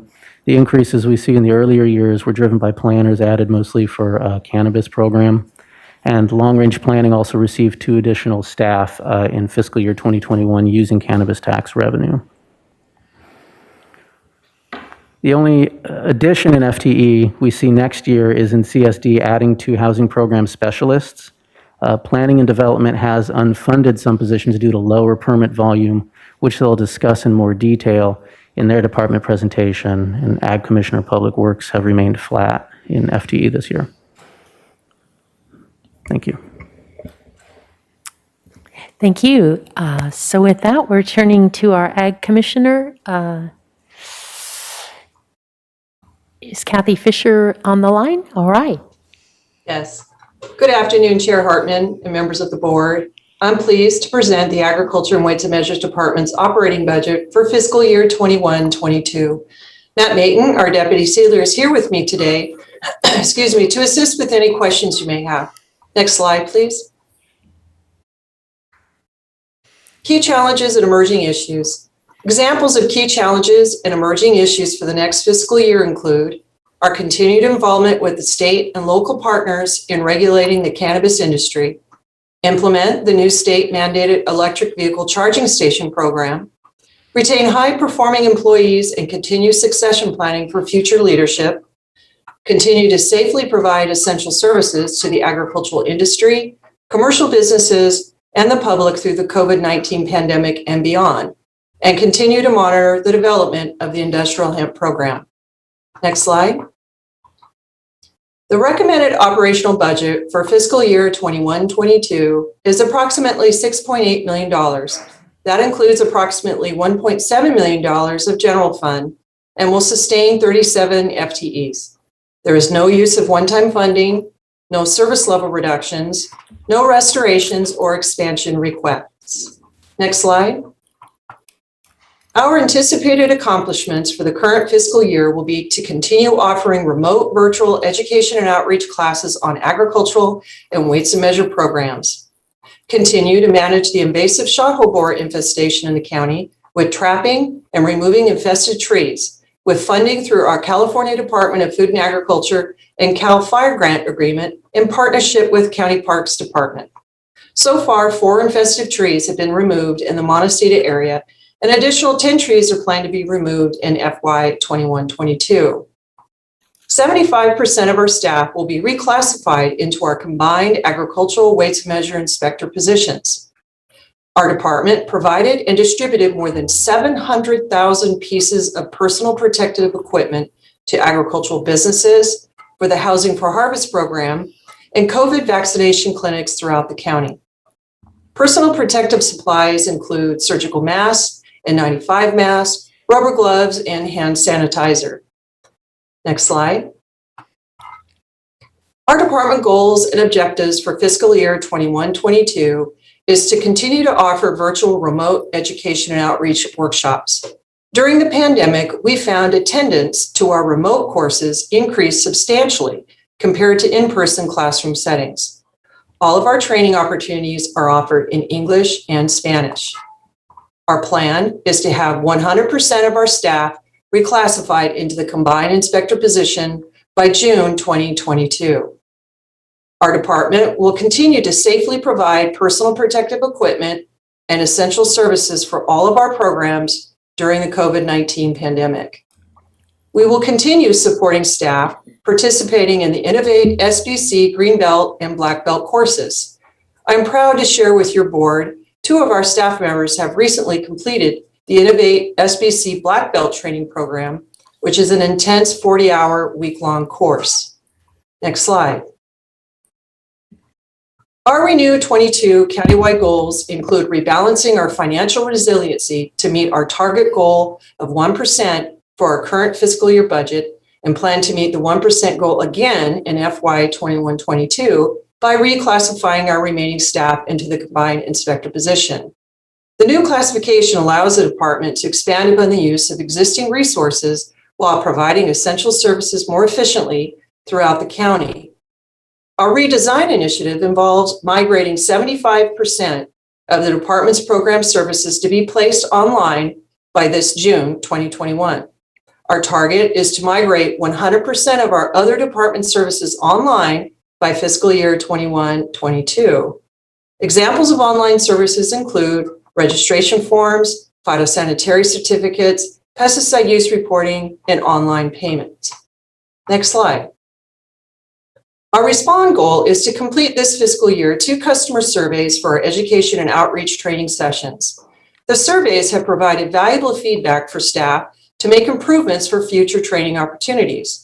Additional customer service surveys will be completed for the remaining training sessions for this year.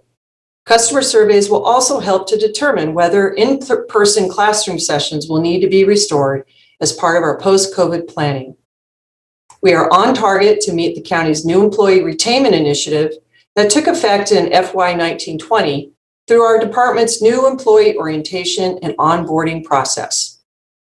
Our supervisors and managers participated in several leadership skill development programs this fiscal year and will continue to participate in additional leadership skill development programs next fiscal year as they become available. Next slide. Our performance measures include completing 42 employee performance evaluations for this current fiscal year. For next fiscal year, our target is to complete 100% of our employee performance evaluations by their due date. Performance evaluations for each employee may include quarterly and annual evaluations and additional evaluations for promotions and flex transitions. We are on track to complete 8 education and outreach remote virtual training courses for this current fiscal year, and our target is to complete 10 remote virtual training sessions for FY 21-22. By the end of this fiscal year, in June 21, we will have 15 staff scheduled or have completed the Innovate SBC Greenbelt Training Program, and our target is to have 100% of our staff participate and complete the Greenbelt training sessions by the end of June 2022. Our department plans to incorporate process improvement ideas that our employees have created and developed through these courses. Next slide. I'm pleased to announce to your board that there are no service level reductions for the department. Next slide. In summary, for fiscal year 21-22, we will continue to provide remote education and outreach sessions for our regulated community and offer other trainings based upon feedback from our customer surveys. We will support and prepare staff for future leadership opportunities to ensure succession planning.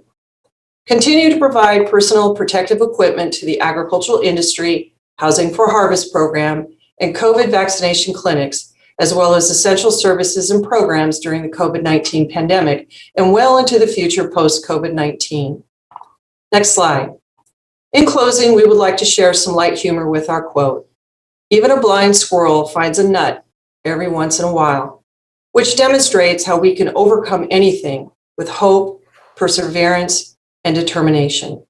That concludes our presentation. We are happy to answer any questions. Thank you, Ms. Fisher. And Can I interrupt for a second? I think that quote's actually from Peter Adam. The record. I don't think it's anonymous. So, any questions or comments? In Santa Maria? yeah, I like to make a few comments.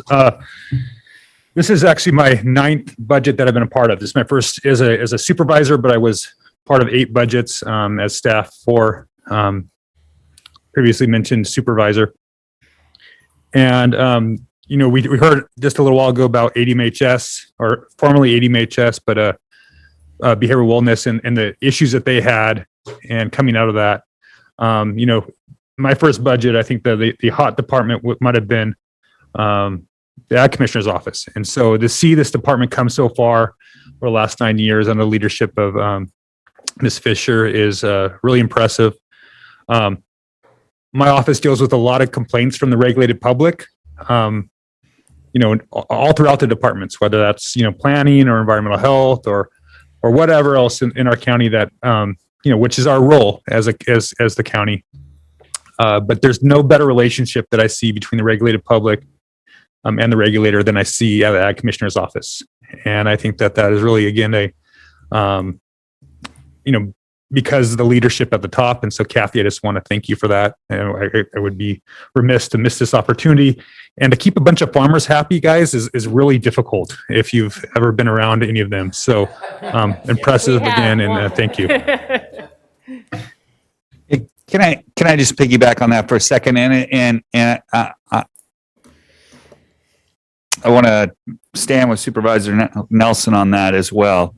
This department had some issues before, but the second thing he said is, and most of the time it's questions somebody in the regulated community has, and we're not trying to fix their problem every time or get them the answer that they want every time. It's that just want a responsive department, right?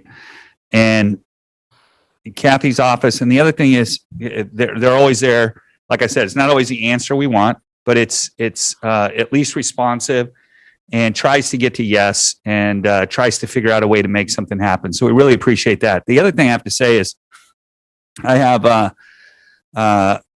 monthly meetings with Kathy, and what's always inspiring me about her is that it's always nice to hear about problems before they become public. And so she's always one step ahead of the next big problem. And it's always like, okay, here's what you're going to hear about in a couple of weeks. It's a big problem.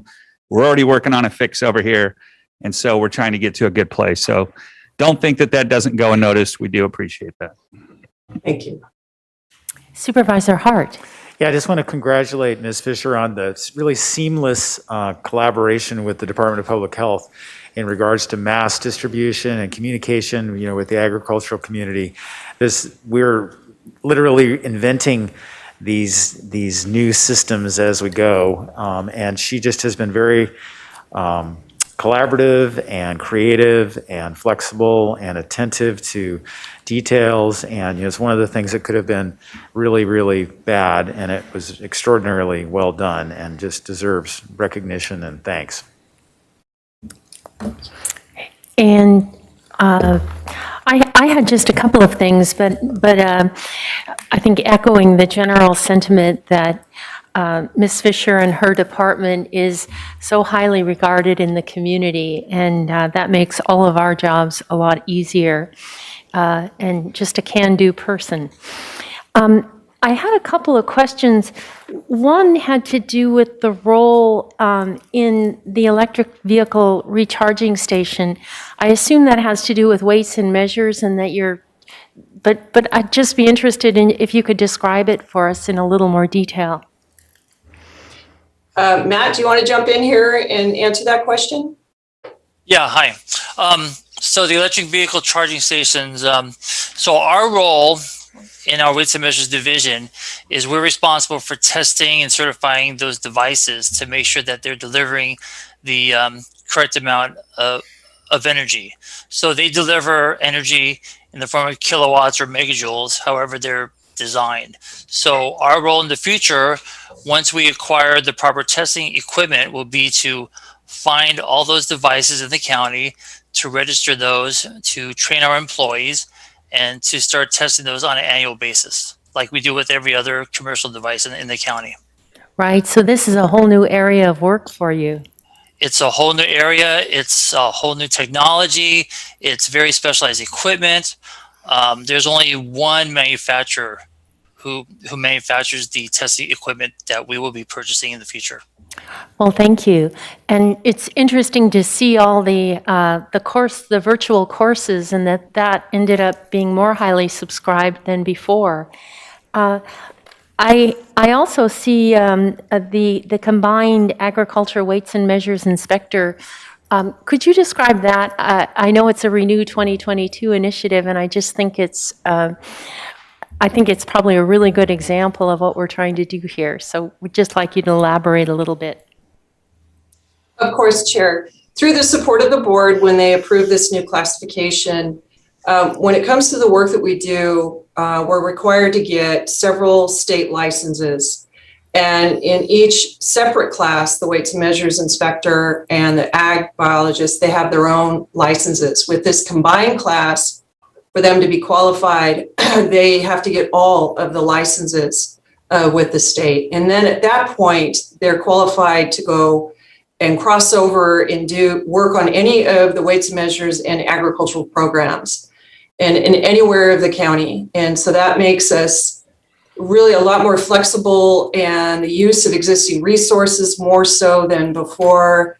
And so it's really proven after the last several years to be a very efficient position that we've added in the department. And not only that, but the cross training they get, the work experience they get is a lot more diverse and more rewarding for our staff to work on all of these programs.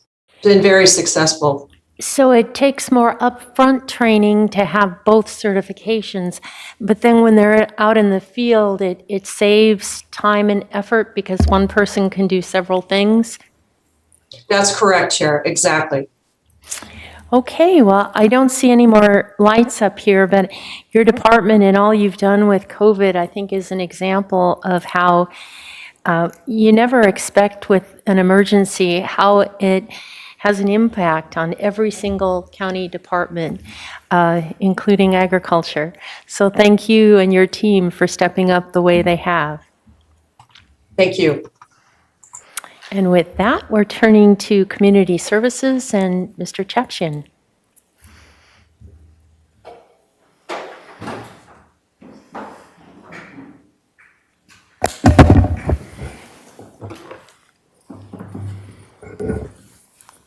Good afternoon, Chair Hartman and members of the board. My name is George Chapchin. I'm the Director of Community Services. It's a pleasure to be here. To my right is, Ryder Bailey. I haven't seen him for a long time, so Ryder Bailey, our CFO. Is it really him under the Deputy Director. mask? Who was this guy again? We have Dinah Lockhart, who runs our Housing and Community Development Department. Jeff Lindgren, who is our parks person. Sarah York Rubin, who runs our arts section, and Ashley Watkins, who is our Sustainability Division head. Again, I'm pleased to be here this afternoon to present our budget to you. We have perhaps the most diverse program of any county department. We have 5 divisions: the admin and support, which provides the essential budget and IT functions and administrative support for the department. Parks and open space. This division welcomes approximately 7 million visitors annually at our 24-day use parks and 2 camping parks. Covers over 8,600 acres of open space, beach areas, and 85 plus miles of trails. Our housing and community development supports funding for affordable housing development, administers grants to improve community residents' quality of life, and through the continuum of care activities delivers housing and services to meet the specific needs of people who are homeless. Our community support section includes the Office of Arts and Culture, countywide free libraries, human services and women's commissions, as well as the homeless shelters and warming center operations. And our sustainability division works collaboratively with other county departments and community partners to achieve our greenhouse gas reduction goals through programs such as the Tri-County Regional Energy Network and projects like Community Choice Energy and the 2030 Climate Action Plan. I gotta put it on? Oh, I must put it on. Okay. Apologize about that. Okay. Slide 2, we have a dynamic department with many exciting projects, but we also face some challenges in the coming years. For COVID-19, CSD has responded to the COVID crisis by taking a leadership role in the multi-jurisdictional and multi-departmental task forces for unsheltered and homeless individuals. COVID has changed the way our park services and offerings are being delivered. While our special events and groups programs have been paused to remain compliant with public health orders, our campgrounds have seen a significant uptick in occupancy as locals and visitors alike reconnect to nature and camping as an affordable and safe vacation opportunity. Our homeless issues and programs are very complex, as you know. COVID has both intensified the problem and the efforts to address the issue. There have been renewed interest and unprecedented efforts at the federal, state, and local levels. The county has done exceptionally well in applying for and administering available federal, state homeless funding. We administer the Rental Assistance Program, which was the Treasury money, $14 million, and the CARES homeless funding. That goes towards unsheltered and vulnerable populations. With these monies, we implemented the Room Key Project, help with home key real property acquisition up in Lompoc with Be Well, partnered with the Santa Barbara City Housing Authority to purchase a property on Pedregosa Street that will house 3 homeless families with young children. We opened and operated the Santa Maria Emergency Shelter when COVID first hit, and we worked with our shelter partners by providing meals, hygiene packs, hand washing, and restroom rentals for those who were still living on the streets during COVID. We'll continue to leverage our work with community-based organizations and government agencies to address the homelessness as best we can. Bullet 3, we continue to invest in our parks by addressing the significant backlog of deferred maintenance and are again very thankful to the board for this approved funding. Bullet 4 is our outdoor recreation is an important component for health for many Californians and an economic driver for many communities. Our community is blessed with vast amounts of beautiful open space, trails, and parks. We want to maximize the use of our recreational amenities by local residents as well as visitors. With these goals in mind, we've partnered with cities and key stakeholders and have begun the process of creating a countywide park and recreation master plan. The county has also taken a leadership role in forming the County Library Ad Hoc Committee, which is focused on increasing equity and sustainability of the countywide free library system. For Bullet 6, our Office of Arts and Culture continues to provide art opportunities, grant funding, and technical support to arts and cultural organizations.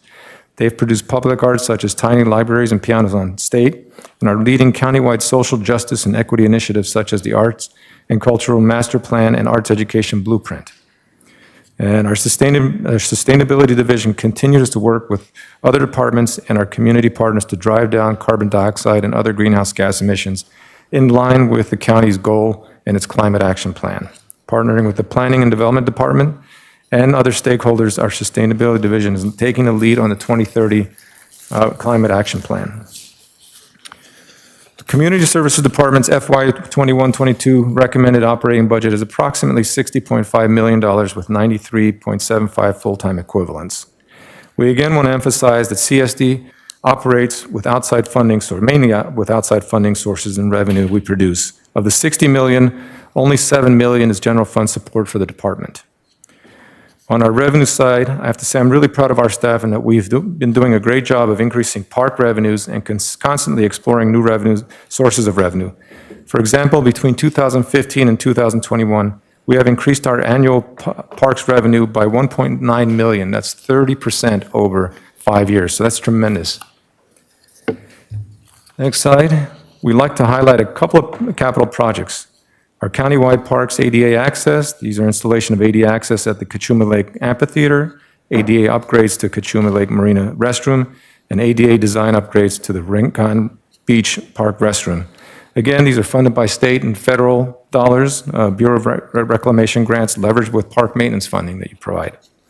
The Arroyo Burro Beach County Park, these are repaving 2 parking lots at one of our more popular parks and one of our high revenue producing parks. Kachuma Lake Water Treatment Plant designs a relocated water treatment plant to address the outdated infrastructure and increase reservoir surcharge levels. And our Halama Coastal Trail and Beach access for trail on coastal property recently donated to the county. Some accomplishments we'd like to highlight over the past year. Housing and Community Development's leadership role in the Emergency Operations Center, Homeless Task Force, sheltering the homeless, and room key operations. Again, I'm extremely proud of our staff for stepping up and addressing the homeless issues immediately when COVID hit. And this was a time when people didn't know whether they were going to catch it, how deadly it was. So they did step in and actually staffed the Santa Maria shelter.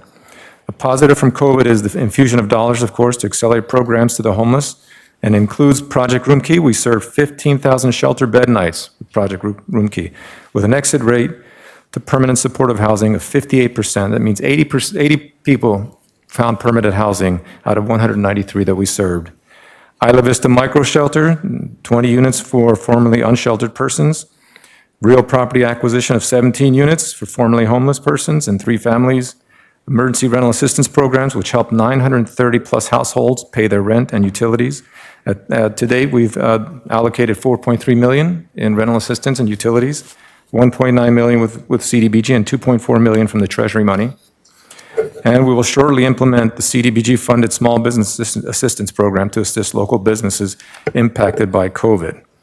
CSD has also taken leadership in the social justice and equity realm, with our sustainability team leading the formation of the County Equity Advisory and Outreach Committee to reach marginalized and under-resourced communities that are disproportionately impacted by climate change.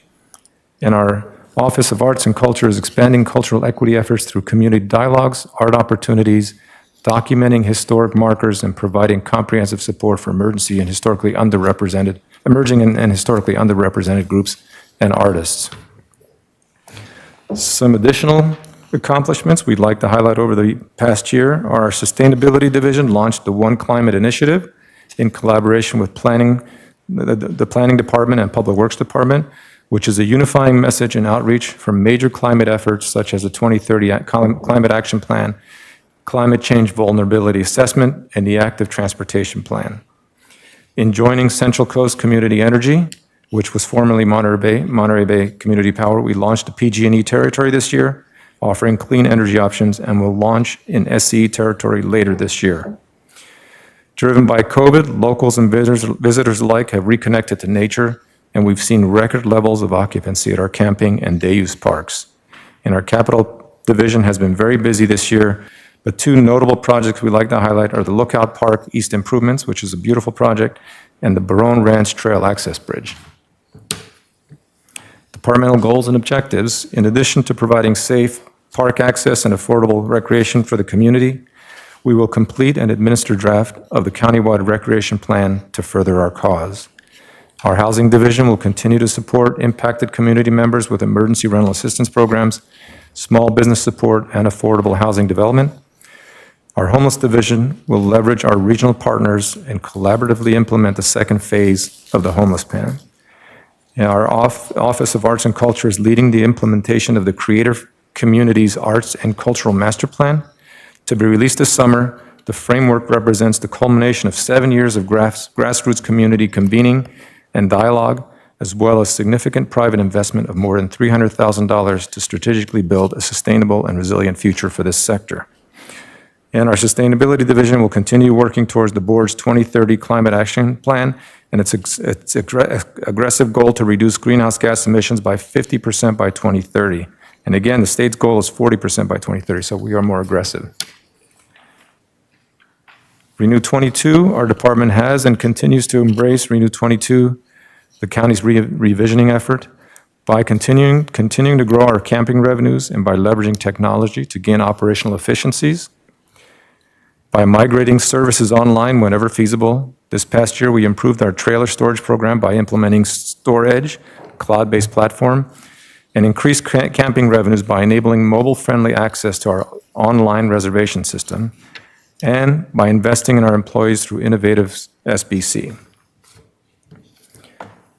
As a critical component of Recreational Master Plan, we've held approximately 12 virtual meetings and collected nearly 1,500 customer surveys to assess recreational needs and wants of our community. We retain new employees. We are on pace to exceed our target of 80% with a perfect 100% retain rate. And we continue to proactively seek and develop future county leaders through mentorship and development programs. Performance measures. The Parks reservation system continues to be a resounding success. With the support of our call center, which recently expanded coverage to include weekends, we now assist customers 7 days a week, 9 a.m. to 3 p.m. We are on pace for nearly 40,000 reservations this year, with over 90% being done online by the customers themselves. At Cachuma Lake, we've achieved our highest occupancy levels on record, on pace to nearly double year over year. Within our housing division, we continue to monitor and collect loan receipts from completed projects we help fund. We're taking these revenues and reinvesting into future affordable housing. Again, and these loan receipts actually match the amount of home funds we get from the federal government. With our Arts and Sustainability Division, they are active and successful in seeking external funding to further the goals and inject resources into our community. I'm happy to report that we do not have any service level reductions. And in summary, our department proactively continues to strive to improve the lives of our community by providing safe and affordable access to our parks, libraries, and arts. In collaboration with the federal, state, and local partners, we will work towards ending homelessness through funding essential services and the development of housing units. We'll continue to lead the collaborative effort to improve the countywide free library system. And our sustainability team will leverage resources from our community, governmental agencies, nonprofits, and other county departments to reduce greenhouse gas emissions and enhance resiliency in the region. And our quote is a Greek proverb: "A society grows great when its elders plant trees whose shade they know they shall never sit in." Thank you.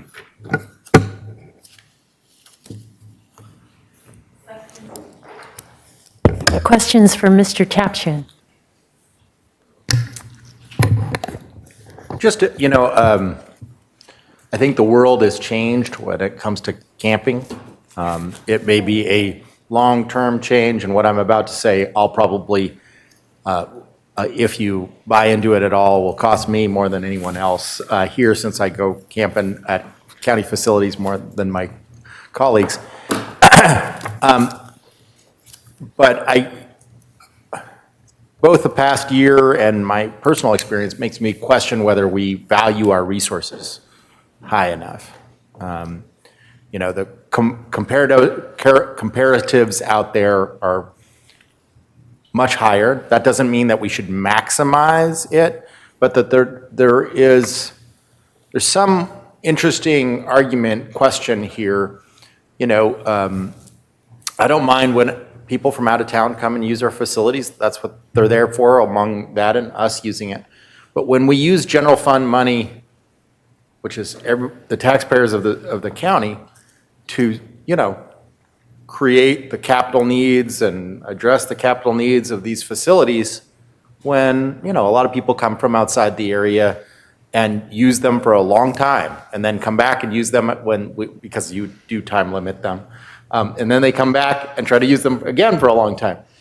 And so, I just question whether we are adequately valuing the resource, at our facilities because, we want to create a balance between affordability, but also having the funds necessary to address the resource needs there. That, and I want to know how much money or how much water we're going to be able to accumulate next time Kachuma is full because of the change in the water treatment plant. That's great. That's something that I think that the water agencies were hoping for a long time, including when I was on it and we raised the radial gates. So I'm curious, at some point I would love to see that figure. For $270,000, we actually could get more water. That's amazing for the people of the county.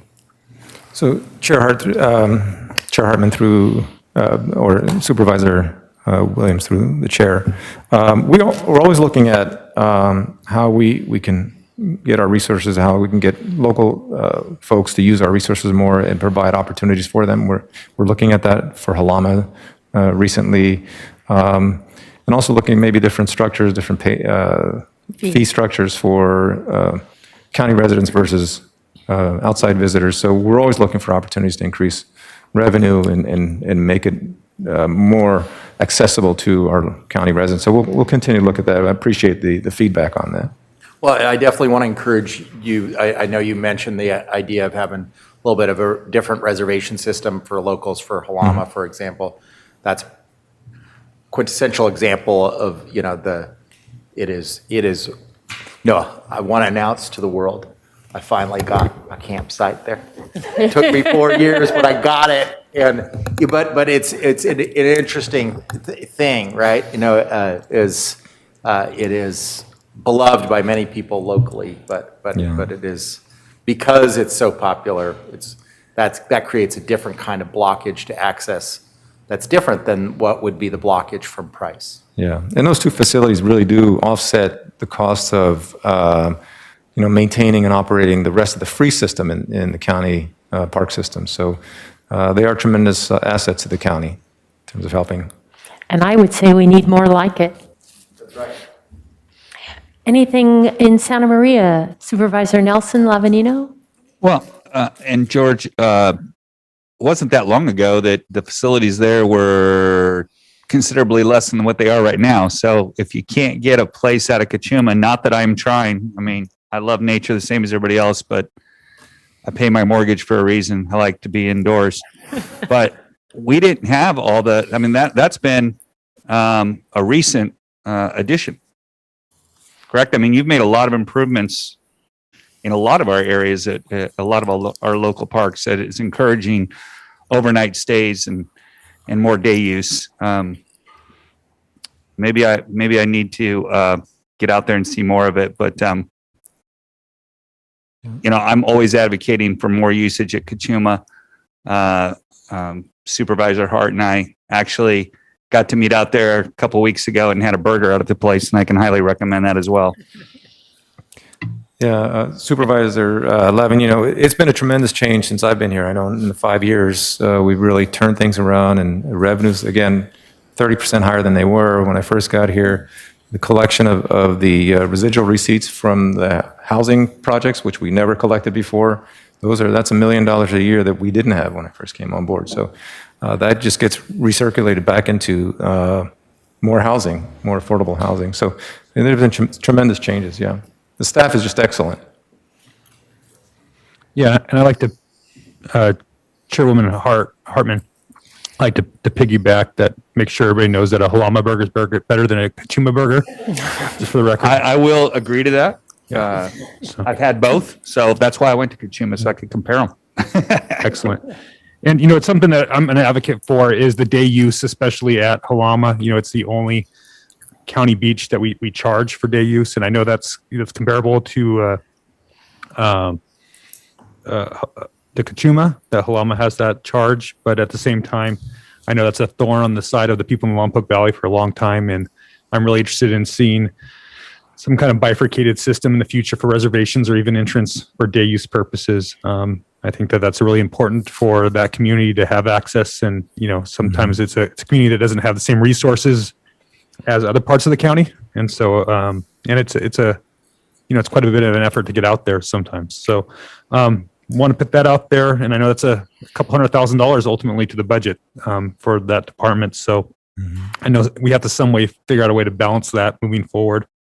The other thing that I wanted to commend you on was, the proposal to potentially put lights at the Orchid Community Park. That's going to increase the use of that park by maybe up to about 30%. And instead of building a new park, maybe we can get, recreational needs filled through other means. I also know you're looking at some innovative measures to maybe do a turf, which would not only save water, but also allow us to use those fields year round instead of having to rest them from time to time. And again, your department's very diverse. You're tackling a lot of things. I appreciate, again, the work with the libraries, especially within Orchid. And I'm also looking forward to hearing back soon on a comprehensive plan for sheltering our unsheltered. Thank you. George, I have to tell you that we sometimes refer to your department in my office as, you have that drawer at home that when you're not sure where anything goes, it goes into that drawer. And when you need something, you're like, oh yeah, it's probably in the junk drawer. It's over there. So not that anything you're dealing with is junk. It's just like, it kind of is a haphazard collection, of very,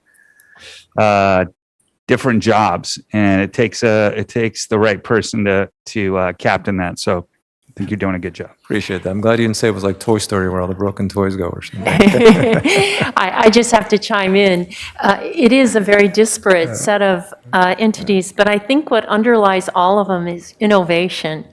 And innovation in the way you work with partners, a way you work across jurisdiction, and just the substantive ideas that you bring forward. I mean, sustainability was new, and it got in your department, and what you've done with that. The whole equity program in the arts and broadening it, that was new. Dealing with the libraries, our system in Santa Barbara County is different than any other of the 57 counties in the state, and trying to work through that. And what we're doing with the park master plan is really innovative too, because it goes across all jurisdictions. So I just think that takes extraordinary leadership to have that kind of innovation across the board, and just super people like Ryder working on all these issues.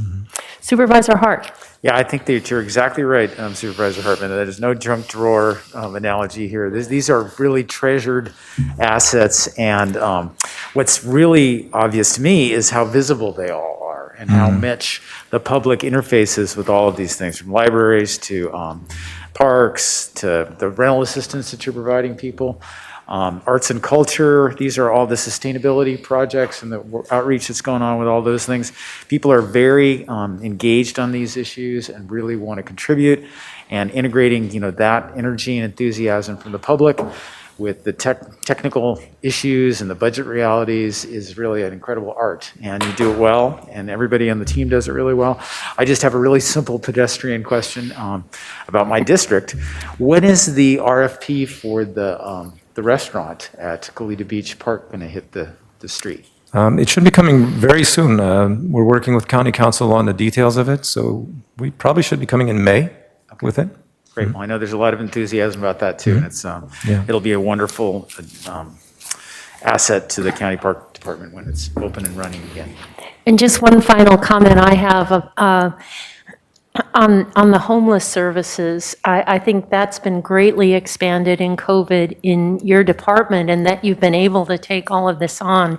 And it's what I've up close and personal in Isla Vista, I've seen and have a much greater appreciation for the complexities of these issues. And I've been so well educated by your staff, and you have to have a heart for this, and they really do, and that's so appreciated. Thank you, Chair Hartman. I mean, I can't say enough about the staff. You've all met them, and how competent they are. They're excellent, and it's the most important thing is to get the right people on the bus, or, high functioning team that can, self-regulate and fix things. And that's the type of team we do have. So it's a pleasure for me to lead that group. So they're doing all the work. They're part of the orchestra. Maybe I'm just kind of leading it, but yep, they're tremendous. Madam Chair, Thank you. I just wanted to say too that if Ryder was looking for a place to land, I could probably find a place in the 5th District office. So You can't take him. Yeah, dude, there'd be a competition there. I'll do a dance off for it. Super Chair Hartman. Yes. I just want to mention to you, all our departments have done incredible work on COVID, all of them in their departments, but I don't think you know that Mr. Chapchian in the early days actually played a pivotal role. He was in our EOC, he led the operations team because it was a lot about homelessness in that group, and we thank him for that. I don't think George has ever said no. Because you can't say no to Terry Nisich. But I don't think he's ever said no when she's asked him to do something. So thank you very much. Sure, absolutely. And just one other question. I believe we have a board presentation coming up on the equity, arts, and culture, and so I'm really looking forward to that. Yeah, I think staff's doing a really good job reaching out to the community, and we've partnered with an organization that does a lot of that type of work. So we'll come back. When we come back, we'll describe the work. All right. Thank you. Thank you. And turning to planning and development and Director Plowman.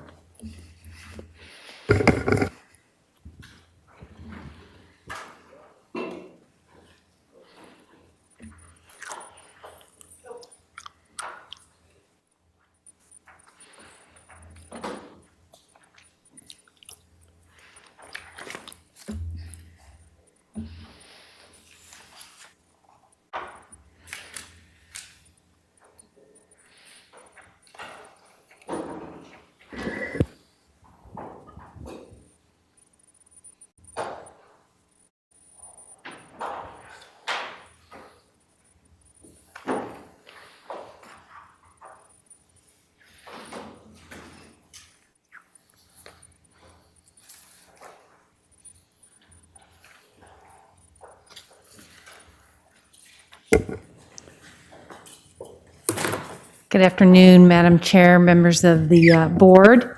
It's good to be back in the board hearing room. It's been a while since I've been here, and it sounds like we're going to be doing more of that, which is great news. I'm very happy to be here today with my team. I have Krista Ryder, who is our business manager here, and Steve Mason, assistant director, is in the room. And then I have the rest of my management team available via Zoom if questions come up. So I wanted to start with our key challenges and emerging issues. As CEO Miyasato said, COVID-19 has hit every department in different ways. We've had fiscal and operational challenges that have resulted, which I will go into more later in the presentation. Cannabis permitting, enforcement, and compliance continues to be a challenge and an emerging issue for the department. Staffing and succession planning, essential updates to our technology infrastructure, and development and adoption of the complex policy programs that we work on in the long-range planning division. So the budget this year for planning and development is $2.1 million. We have a one-time use of funds for ongoing operations and LRP of $8,900. The general fund contribution is $3.6 million with 106 full-time employees. We are requesting an expansion this year, and this is in part to support some of the ambitious goals that we have set for ourselves in the next fiscal year. And those include transforming really how the department does business. That means moving to a digital service model, delivery model, with the Acela enterprise system. So we currently have Acela, but we are going to be upgrading that to the cloud-based system where we can communicate and coordinate with other departments. So it's a significant shift in how we operate today and how we communicate with our customers, either applicants or residents in the community. We're also going to be, we've initiated the development of a strategic plan for the department. which will allow us to create a roadmap for the next 3 years and the change efforts that we want to engage in and help us prioritize those efforts. Anticipated accomplishments for this fiscal year. As I mentioned, we initiated the strategic plan, which is going to lay this roadmap out for us. We also completed 2 cannabis ordinance amendments. We will have implemented the credit card option for paying fees online. We have continued with our employee engagement efforts, including leadership development through the Innovate SBC program. That is a renewed 22 and KPMG accomplishment. And I want to take note of the next accomplishment, and that is building and safety amidst this pandemic was able to complete 99% of requested inspections within 1 day. 1 day. They conducted 30,000 inspections throughout the pandemic. And they've just been champions out there. So I just really want to shout out to the Building and Safety Division and all the divisions, frankly. And I'll talk a little bit more about that. We processed and approved over 1,000 zoning permits and roughly 3,500 building permits. COVID really forced the department to shift to online permitting before we were really ready. And I'm not quite ready, but and we ended up having to accept applications in a digital manner, which created some complications for certain applicants. We also allowed people to submit in boxes outside of our building, but we closed our offices, we closed our counters, we moved most of our staff to a telework environment, and then we transitioned 8 hearing bodies to Zoom hearings and missed very few meetings in doing so. And that was a Herculean effort, I think, for our administration division. So I'm very proud of what they were able to accomplish. And I think the virtual hearings have really allowed the public to play a bigger role in our process. So I just am very impressed with all the efforts that staff has made to make the operations work despite the fact that our offices were closed. Next slide. So this slide depicts a graph that shows the trend lines for both building permits and planning permits. And as you can see, from 2019 to 2021, sort of how the permits have declined. And when COVID hit, you can see the identification of January 2020. Permits were already kind of on the decline for planning, but then we had a precipitous drop for building and safety right at the beginning of the pandemic. The good news about this chart is that we're starting to see an increase in those permit applications. We did a year-to-year comparison for the last 4 months, and the building permits are up 14% and the planning permits are up 25%. So that's great news. The anticipated accomplishments for this fiscal year include a number of development review projects. We managed to get through the San Ysidro and Olive Mill Road roundabout projects. Those were approved by the county but have been appealed to the Coastal Commission and are still being worked out. We approved the development plan and emergency permit for the debris flow nets in Montecito. Approved another section of the Highway 101 expansion, the HOV lanes, and the Strauss Wind Energy Project.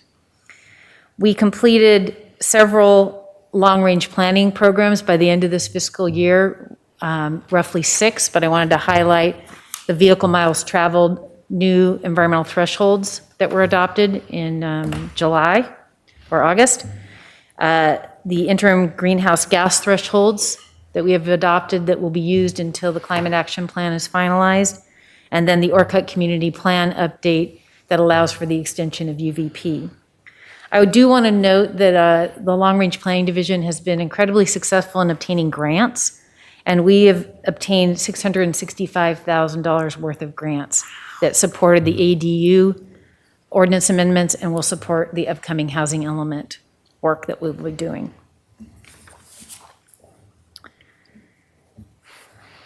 Our departmental goals and objectives for next fiscal year include completing the strategic plan work. We anticipate that will be done in September or October, and that will give us this map for change that we're looking to and help us prioritize those change efforts. And I want to note that the KPMG recommendations are will be included in that process. One of the key recommendations out of KPMG, and had been a objective of mine when I started in the department again, was to transition to this digital service delivery model.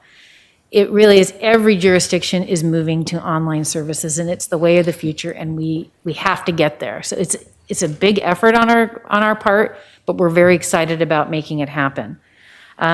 This is through the Acela Enterprise System. As I mentioned, they will be accessed by the other departments. We believe it will significantly improve the way the public interacts with the department. This will be more transparent. People will be able to get online and find out where their permit is in the process. Applicants will have more information. The members of the public will be able to access information online. So we're really excited about that. And additionally, it will enhance the communication between all of the departments that are involved in the permitting of applications. The coordination through the cloud version of Acela, when all the departments get on the enterprise system, will really facilitate and I think make the permit process more efficient. We'll continue to work on the cannabis permits. And I do want to say that we have in the last, 6 to 9 months, seen compromise. And that's been a really encouraging thing. We've seen applicants and appellants be able to work out their issues before we get that appeal to the Board of Supervisors. We have roughly 6 applications where that has occurred. We do keep seeing appeals, and I expect that that will continue. My hope is that we can get those resolved more and more as we move through the process. But I imagine we will still be seeing appeals coming to the Board of Supervisors. Once we issue permits and we really get through the bulk of them, the work will shift to the compliance staff at that time. And then with respect to attracting and training and retaining staff, we're going to be working on updated job descriptions so we can make sure our core competencies that are needed for each position are included. We're going to be implementing this comprehensive onboarding program that was developed by a team of our staff that went through our leadership program that we had developed. And then we will continue our leadership training, sending people through Innovate SBC and other programs that the department is involved in. With respect to long-range planning, you had a lengthy presentation by the division on March 9th. We talked about the projects that will be in the 3-year work program and that will be worked on next fiscal year. I'm just going to highlight a few of those to save some time, but environmental justice element is one of the new elements that's required, and we are required to complete that element because we are touching and working on 2 other elements of our general plan. We are working on the circulation element. We have the Ag Enterprise Ordinance Amendment. And we talked, I think it's about 2 months ago during the second quarter CEO report on the business license, there was a discussion of adding a potential cannabis ordinance amendment to the work program. So I bring it here to the budget hearings this week so that we can discuss that and what it would mean for the work program and what choices the board would have before them if that was indeed direction that they gave the division. We were going to continue to coordinate with other departments. We've got CSD on the Climate Action Plan and the Recreation Master Plan, and then we'll be working with Public Works on Active Transportation Plan.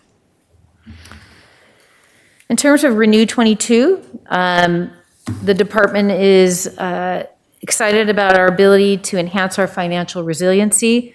Our goal was $194,000 this year, and we actually achieved $275,000 of savings. We will set our target at $217,000 for next fiscal year. The redesign, Renew 22 goal of migrating county services online is really in line exactly with migrating our permit process online.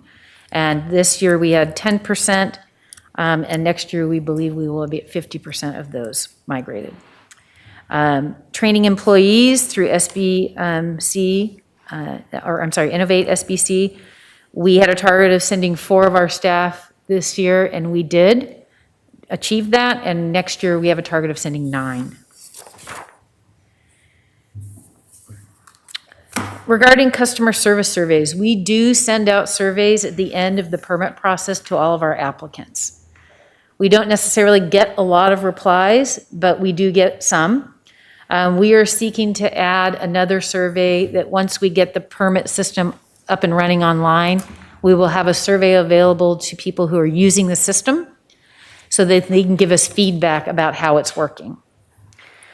With respect to employee retention, we had a goal of 80% this fiscal year, and we actually exceeded that. So I'm very happy to say we're at 86%. Our goal will continue to be at 80% in the next fiscal year. And then in terms of developing the next generation of leaders, we sent 40% of our management team through trainings, leadership trainings, and which exceeded our target. And next year we will plan to send 30%. Regarding our performance measures, I did want to highlight one where we had some challenges, and that was development applications that only require a CEQA exemption. We have a performance measure of trying to get those projects to hearing within 4 months of being deemed complete.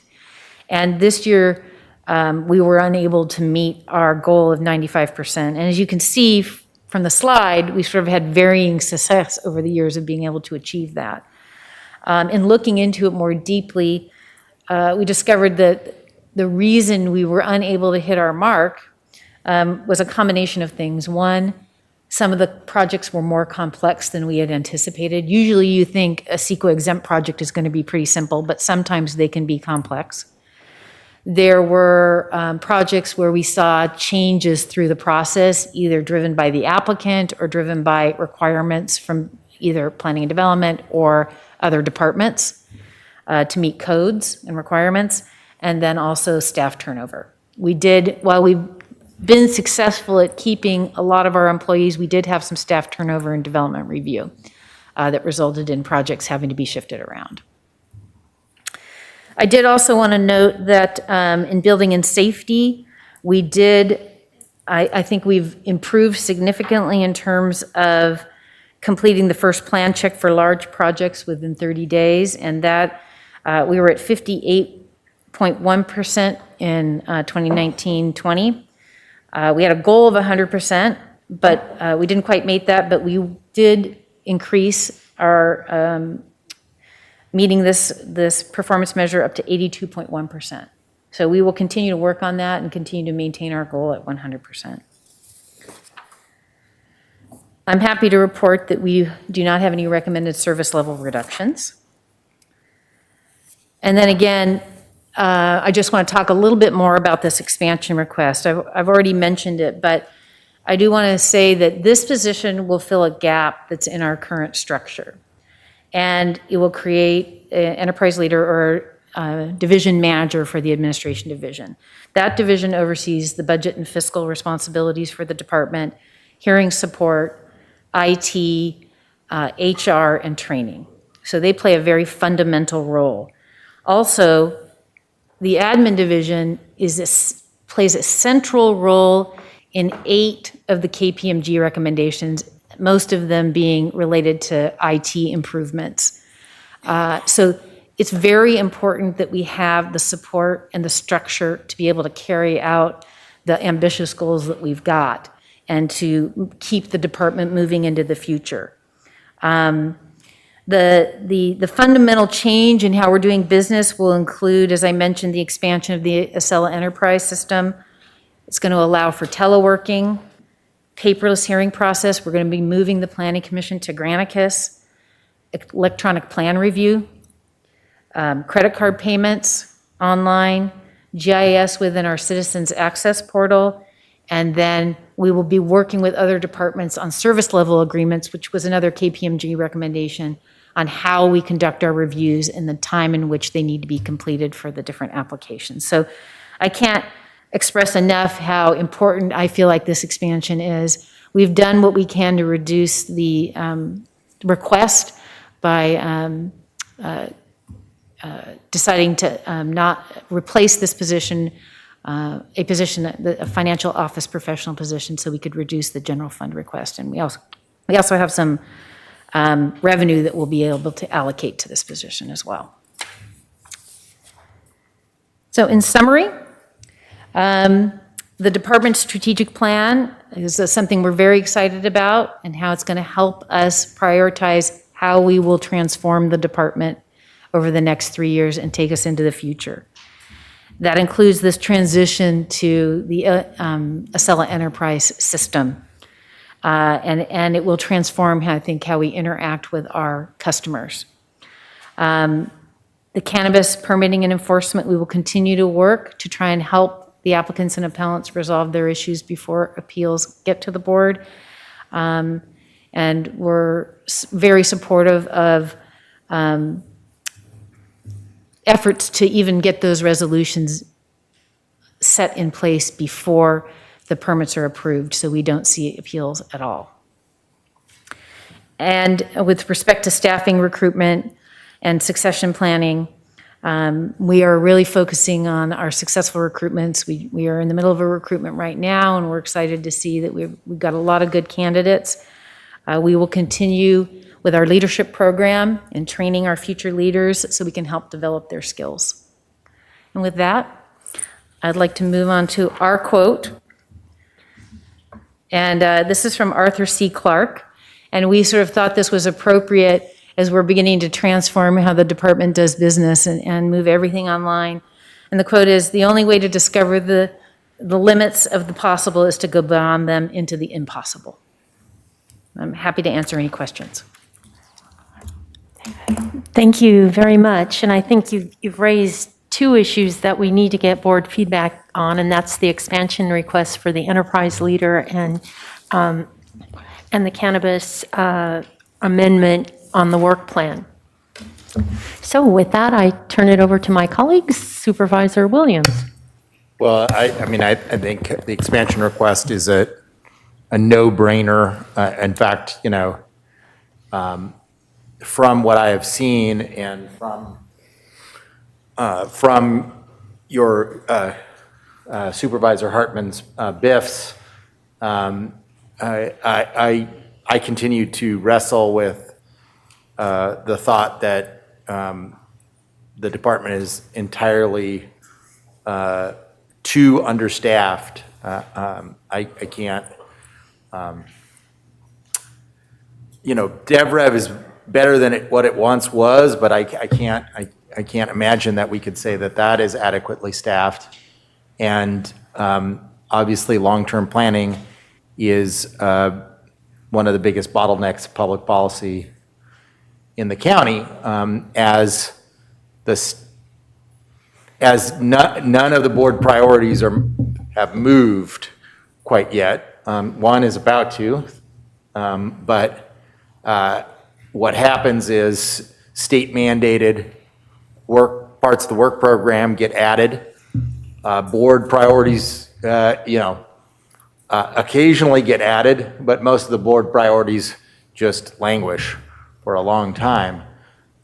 Though it is sobering, your assertion that essentially we can't add bodies to the existing team without adding a whole nother team. And that's a tough one to wrestle with.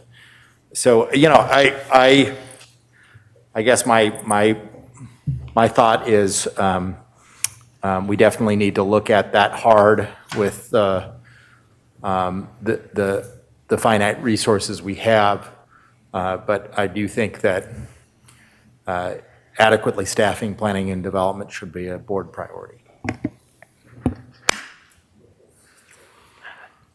Director Plowman, did you want to say more directly? Okay, keep going then. Supervisor Hart. Yeah, I think I agree with Supervisor Williams that, if we're going to have an expectation that extra work gets done, we're going to have to fund the people to do it. Doesn't make any sense to just keep adding things on. And, so I think these things intersect, the conversation about, the addition to the long-range planning workload and the resources to do that. But I do think, I think we've so far, we put these things into a future decision-making contextual time rather than today. So I'm not sure how we can separate this conversation from the other really important projects too that are part of the whole budget process. Although this is the big picture, this is the time to put it into context, I believe. Well, Madam Chair, I agree with Supervisor Hart that it is the big picture, and I'm interested. Obviously, I support the expansion request, but I don't think it's the time for each of us to say what would it be okay. I don't know. I look at the BIF. To me, it's almost asking. I don't know. I guess it's asking. You're trying to say if you have 3 votes to add another person to get the work done that you want to get done inside the planning department. And I guess that's I'm not prepared to do that right now. I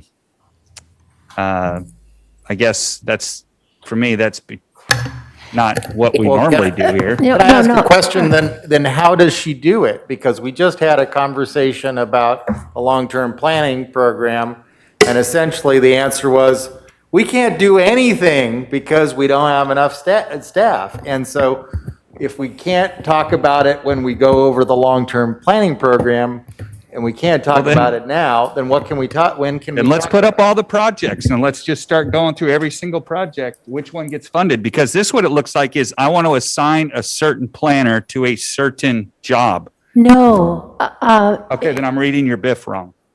Oh, then allow me to explain what I meant. Okay. And I have several, but my question in the BIF was simply, given that we have a roadblock in long-range planning, our work plan as presented here, there are all kinds of other projects that aren't even on here that are waiting in the sidelines. So my question simply had to do with what would it take to address this blockage that we have in long-range planning that seems to confront us every year. And so we see that it's, $750,000. Okay. I guess my question then following on is the strategic plan that you'll be doing, and how will that fit in?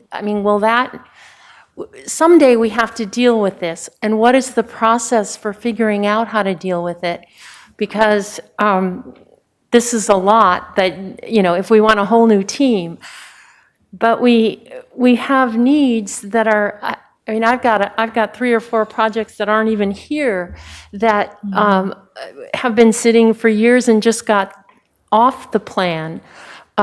So where are we going in your department for how we can address long-range planning projects in a more efficient way? Think the farm stay ordinance. It's been, and I'm not blaming anyone. I'm just saying we've got structural issues here, but we gave money for a contractor, and it's taken years.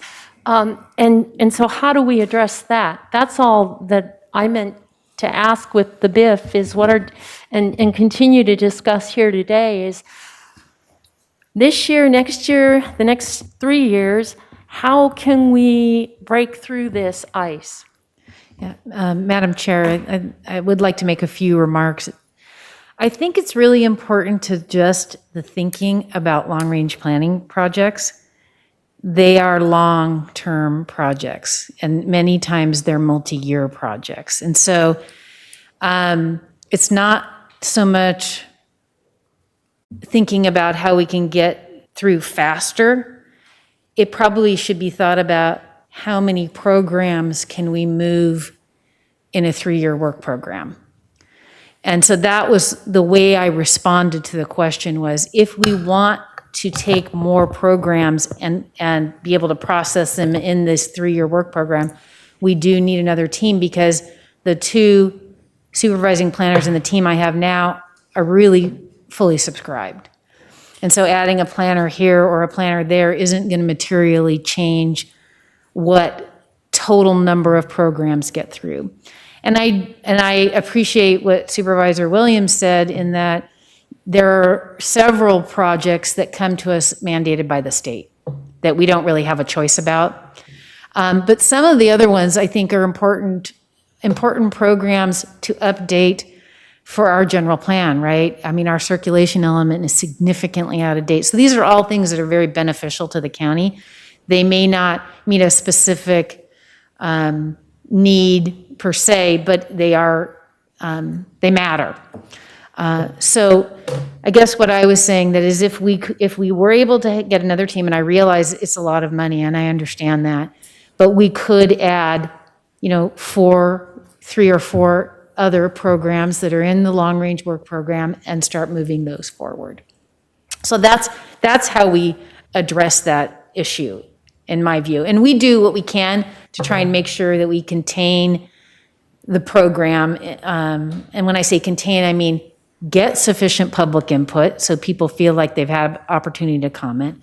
Spend a sufficient amount of time with our decision makers at the Planning Commission so they're able to feel comfortable, and then get it to the board. So that and stay within our schedule. So those are all challenging factors that we blend together and try and make sure we can stay on schedule. But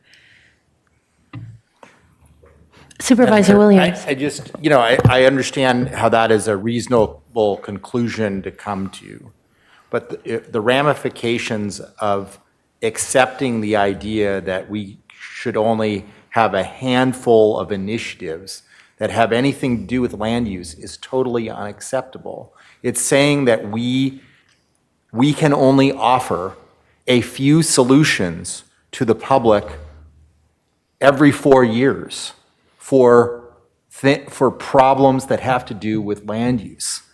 That is not an option for me or for the public. And if we can't solve this by staffing, I will advocate that we simply delay state mandated projects and accept the risks that entails. Because I can't go to my constituents and say, you know what, sorry, we have to wait years to produce the solutions that you want. That is a very that is not understandable on the part of the public, how we could accept that. Yeah, Madam Chair. Yes, Supervisor Nelson. Yeah, and I want to say I share that frustration as well. I mean, we're talking about reimagining things. I mean, maybe we need to reimagine the way that we develop that policy. Maybe we're in pursuit of perfection with our various long-range products, and maybe we need to find a way with the combination of planning staff and county council to have something that, some way for this board to be able to see something move forward. And that doesn't come without consequence. This board pushed forward in an expedited manner on the cannabis ordinance. Supervisor Lavanino was just saying that offline, and we've had a lot of criticism for that as well. So I mean, there's some give and take here in that process, and I'm not sure which is the best route.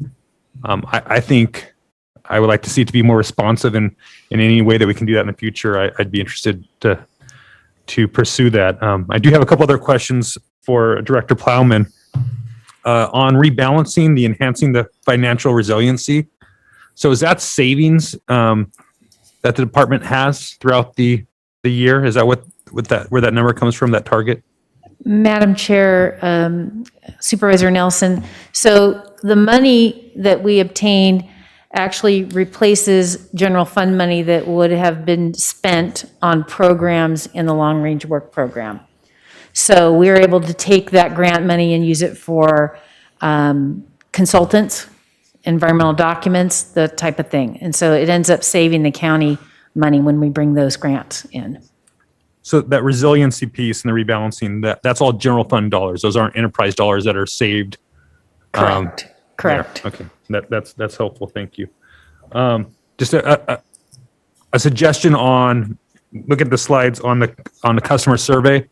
I think it might have some value in actually maybe getting a third party involved in that. I think there's a lot of people who don't want to go back to the regulator that they were just working with that might be doing re-inspections, or maybe there's a next project they want to bring to them and they may not feel as comfortable speaking freely. So that might be something that would create more meaningful feedback, is if we could, maybe separate the feedback from the applicant. And as far as the expansion request about, adding the enterprise leader to planning development, I think I have to commend you, Director Plowman, on not just coming in asking for a new position, but looking at trying to find some savings in other areas and bring forth a plan to have a low cost executive there in your department to bring about some, pretty significant initiatives with technology. I think, you've had a difficult challenge coming into a department that's has had an entrenched culture. And I'm looking forward to seeing some of these KPMG initiatives fully executed moving forward. And my last piece is, as we're talking about where we're going to spend our money, hopefully that we do have that discussion in deliberations. I think that's where we're going to get to the end of this on Friday. I hope that Supervisor Lavanino and I are in the room with the rest of you to be able to have a meaningful conversation and give direction to the CEO and budget staff on where our priorities are. Thank you. Supervisor Hart.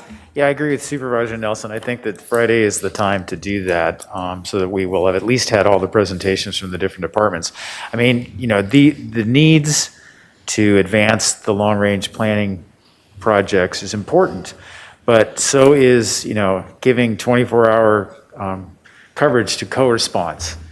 I think that's pretty basic and equal to land use planning priorities. Community services needs more money for homeless assistance and outreach projects. These are people that need help. Social services is concerned about the cliff when the state and federal assistance for people goes away, and what are we going to do about that? So these things all need to be looked at in context, and these are important things, but there are other equally important things. And I do think that Supervisor Nelson's point that we need to think about reimagining the extent of the work product that we expect from long-range planning. Maybe that's a place, in addition to throwing more people in a team to do the work, maybe we don't need to aim as high as we have traditionally done. And I know that Director Plowman has asked pointedly of the board, do we need to do the public outreach efforts that we have historically done to create these community plans and things like that are very labor intensive. The extraordinary public outreach efforts that we have set as a tradition in Santa Barbara County also take extraordinary time. Those things are connected. And so if we are willing to lower the bar, we might get more work done without having to spend a bunch more money and hire a lot more people. Madam Chair? Yes. I just wanted to say that once again, I think Supervisor Hart said what I was trying to say in a much nicer tone than I did. And so that's the only thing I was trying to get across. And I hope I didn't come across too bad. And I did say something offline about the cannabis process, because I think it's very relevant to this. We were criticized for a top-down path on that particular ordinance. And this is the very reason why, is because if we had gone through this entire long process, we would probably still be where the farm stay ordinance is. And it's not in any, and we wouldn't have the revenue that we have right now. Not a reflection on staff or anything, it's just the process that we have and the people, the amount of resources that we put to these things. And so, and I really appreciate Ms. Plowman I've probably heard this a number of times throughout the years, is adding the board, trying to add additional people to get other projects done inside long-range planning isn't new. I know. I remember many times looking up at the chart and saying, well, if I gave you another half employee, do I get that project done? So it's something we have to look at. And I do appreciate the fact you're saying, give me a whole nother team and I can do some things. But I think the magic is in, we set the policy. We can create what we need to create. And so I don't want to get all tied up in this is the way we've always done it. And I think with this board, as I said Monday, that looks outside the box more and isn't satisfied with the status quo. I feel the dissatisfaction that Supervisor Williams feels right now, that he wants to do things.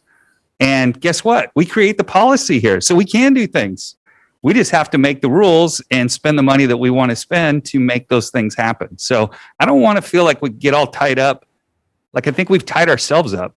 I think Supervisor Adam used to say, get ourselves wrapped around the axle. The axle. Okay. We get ourselves wrapped around the axle. We bind ourselves in. We can't do anything. So we got to remember we're the ones making the rules. We're the ones dictating where the money goes, and we can fix it. I had a couple of things just that I'll run down. First of all, I thought the one-day inspection was a typo. I can't really believe it. That's an amazing accomplishment. The second thing is that based on what I know now, I'm very supportive of the idea of an enterprise leader. At least my experience of the budget process is that our CEO is dutifully taking a lot of notes, hearing what we're saying. So I think that's important that we at least express our opinions about that. A couple of things about permitting and enforcement. As we think about people's satisfaction with planning and permitting, one thing that I hear from people is the coordination. People come in, what do I need for a permit? And they hear from planning what they need from planning, but you're kind of the first entry point, and then they need this from environmental health and that from fire and so that can be a source of frustration. You might say that the old septic tank just needs to be cleaned and certified, and then environmental health comes in and says, and you've got the work going, you need a whole new unit, and it's got to be for 3 bedrooms, and you've only got 2 bedrooms. So if there's any way, as you envision things, how to address, I think that could lead to a lot more customer satisfaction. And as you're with the cloud and digitizing the permits, and I don't know how that works, but for satisfaction, I just want to flag that. The other issue that I think is important to flag is that, and Lisa and I have talked about this offline, is with cannabis enforcement going forward, once everybody's permitted, we need an ongoing compliance. And in our county, that has been complaint-driven. It's been reactive. And I strongly believe that we need to have active compliance. This isn't the kind of function that you should ask the neighbors to shoulder the main responsibility. And so in your strategic planning process, again, I don't have a good handle on what that means, but active compliance for that, and I would also say short-term rentals would be how we can be more active in that, and not this year, but at least next year, coming back and saying how that would work better is really important to me. Again, maybe it's within the strategic planning process, but we have a problem either with, how we've tied ourselves in knots or how, but long-range planning year after year is really, we aren't moving enough things through. And so can you come back sometime between now and next year, sometime, and tell us how we can do this better? And ideally not for, $750,000. Although if that's the only way we can do it, then we need to know that. But it'd be nice to have some different alternatives because every year we're struggling. And again, Supervisor Hart mentioned the community plans and just our code. We got things to clean up. I was so impressed by our Human Resources Department going through and cleaning that up. Makes it much more user-friendly and for customer satisfaction. I've mentioned this before, but to do the simplest project in this county, you have to hire an agent.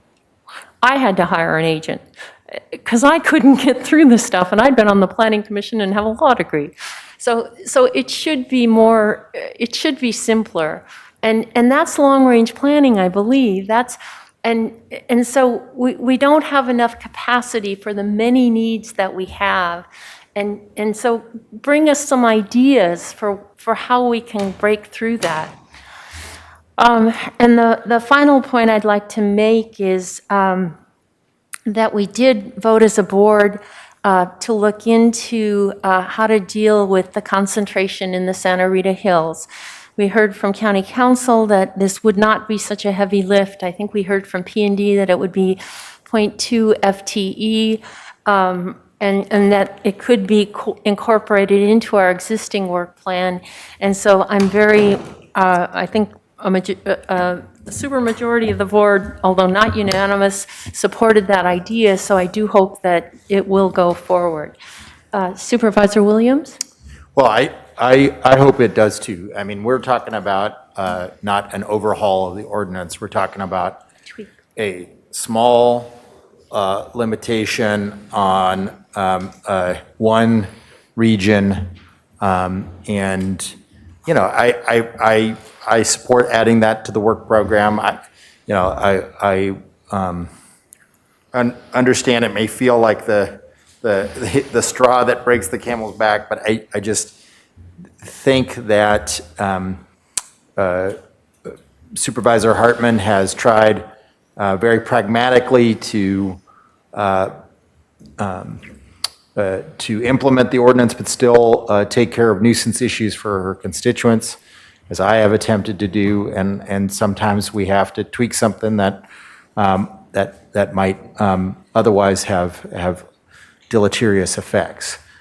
So I support that. I think yes, something as big as a whole new long-range planning team requires a lot of discussion and requires us to weigh it versus all the other priorities. And I'm happy to talk about it again Friday and again in June if necessary.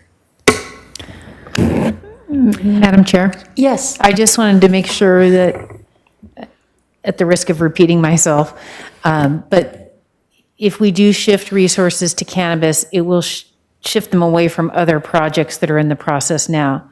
So I'm not saying we would stop work on those other programs, but they would slow down as long as we were, we would have to siphon some resources from them. They would slow down while we pushed that through. And if it got through as quickly as we all hope, then that would ease the pain on the other projects. It's a great incentive. Right. So we were looking at taking some resources from the ag enterprise ordinance, farm stays, and utility grade solar. Those would be where we would siphon off some resources to move that forward. Just wanted to make that clear for the board. So, I mean, are we really going to be sued if one of the state mandate projects is delayed by like a week?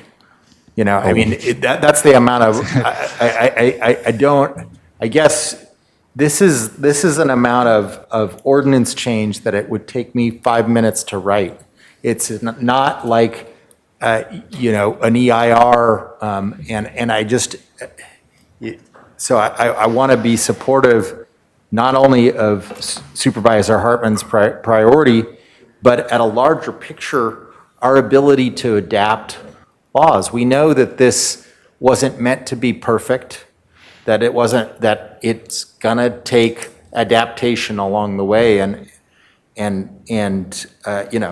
I don't want to, I'd rather explain to HCD than to explain to my colleagues why the project that they've been waiting for 5 years for is going to be delayed another month. But Madam Chair? Yes, So, okay, so what I thought I was voting on at the time that you had talked about that was that we would study it, not that we would go back and make an ordinance change already to implement some sort of a map.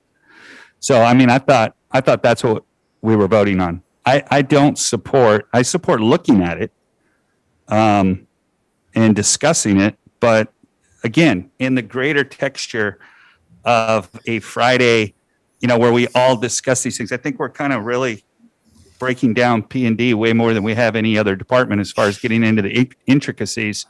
But I'm not at this current time, without looking at some detail of where we might open up.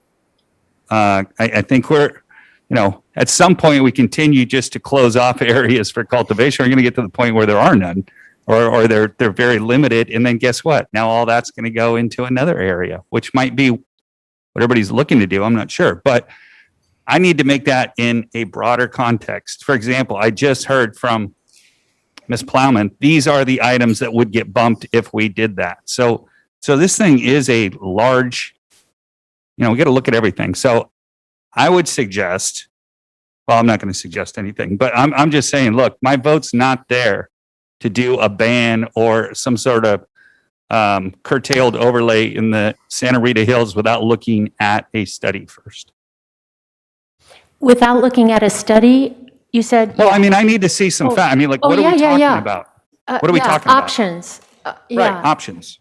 And yes, I think that's what we all voted on. Supervisor Williams? Well, I think what we heard is that the staff suggests to delay other board priorities if we want to add something. I'm suggesting if we're not going to add staff, then we should play a different strategy. I don't want to tell you guys that the ag, what used to be the ag tiered permitting should wait any more than the 5 years it's already waited. And the solar ordinance, I'm not sure how you could delay that more since it's already a month away from being complete, but that took 4 years just to legalize solar. I mean, I want for people that might be watching this process is so burdensome on staff, on this institution. It's taken us 4 years just to legalize utility scale solar in the county that purports to be the birthplace of environmentalism. It's ridiculous. It's just on its face ridiculous. So if we aren't willing to allocate more money to improve staffing, then I would suggest that we don't treat, these are mandated state elements. There's nothing in the law that says you have to have them, always done by this amount of time. If there is risk, I'm not denying that there is risk to doing so, but in the realms of desperation, I would rather delay a state mandated project than to tell you guys that you should wait longer because you shouldn't. Supervisor Nelson, did you have anything else you wanted to add to the discussion? No, I have nothing further. Chair CEO Hartman. Miyasato. So just a couple of things to clarify, I think, what was said or what was not said. So as you recall, the planning department came to your board on, what was that date? March 9th, with its long-range planning. And your board, so as it stands, the projects that are in their work plan are the ones that you approved of at that time, which does not include the cannabis amendment. And then at the time, the board said, as part of the licensing discussion, which was a different item that Supervisor Lavanino was talking about, was the minutes say direct staff to return to the board when appropriate with the following discussion items: hemp regulation, concentration of cannabis in the Santa Rita Hills area, and a process to handle the cap. So that was the approved minutes of what staff was directed to do. So the question today is, as Supervisor Williams brought up, is how do you, if this is important to you on looking at the cap, which is, looking at the concentration of Santa Rita's, how do you do that? And so one way that's, two ways, basically, that's been discussed today. Otherwise, the work plan is going to be the work plan. One is provide more staffing. As Director Plowman said, it doesn't help her just to give a couple. She would need a couple of planners. She would need a whole unit, not just for that item, but to push other projects through. It's an expensive proposition. The other was to slow down other projects, slow down other long-range planning projects, which in reality, I don't know, not to disparage planning, but how many of those projects actually get done on the time that you project to begin with? So could slow down some of those projects, and then talking about what Supervisor Williams said, what is the consequence if we don't get some of the state mandated projects done? And I wanted to ask Ms. Plowman that, and which projects she thinks we have more flexibility on. So if you could comment on that, Lisa? Yes, Madam Chair, members of the board. So it's tricky. There are state mandates for our housing element, right? So we are supposed to have that completed by a certain date. There's potential risk if we do not. There's a mandate for the environmental justice element that has to be adopted at the same time. We are underway on some of the other elements, like the safety element with grant funding that we need to be able to expend. So, and we have the airport land use plan that we have to take action on in a certain number of days. So there isn't any magic bullet here. It's not to say that we won't take direction from the board and choose one of those other mandated elements to delay, but there's just risk associated with it, right? I looked into what the issues would be with the environmental justice element, which is obviously very important because the state has directed us to adopt it at the same time we adopt the other amendments to the general plan. So it is, I looked at all these when I crafted a plan to be able to free up some time for the board to be able to pursue this alternative cannabis ordinance amendment. And I felt like I gave you something that I think I could defend. But I'm open to suggestions from the board if you would like to delay something else. I don't want to put grant money at risk, but Maybe talking specifically would be, and we've put this out there on the public record. What we're talking about is, to address concentration, is an acreage limitation per project that would affect less than 7 applications, maybe even less than that, maybe less than 5 applications. And it's a sentence in the ordinance. It would be a sentence that would say, projects in the Santa Rita Hills shall, have less than X number of acres as a limitation of cultivation. And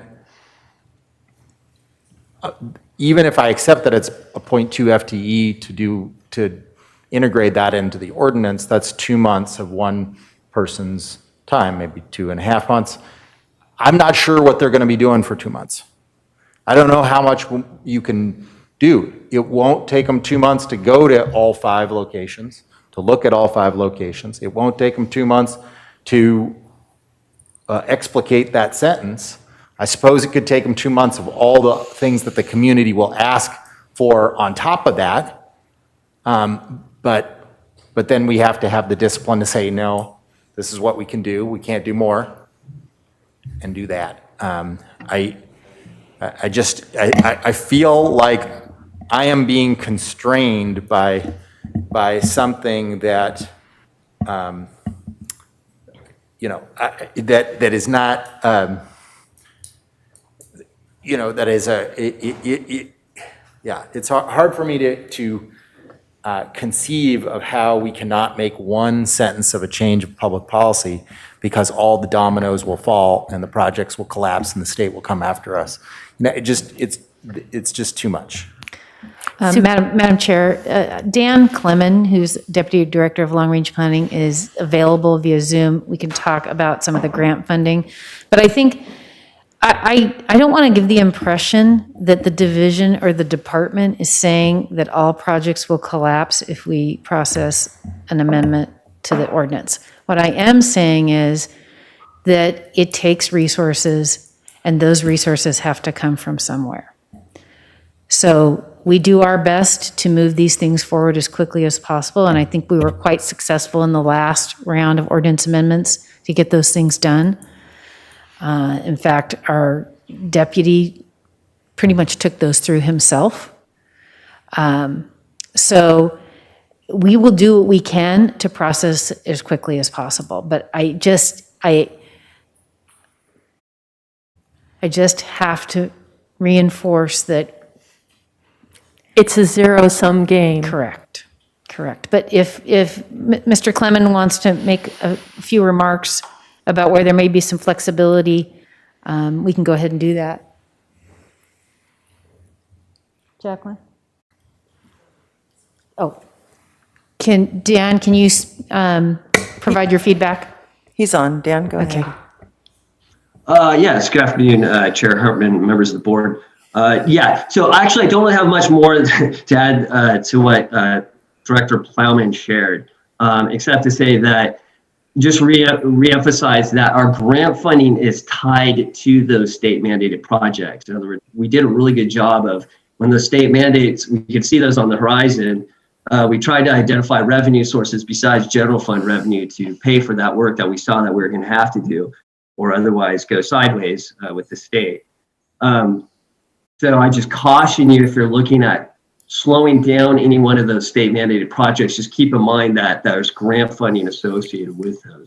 And it's unfortunate right now that it's just the types of grants that are available out there that coming from the state. So obviously the state's going to emphasize or prioritize state priorities. So there's more grant funding coming in for the state mandated projects so that we have more ability to apply and be successful in achieving grant funds for that work. Unfortunately, we just don't have as many opportunities when it comes to what I call the discretionary projects that are very important to your board and your constituents, but aren't state mandated. So, but that's all I wanted to share, and more than happy to answer any questions you might have. And thank you for being here and adding that. Supervisor Hart. I'm a little confused because when Ms. Miyasato said that the minutes showed there were 3 elements of what we talked about previously. There was hemp regulations, there's the concentration in Santa Rita Hills, and there's what to do about the cap. So there's a lot more in that than changing a sentence in the regulations regarding concentration in Santa Rita Hills.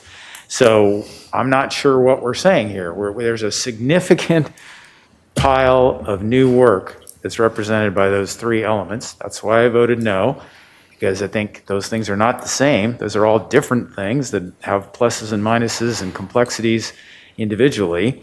But the board majority said, yeah, let's do those things. And now we're trying to figure out, those are big things. And as Ms. Plowman said, this is a zero-sum game. So what are we going to trade off? And this is not as simple as it's been described. Thank you for that. I believe hemp is the ag commissioner, and she is working on that. I think the cap would not be an ordinance amendment, although Director Plowman can correct me, but I believe it's an internal policy. And so the concentration is an issue where we've tried a number of tweaks. We've done the analysis. It really doesn't fix it. And half of the cap is in one small area. And to expect that area to bear that burden, it seemed to me that the board was willing to look at options for a tweak to the ordinance, given we've tried a number and they haven't really adequately addressed the issue. And for myself, I think that the cannabis in Santa Rita Hills, it really kind of precedes the Ag Enterprise Amendments and Farm Stay. It has tremendous implications for them, at least. So I'd be willing to slow those down if we have to. Hope we could move the solar ordinance. Supervisor Williams. Well, let's make sure that we get this right with staff. My understanding is the 0.2 FTEs was only for the Santa Rita Hills concentration issue, not these other two issues, as Mr. Hart just articulated. Because 0.2 FTEs would not be anywhere close enough for a land use ordinance on hemp, I would imagine. Yeah, Madam Chair, Supervisor William, and members of the board. So addressing the cap is in the business license. So that's not Chapter 35. And hemp is currently being worked on by the Ag Commissioner. So at this point, it's not included in Chapter 35. So we would be primarily focusing on trying to address the concentration issues. And it's my understanding that there would be some threshold where over a certain acreage, similar to what we did at the last round, a conditional use permit might be required, which would give the board more discretion than it currently has in that area. Madam Chair? Yes. Yeah, I mean, reading back the minutes, and now I remember Greg talking about the Christmas tree. I guess we can make this because I don't support what Doss just said. That was not, when you've said, well, we've discussed these things. Maybe a couple offices have discussed things, but the Board of Supervisors has not discussed what that change would be. And so to say that it's a one sentence, it's way too simple. Nothing in the cannabis ordinance is one sentence. Okay. It affects different things. And, now we're getting way down this rabbit hole of, statements are being made. One of the reasons why there's concentration there, we have to remember, is we banned it in so many other locations. So, I was looking at what relief might be possible in that area, but at this point, to make it easy for planning and development, I mean, I don't want to open up the ordinance again at this point. And so, I know we're not voting on anything right now, but you can count me out for moving forward on that. So I just don't see, a path forward. Supervisor Nelson, will you weigh in or have you something to add? I think it matters. Yeah, I don't think we have a motion here to kick it. I still want to see what the proposal is. And it's not, I'm not necessarily, I'm not agreeing to what Supervisor Williams, his one line necessarily. I need to see what the impact is. I need to read it. I need to, have it in context with the rest of the ordinance and the various applications on the table. I don't even know exactly what Santa Rita Hills is for the context of this discussion. I haven't seen a map. So for me, it's too soon. I don't mind looking at it, but maybe we have to have an item to come back on this specific issue and get better direction, because I'm not necessarily signing up for, that ordinance moving forward that I haven't even, read. Right, so it's the cart and the horse. And to get the options, we need something on the work plan and to. Well, I think we were kind of overly broad though, right? So, maybe there needs to be, and this is something I think we often have a hard time with, is we hand things off to planning and we wait to get something that's a finished product back from them. And then there's a lot of discussion that happens behind the scenes, but not with the policymakers. So, when I, support that motion, I thought we'd come back with some ideas of how to do that. We'd provide additional feedback and then maybe come back with an ordinance that you can get 3 votes for. And that was my understanding. Mr. Casoni, did you want to weigh in? Chair and supervisors, just to maybe to comment on the framework of the budget workshops is pretty high level and providing direction to the CEO as to what you would like to see in the recommended budget. But I don't think that that you're actually talking about a motion today to prioritize one piece of work over others so much as talk about resources. And I just wanted to, in terms of noticing, your notice really as budget input to the recommended budget. Thank you. Supervisor Williams. Well, I think it all kind of rests on you, Bob. I mean, otherwise, Joan's just sort of caught because she can't present any specific policy changes because there's not any room in the long-term work program.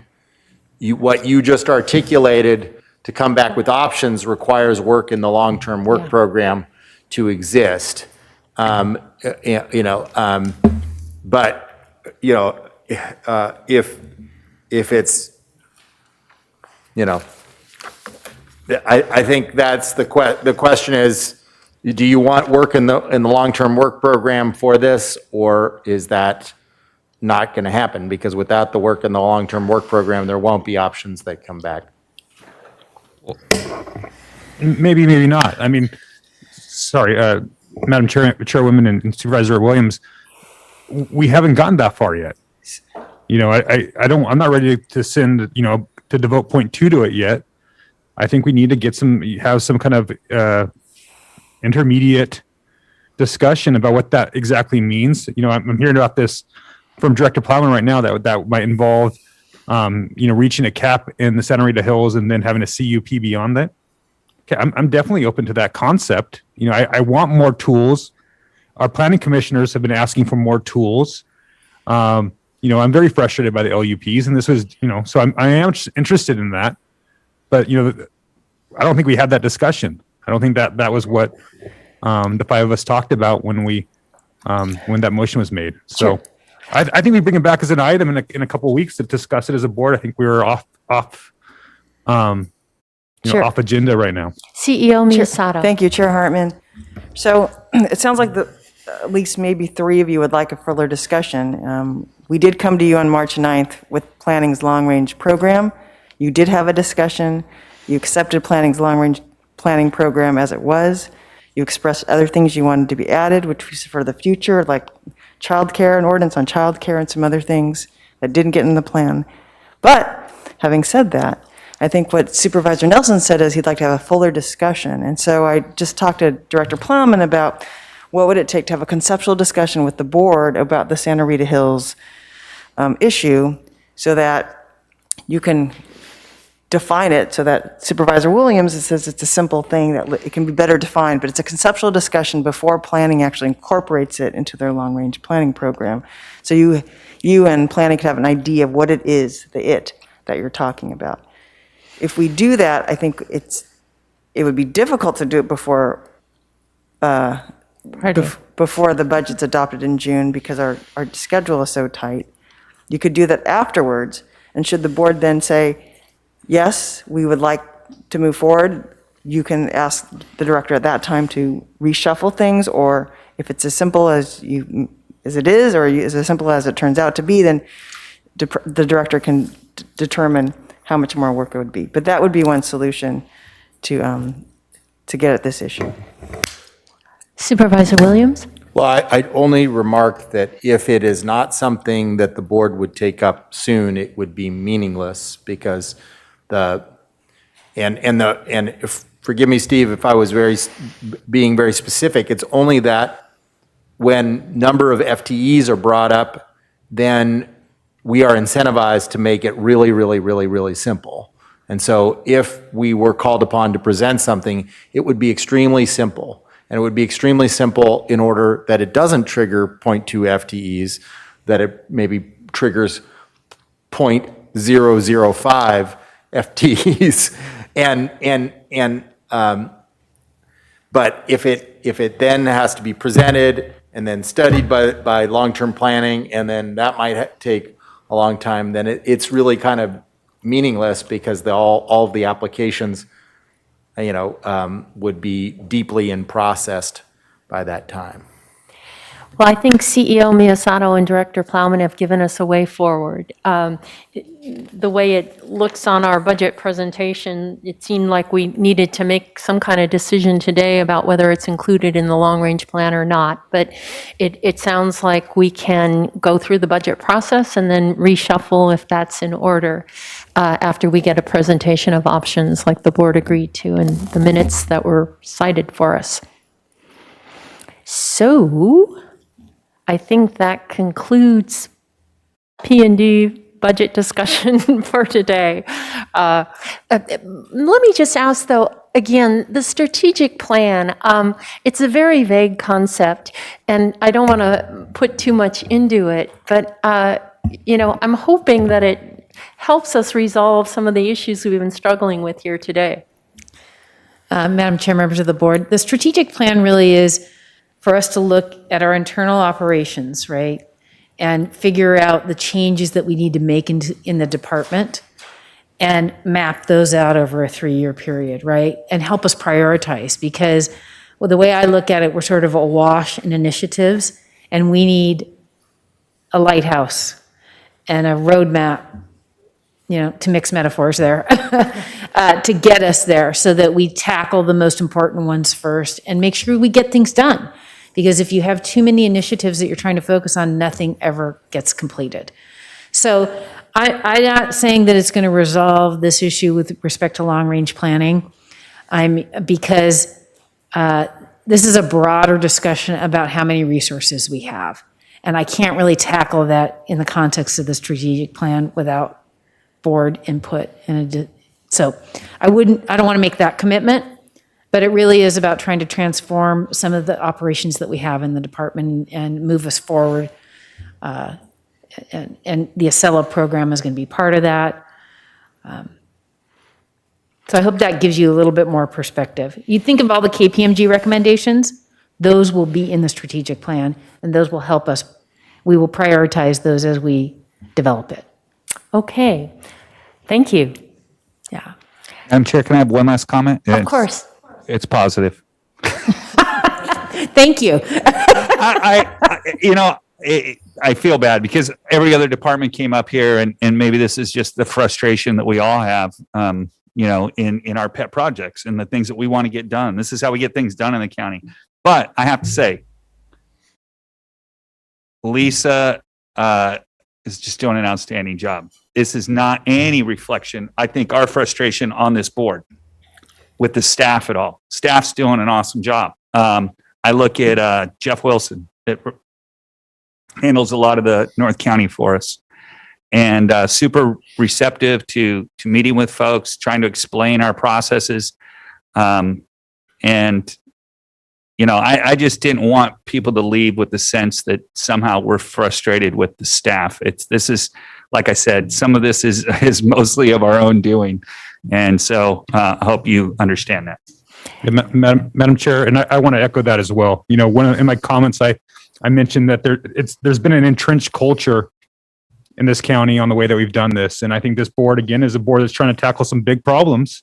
It's trying to tackle this one and trying to find a way forward. And I think we have an excellent department head here to lead us through that. Yeah, and it's the hardest job in the county, being a planner. It takes such a broad set of skills, from technical to dealing with constituents who are very demanding, and you do a really great job, so thank you. And your whole team does. Thank you very much. Turning to Public Works.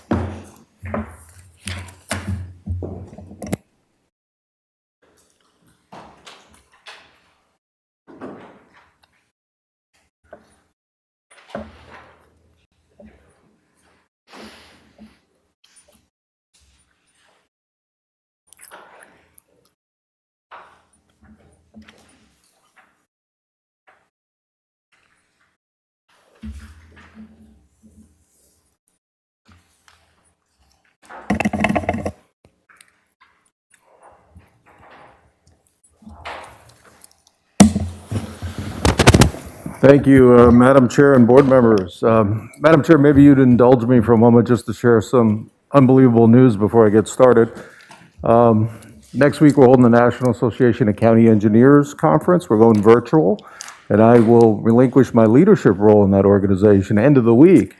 But we've been trying for the past month to get the Secretary of the Department of Transportation, Mayor Pete Buttigieg, to come and speak to us, and he just confirmed as I was sitting in the crowd. Oh, So congratulations. that's huge. So we can get county road issues in front of the Secretary. And you've headed that up. Has it been virtual the entire year? Madam Chair, yes. In a normal year, obviously, there's a lot of travel involved, going to different state meetings. I believe I attended 2 state meetings, and the rest were pretty much virtual. I did make it to the White House once, which was an experience to talk about county road issues. So pretty exciting, very exciting.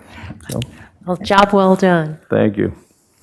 So on to the business of the day. So good afternoon, and Mr. Chair and board members, it's an honor certainly to be here to present the budget for Public Works for 21-22.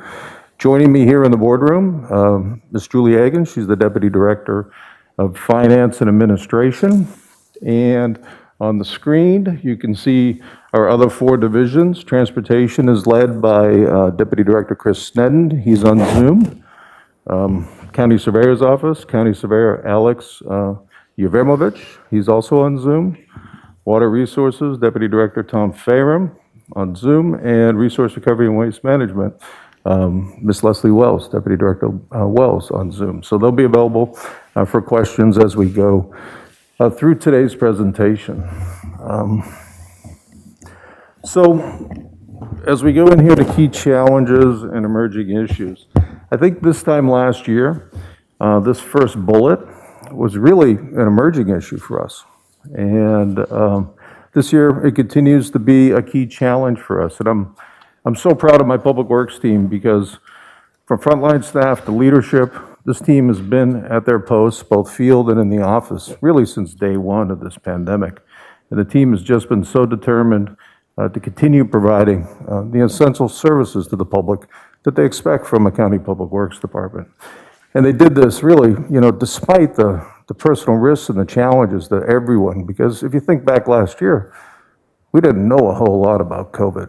And we learned a tremendous amount, certainly over the last year, and we lived within the protocols that were provided to us through the CDC, the state, and here locally. It's just, been a fantastic process. And putting those protocols together, because we work in crews, so our folks are pretty close together every single day. Looking at some of our other key challenges for this year, we're going to be working with the CO's budget staff to overcome an increasing road fund structural deficit. I'll talk about that more in detail when we get into our expansion requests. Also looking at the COVID impacts that we had financially. I mean, the 2 big ones were on the state gas tax side, as well as our tip fee when it came to businesses. So we're ready to participate in the ARPA process through the CO's office. One of the things I think you saw most recently, maybe on Monday, when we were talking about the applications that were going to go into Congressman Carvajal's office, was how we try to use the local revenues that we have available to maximize state and federal revenues. So we'll continue doing that. And then certainly the lessons we've all learned from COVID, how to work smarter, how to work more efficient. We'll take that into the future with all of us as well.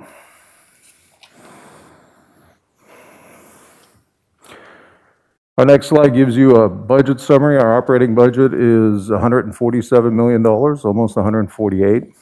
That includes, in the operating budget, approximately $38 million in roads capital projects. Our use of one-time ongoing ongoing funding for operations is about $2.9 million. And then our capital budget, which is primarily resource recovery projects, flood control projects, and all of the equipment in the department, is about $76 million. So when you add all that up, it's about $225 million. The general fund contribution is approximately $3.2 million, and that really comes in for three primary purposes. The MOE, maintenance of effort, that goes along with Measure A, the subsidy that goes to the county surveyor's office, and then Project Clean Water, because Public Works through Project Clean Water administers the overall stormwater permit for the county. Employees, really hasn't changed much, 283.18 positions. I think it may have went down 200s in some adjustments, some roundouts. Our service level reductions are 0, our restoration requests are 0, and our expansion requests are approximately 8.2 million. And as I mentioned, I'll discuss that in a little bit.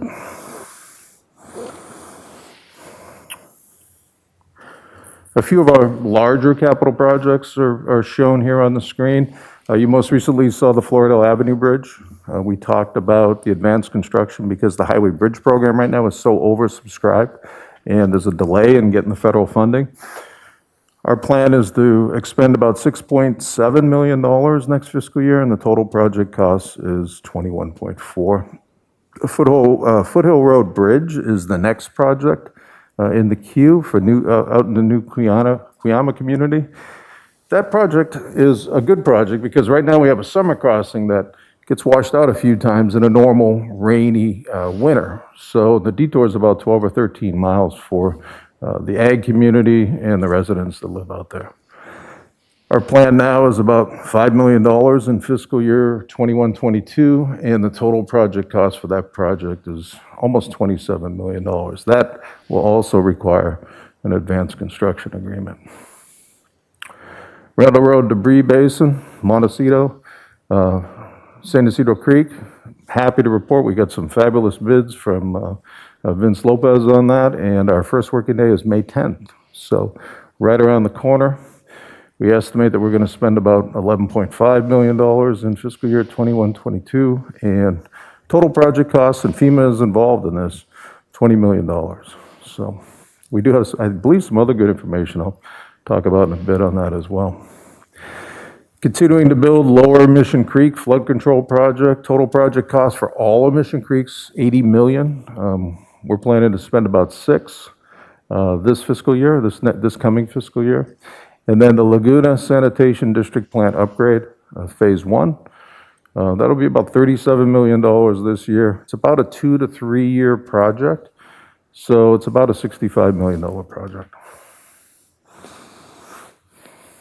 So anticipated accomplishments for 2021.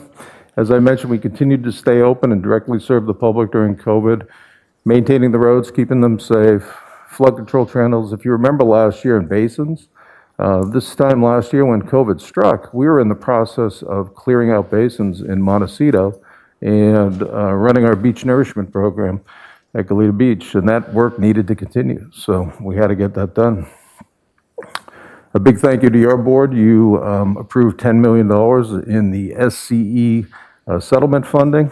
That money went straight into the transportation team's budget, and they were able to get that work on the street in about 3 to 4 months. So that was fabulous. We were able to treat about 45 lane miles of roads that had been damaged due to hauling. We built 2 bridges and multiple culverts were replaced. We worked with the CO's office board on Floridale for the advanced funding process to enable the county to continue with our highway bridge program. We completed the Clark Avenue at US 101 interchange improvements. For years, we had offset on and off ramps there. And the type of accidents we were getting were high-speed T-bone accidents, which aren't good. So we're able to get that cleaned up and improve that entire interchange. And then we rehabilitated the Auburn Trail, the old Atascadero Trail from Puente to Patterson. You saw a project here the other day for the transportation community project list that went to Congressman Carbajal. So that's part of that trail, and part of the money that was in that agreement now was to help us make improvements on that trail from Patterson Avenue to Goleta Beach. So we have solar lights along most of that path, but we get into environmentally sensitive habitat, and we've experimented with some lights actually in the pavement. So that would probably be one of the improvements that we would try to do if we were successful to get some of the federal money as well.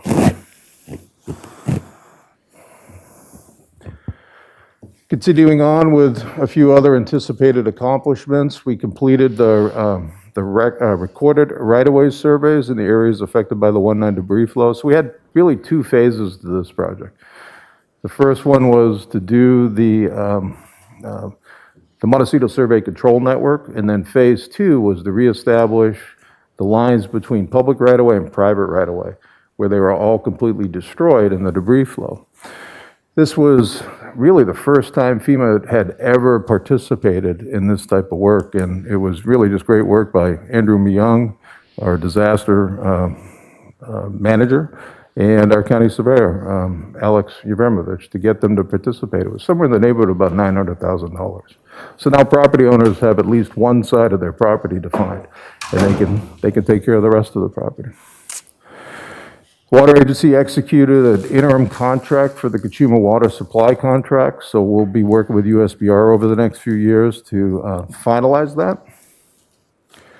We're completing the construction of the materials recovery facility on time and on schedule by about July, and I'll talk about it in a minute, but the anaerobic digester is scheduled to be complete 2 to 3 months afterwards. So that's a big deal. That's a $150 million capital project, and it's going to change the way we address municipal solid waste in our community. We commenced the procurement process for the solid waste collection and franchise agreements, and as I mentioned, we are fully involved in construction now at Laguna Sanitation. Looking at the next year, fiscal year 21-22, some of our objectives are to transition to an independent department communication system. We'll continue our in-house deferred maintenance program, utilizing our crews to get out into some of our more rural areas. And the rural type roads that are off-system roads, they're not on the federal aid system. This gives us a tremendous amount of flexibility using our crews to do that. Commencing construction, Florida, we've talked about. Fernald Point, we just opened bids on that last week, so we should be back to your board to award that project here in the not too distant future. And then Foothill Road is the next one on the drawing boards. County Surveyor's Office is providing GIS mapping support to the county redistricting process. Completely realize that that's an independent process, but at the end of the day, our technical review will help us because those maps will become the property of the County of Santa Barbara, and we'll be part of that process in the future because we'll be answering questions about the mapping. And then we're initiating design of the Bradley Channel reconstruction.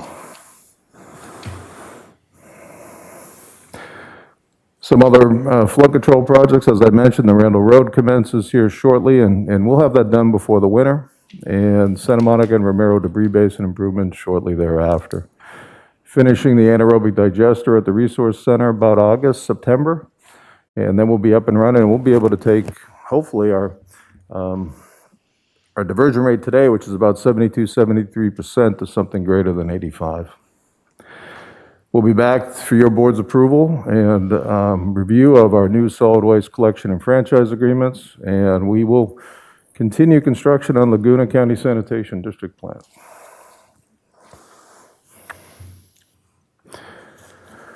As we move in here to the Renew 22 countywide goals strategy, as Director Plowman mentioned, their department is the leader on Acela. We're going to join that process as well and migrate as many county services online as possible. One of the other initiatives that we have been working on in the county surveyor's office is electronic plan review, map review. And if you remember, I think from last week's presentation on survey fees, we were able to reduce the overall cost of our record of surveys by about $500. So we think that process is going to make customers' interaction with our department a lot more efficient and a lot more cost effective.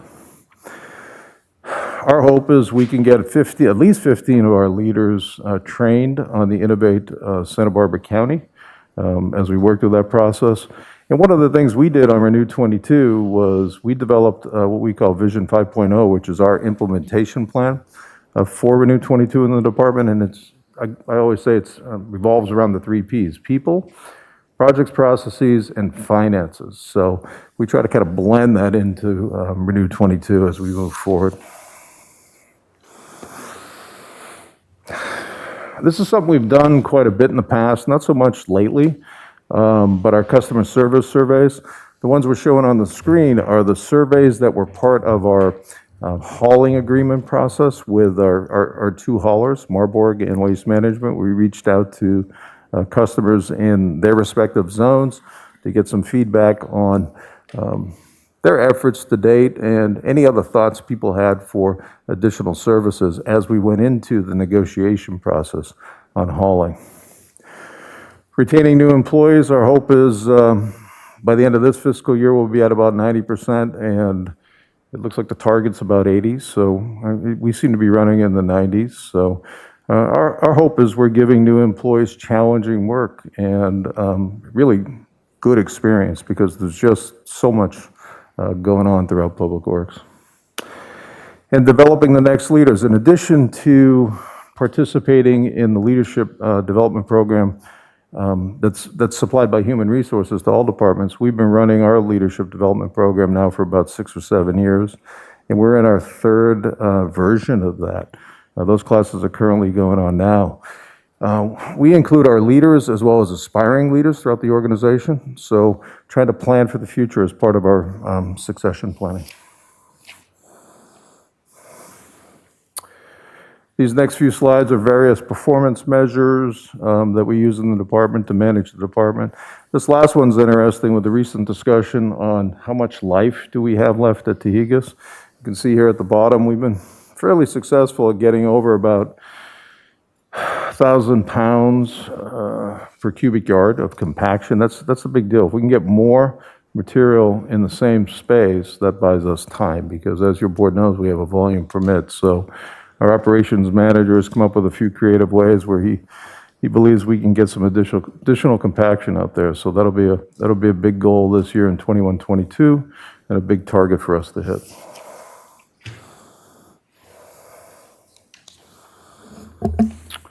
The department has no service level reductions. And we have 3 expansion requests. The first one is for Floridale, and this is for the local match for the bridge. For about almost $1 million of local funding, we can bring a $21 million project into Santa Barbara County. Certainly with the help of the advanced construction from the CEO's office on the short-term cash. But that's a pretty good return on our investment. Typically, the Highway Bridge Program pays about 88 cents on the dollar.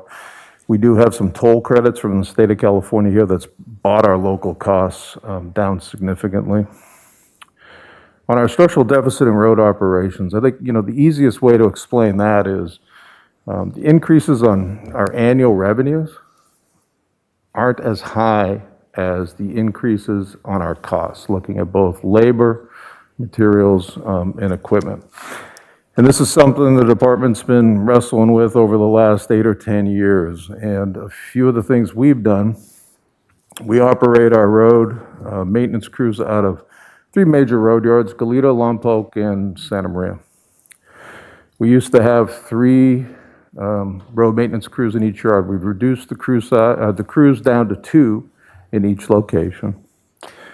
We've taken the crew size from 8 to 6 in those locations, the reduced costs. On the traffic sign and striping side, we used to have 2 crews, one in Santa Maria and one in South County in Goleta. We've reduced that effort now down to 1 crew, and they work countywide, so they're responsible for all the signs and the striping in the county.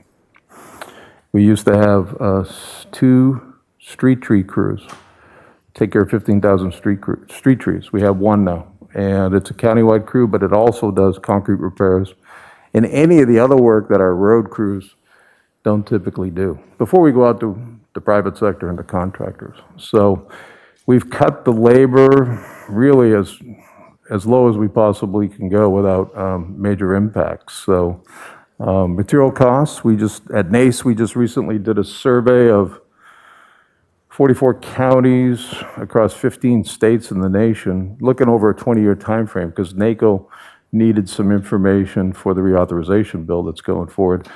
And it shows, and we all know that California has a pretty high cost of living, but on average across the country, materials have doubled in that time frame. So it's the same issue we dealt with on SB1. Should, gas taxes be raised? And when we looked at when gas taxes had last been adjusted, it was 93, 94, and we had lost about 60% of our buying power. So that's a long answer for what's happening there on the structural deficit side. And as I mentioned, over the next year, we look forward to working with the CEO budget staff to see what ideas are out there to overcome this. And then our last budget expansion request is our maintenance expansion request. You see this every year. We estimate that it would take about $14 million to go into our pavement, because we have 1,700 lane miles in the county of Santa Barbara, to maintain our existing PCI, and then we take away the funding that we have available. The 18% that's coming through this year is $5 million, which we really appreciate. And then we have about another $5 million in normal road funding. So we're going to be able to put about $10 million into our pavements this year. So that leaves about $4.3 million unfunded. CEO Miyasato suggested that maybe we look at breaking it down into different categories, and we looked at residential streets and collector streets, where our residents, drive for the most part every day. The streets right out in front of their home, and the collectors that take them to their homes. And then our high volume roads, those are the arterials like Clark Avenue, Hollister Avenue, Lakeview, streets like that. And you can see it's the $4.3 million is broken down into those three different categories. So in summary, it's essentially the key challenges that you saw earlier and some of the emerging issues, but most of these are carrying on from last year for the most part. We'll continue to provide outstanding customer service to the public every day, to the residents and the communities, 12 or 13 different unincorporated communities that we work with throughout the year, despite the pandemic, and we'll do it in a safe manner and keep our staff safe. We'll work on the road fund structural deficit, as well as work on the COVID impacts that hit us financially. Continue to leverage our local revenues, and we'll take these lessons learned from COVID. If someone had asked me to join them on a Zoom call before COVID, I would have been, what are you talking about? And we do it 3 or 4 times a day now. So, I mean, it's quite efficient. You lose that face-to-face personal touch, but you can get a lot accomplished. And there's my quote, thank you. Thank you for your attention. Thank you to CEO Miyasato and her team for working with us on the budget, Julie and her team in Public Works for assembling this budget this year again. And I'd be remiss if I didn't thank my entire Public Works team, because they own their jobs. They really care about everything they do and the communities that we serve. And they're a tremendous team. So thank you. Supervisor Hart. Yeah, I just want to thank the Public Works Director, Mr. McAlpin, for having such a responsive department. Every time I call and ask for a constituent, knowing what's going on with something, that you get back immediately. We've had situations where, graffiti was removed, and same day somebody complained about it. Really outstanding service. And I want to congratulate you too on your leadership as president of the National Association of County Engineers, and for your highlighting the need for federal funding, direct federal funding to local governments for road maintenance and fix-it-first projects. I know Supervisor Lavanino worked with you a couple of years ago at the NACO conference to raise the level and visibility of this issue too. And it just seems like it's really ripe for resolution and something productive to happen right now with the President's infrastructure plan. There's certainly a lot of attention to these issues, and you laid the groundwork for this conversation. It's pretty great if it all happens this year. Supervisor Williams. I feel like your quote should have been, "You're welcome." I think that should be Public Works' new slogan. You're welcome. Just to preempt, because you guys are very responsive. You do great work. I appreciate the whole team. I know some of those metrics are not what you wanted them to be, and you are, retooling and now we'll have a real facility, for instance, at Tahigas to get those numbers back up. So glad to see those goals moving back the direction they should be. Supervisor Lavanino. Thank you, Madam Chair. I'm just always, I think, what have we been talking about? I think Infrastructure Week since when? 2006 or 7, something like that. And I don't think I've ever seen an infrastructure bill yet that actually did much. But I think this is, like Doc said, the time might be right. This feels like this is the time something's going to actually be birthed. I hope it still has something to do with infrastructure when we get to the end of it.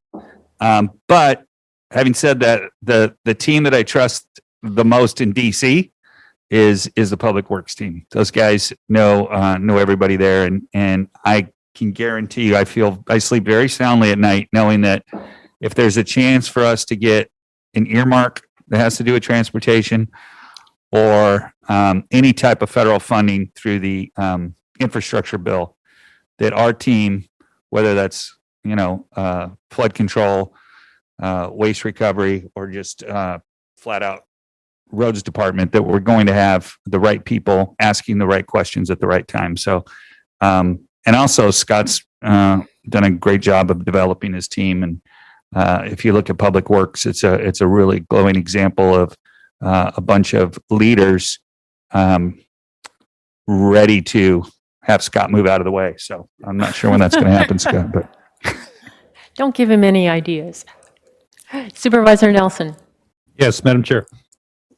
Thank you. A question for you, Director McAlpin. Do we know the number on what we think lost revenue might look like over this last year for SB1 and other sources that might normally go towards deferred maintenance? Madam Chair, Supervisor Nelson, are you referring to like COVID impacts because of the stay-at-home orders? Correct. Yes, and the number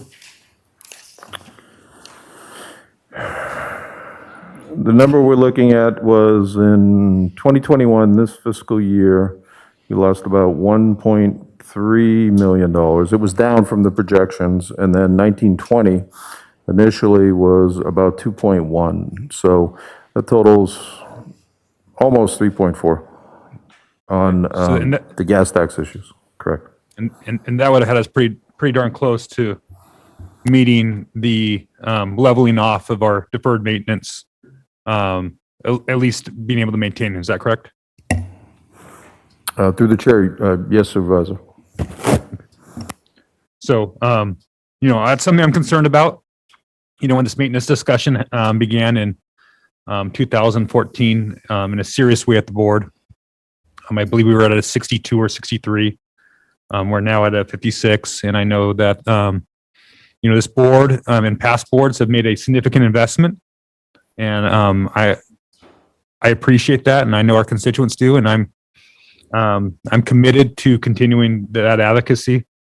I appreciate the work of the budget team, Public Works, and the political will of the board to do that.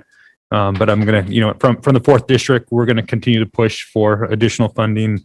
I know we're not talking about ARPA funds yet, but I definitely want to take a look at those, especially since some of those are supposed to be used for lost revenue. But I also think that any greater commitment that we can make to infrastructure and deferred maintenance, the better. I don't want to see 56 go lower. Eventually, I want to see those lines start to level out. And I hope at some point in my tenure on the board that we actually see those lines start to dip down on a deferred maintenance backlog and see our PCI increase. Thank you. Supervisor Williams. Well, that's Bob, that brings to mind a question that we might want to have before we wrestle on Friday which is just to know from staff how much of a legitimizable lost revenue is there that we could, think about programming with the ARPA funding. Agreed. And you don't have to answer that right now, Mona. I think we want to know that. Sounds like a bit. Supervisors, the chair, yes, Jeff Rappel has been working on that to collect all that information. And was that all you had, Supervisor Nelson? Was that the last of your remarks? Yes, besides just thanking you for doing a great job covering for me today down there in Santa Barbara. Glad to do it. I did have a couple of just general questions. So with the end of fiscal year 2021, have we largely accomplished the recovery from the debris flow on the roads and bridges in Montecito? Madam Chair, good question. For the most part, lion's share has been done. We still have a few more projects that need to get done, but the $10 million in SCE funding that came our way was a tremendous opportunity and kept the transportation team, busy up to this point, getting the 45 lane miles of roadways done. We recently did a ribbon cutting out on East Mountain Drive at San Ysidro Creek, where we put that temporary bridge in. I think it may have been included in the video the other day. So that is the fruits of that $10 million.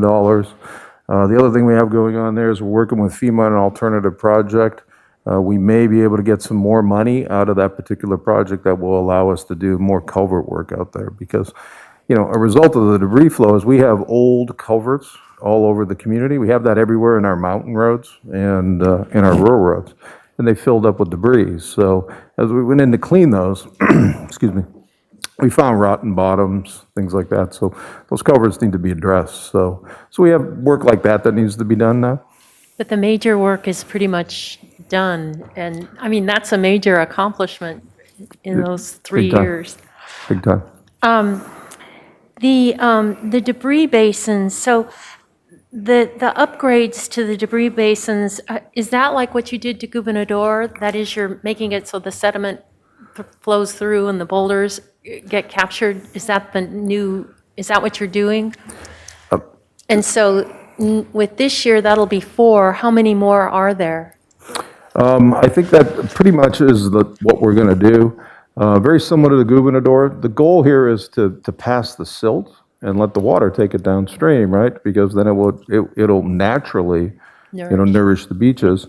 Catch the big rock, which is the real problem, running through neighborhoods. There's some money in there, and we're still kind of going through the process with FEMA on that to modify, like San Ysidro, some of the Romeros, if you will, on fish passage. So we're trying to work that out with FEMA as well. So there's a few of those things that need to be done.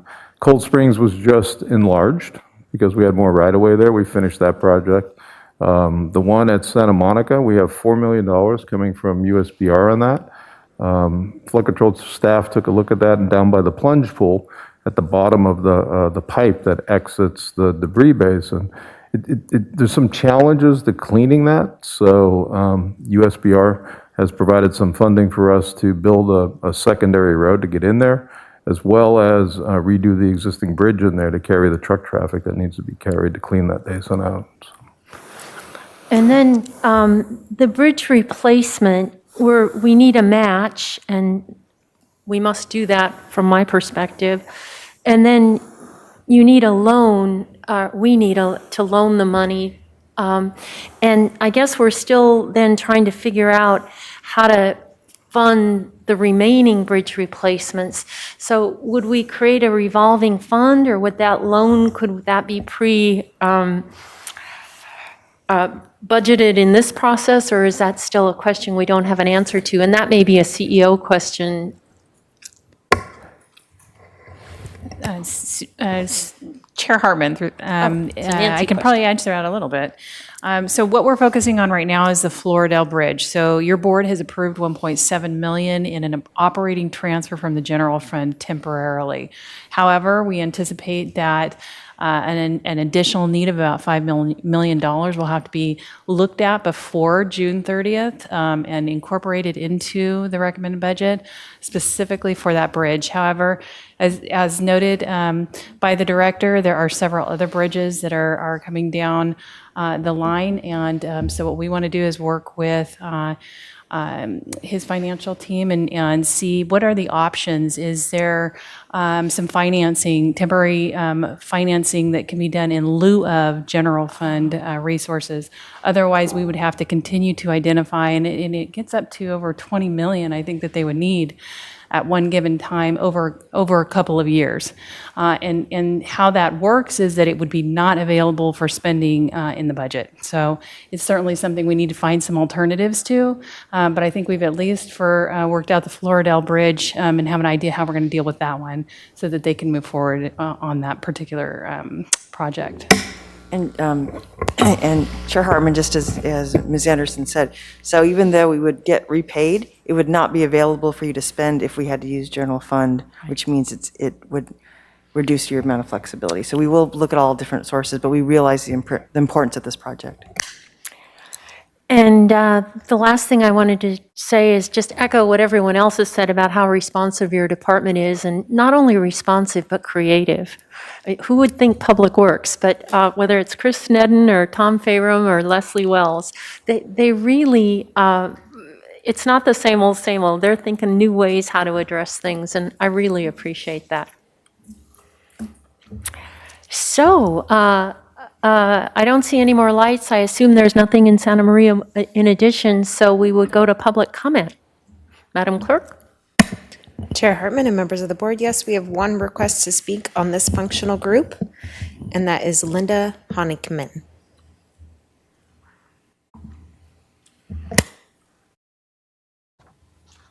Hello, Supervisors. This is Linda Honigman again. I'm making up for all those years I ignored the county's budget. As I mentioned earlier, I believe that affordable housing is critical for improving many of the social, equity, health, and economic problems of our county. The overall need is much bigger than folks who are getting housed through current housing authority budgets and efforts to house the homeless. We need to be concerned about the thousands of people who do not have housing security, which could be as many as 50,000 residents just in the South County, because they are renters who might have to move through no fault of their own with no ability to find a similar replacement property. We have a new attitude at the state level, which is dramatically changing our housing unit production goals. Many in the community want to spend energy on fighting the RHNA number targets. I prefer to focus on what our priorities and strategies might be for how to get the housing we need. Here are the questions I have that I hope county staff and you, the elected officials, will think about. 1, how do we prioritize new housing units for current local residents and local workers? 2, if we accept the state mandate to find another 24,000 units before 2031, more than twice the current target, how do we ensure that the above moderate income target of more than 10,000 units doesn't get filled first and use the most available land? And I acknowledge that those targets include the city's RHNA numbers, but I hope the county will contribute to the forward thinking we need and set a good example. 3, how do we fund or incentivize the significant increase of affordable low and moderate income units, given the increasing building costs and need for below current market rents? So based on those concerns, I'm hoping that the new budget for our post-COVID world will allow for new staff and or change in priorities that will give staff time to seek new grants, given that there may be additional funding from the state and federal governments related to climate change, urgency of producing more housing, improvements of neighborhood resiliency that could be improved with solar and microgrids, etc. And I believe that the new ADU laws with some supportive neighborhood workshops and/or grants offer many employment, investment, green energy, and equity opportunities for our residents while building up our affordable housing supply. Thank you. Thank you very much for your comments. I thank you for sticking with us. I just wanted to add that I believe SB CAG will be holding some workshops, and I hope you'll come back and share those comments with us there. Supervisor Williams? Well, and I appreciate the comment. The county should do its part, both politically and fiscally, and my colleagues probably have already guessed this because of the BIF, but during the CEO's budget, I will broach the idea of a housing study for the county. Okay, with that, I think we're finished with community resources and public facilities for our workshop. Turning now to public comment, general public comment on matters not having to do with the budget today. Chair Hartman and members of the board, thank you. We have 4 requests to speak on general public comment, and currently only 1 member of the public logged in. So if you are participating in today's meeting, you have registered for general public comment, please log in now to provide your comments. Thank you. And we will begin with Jessica Shaley.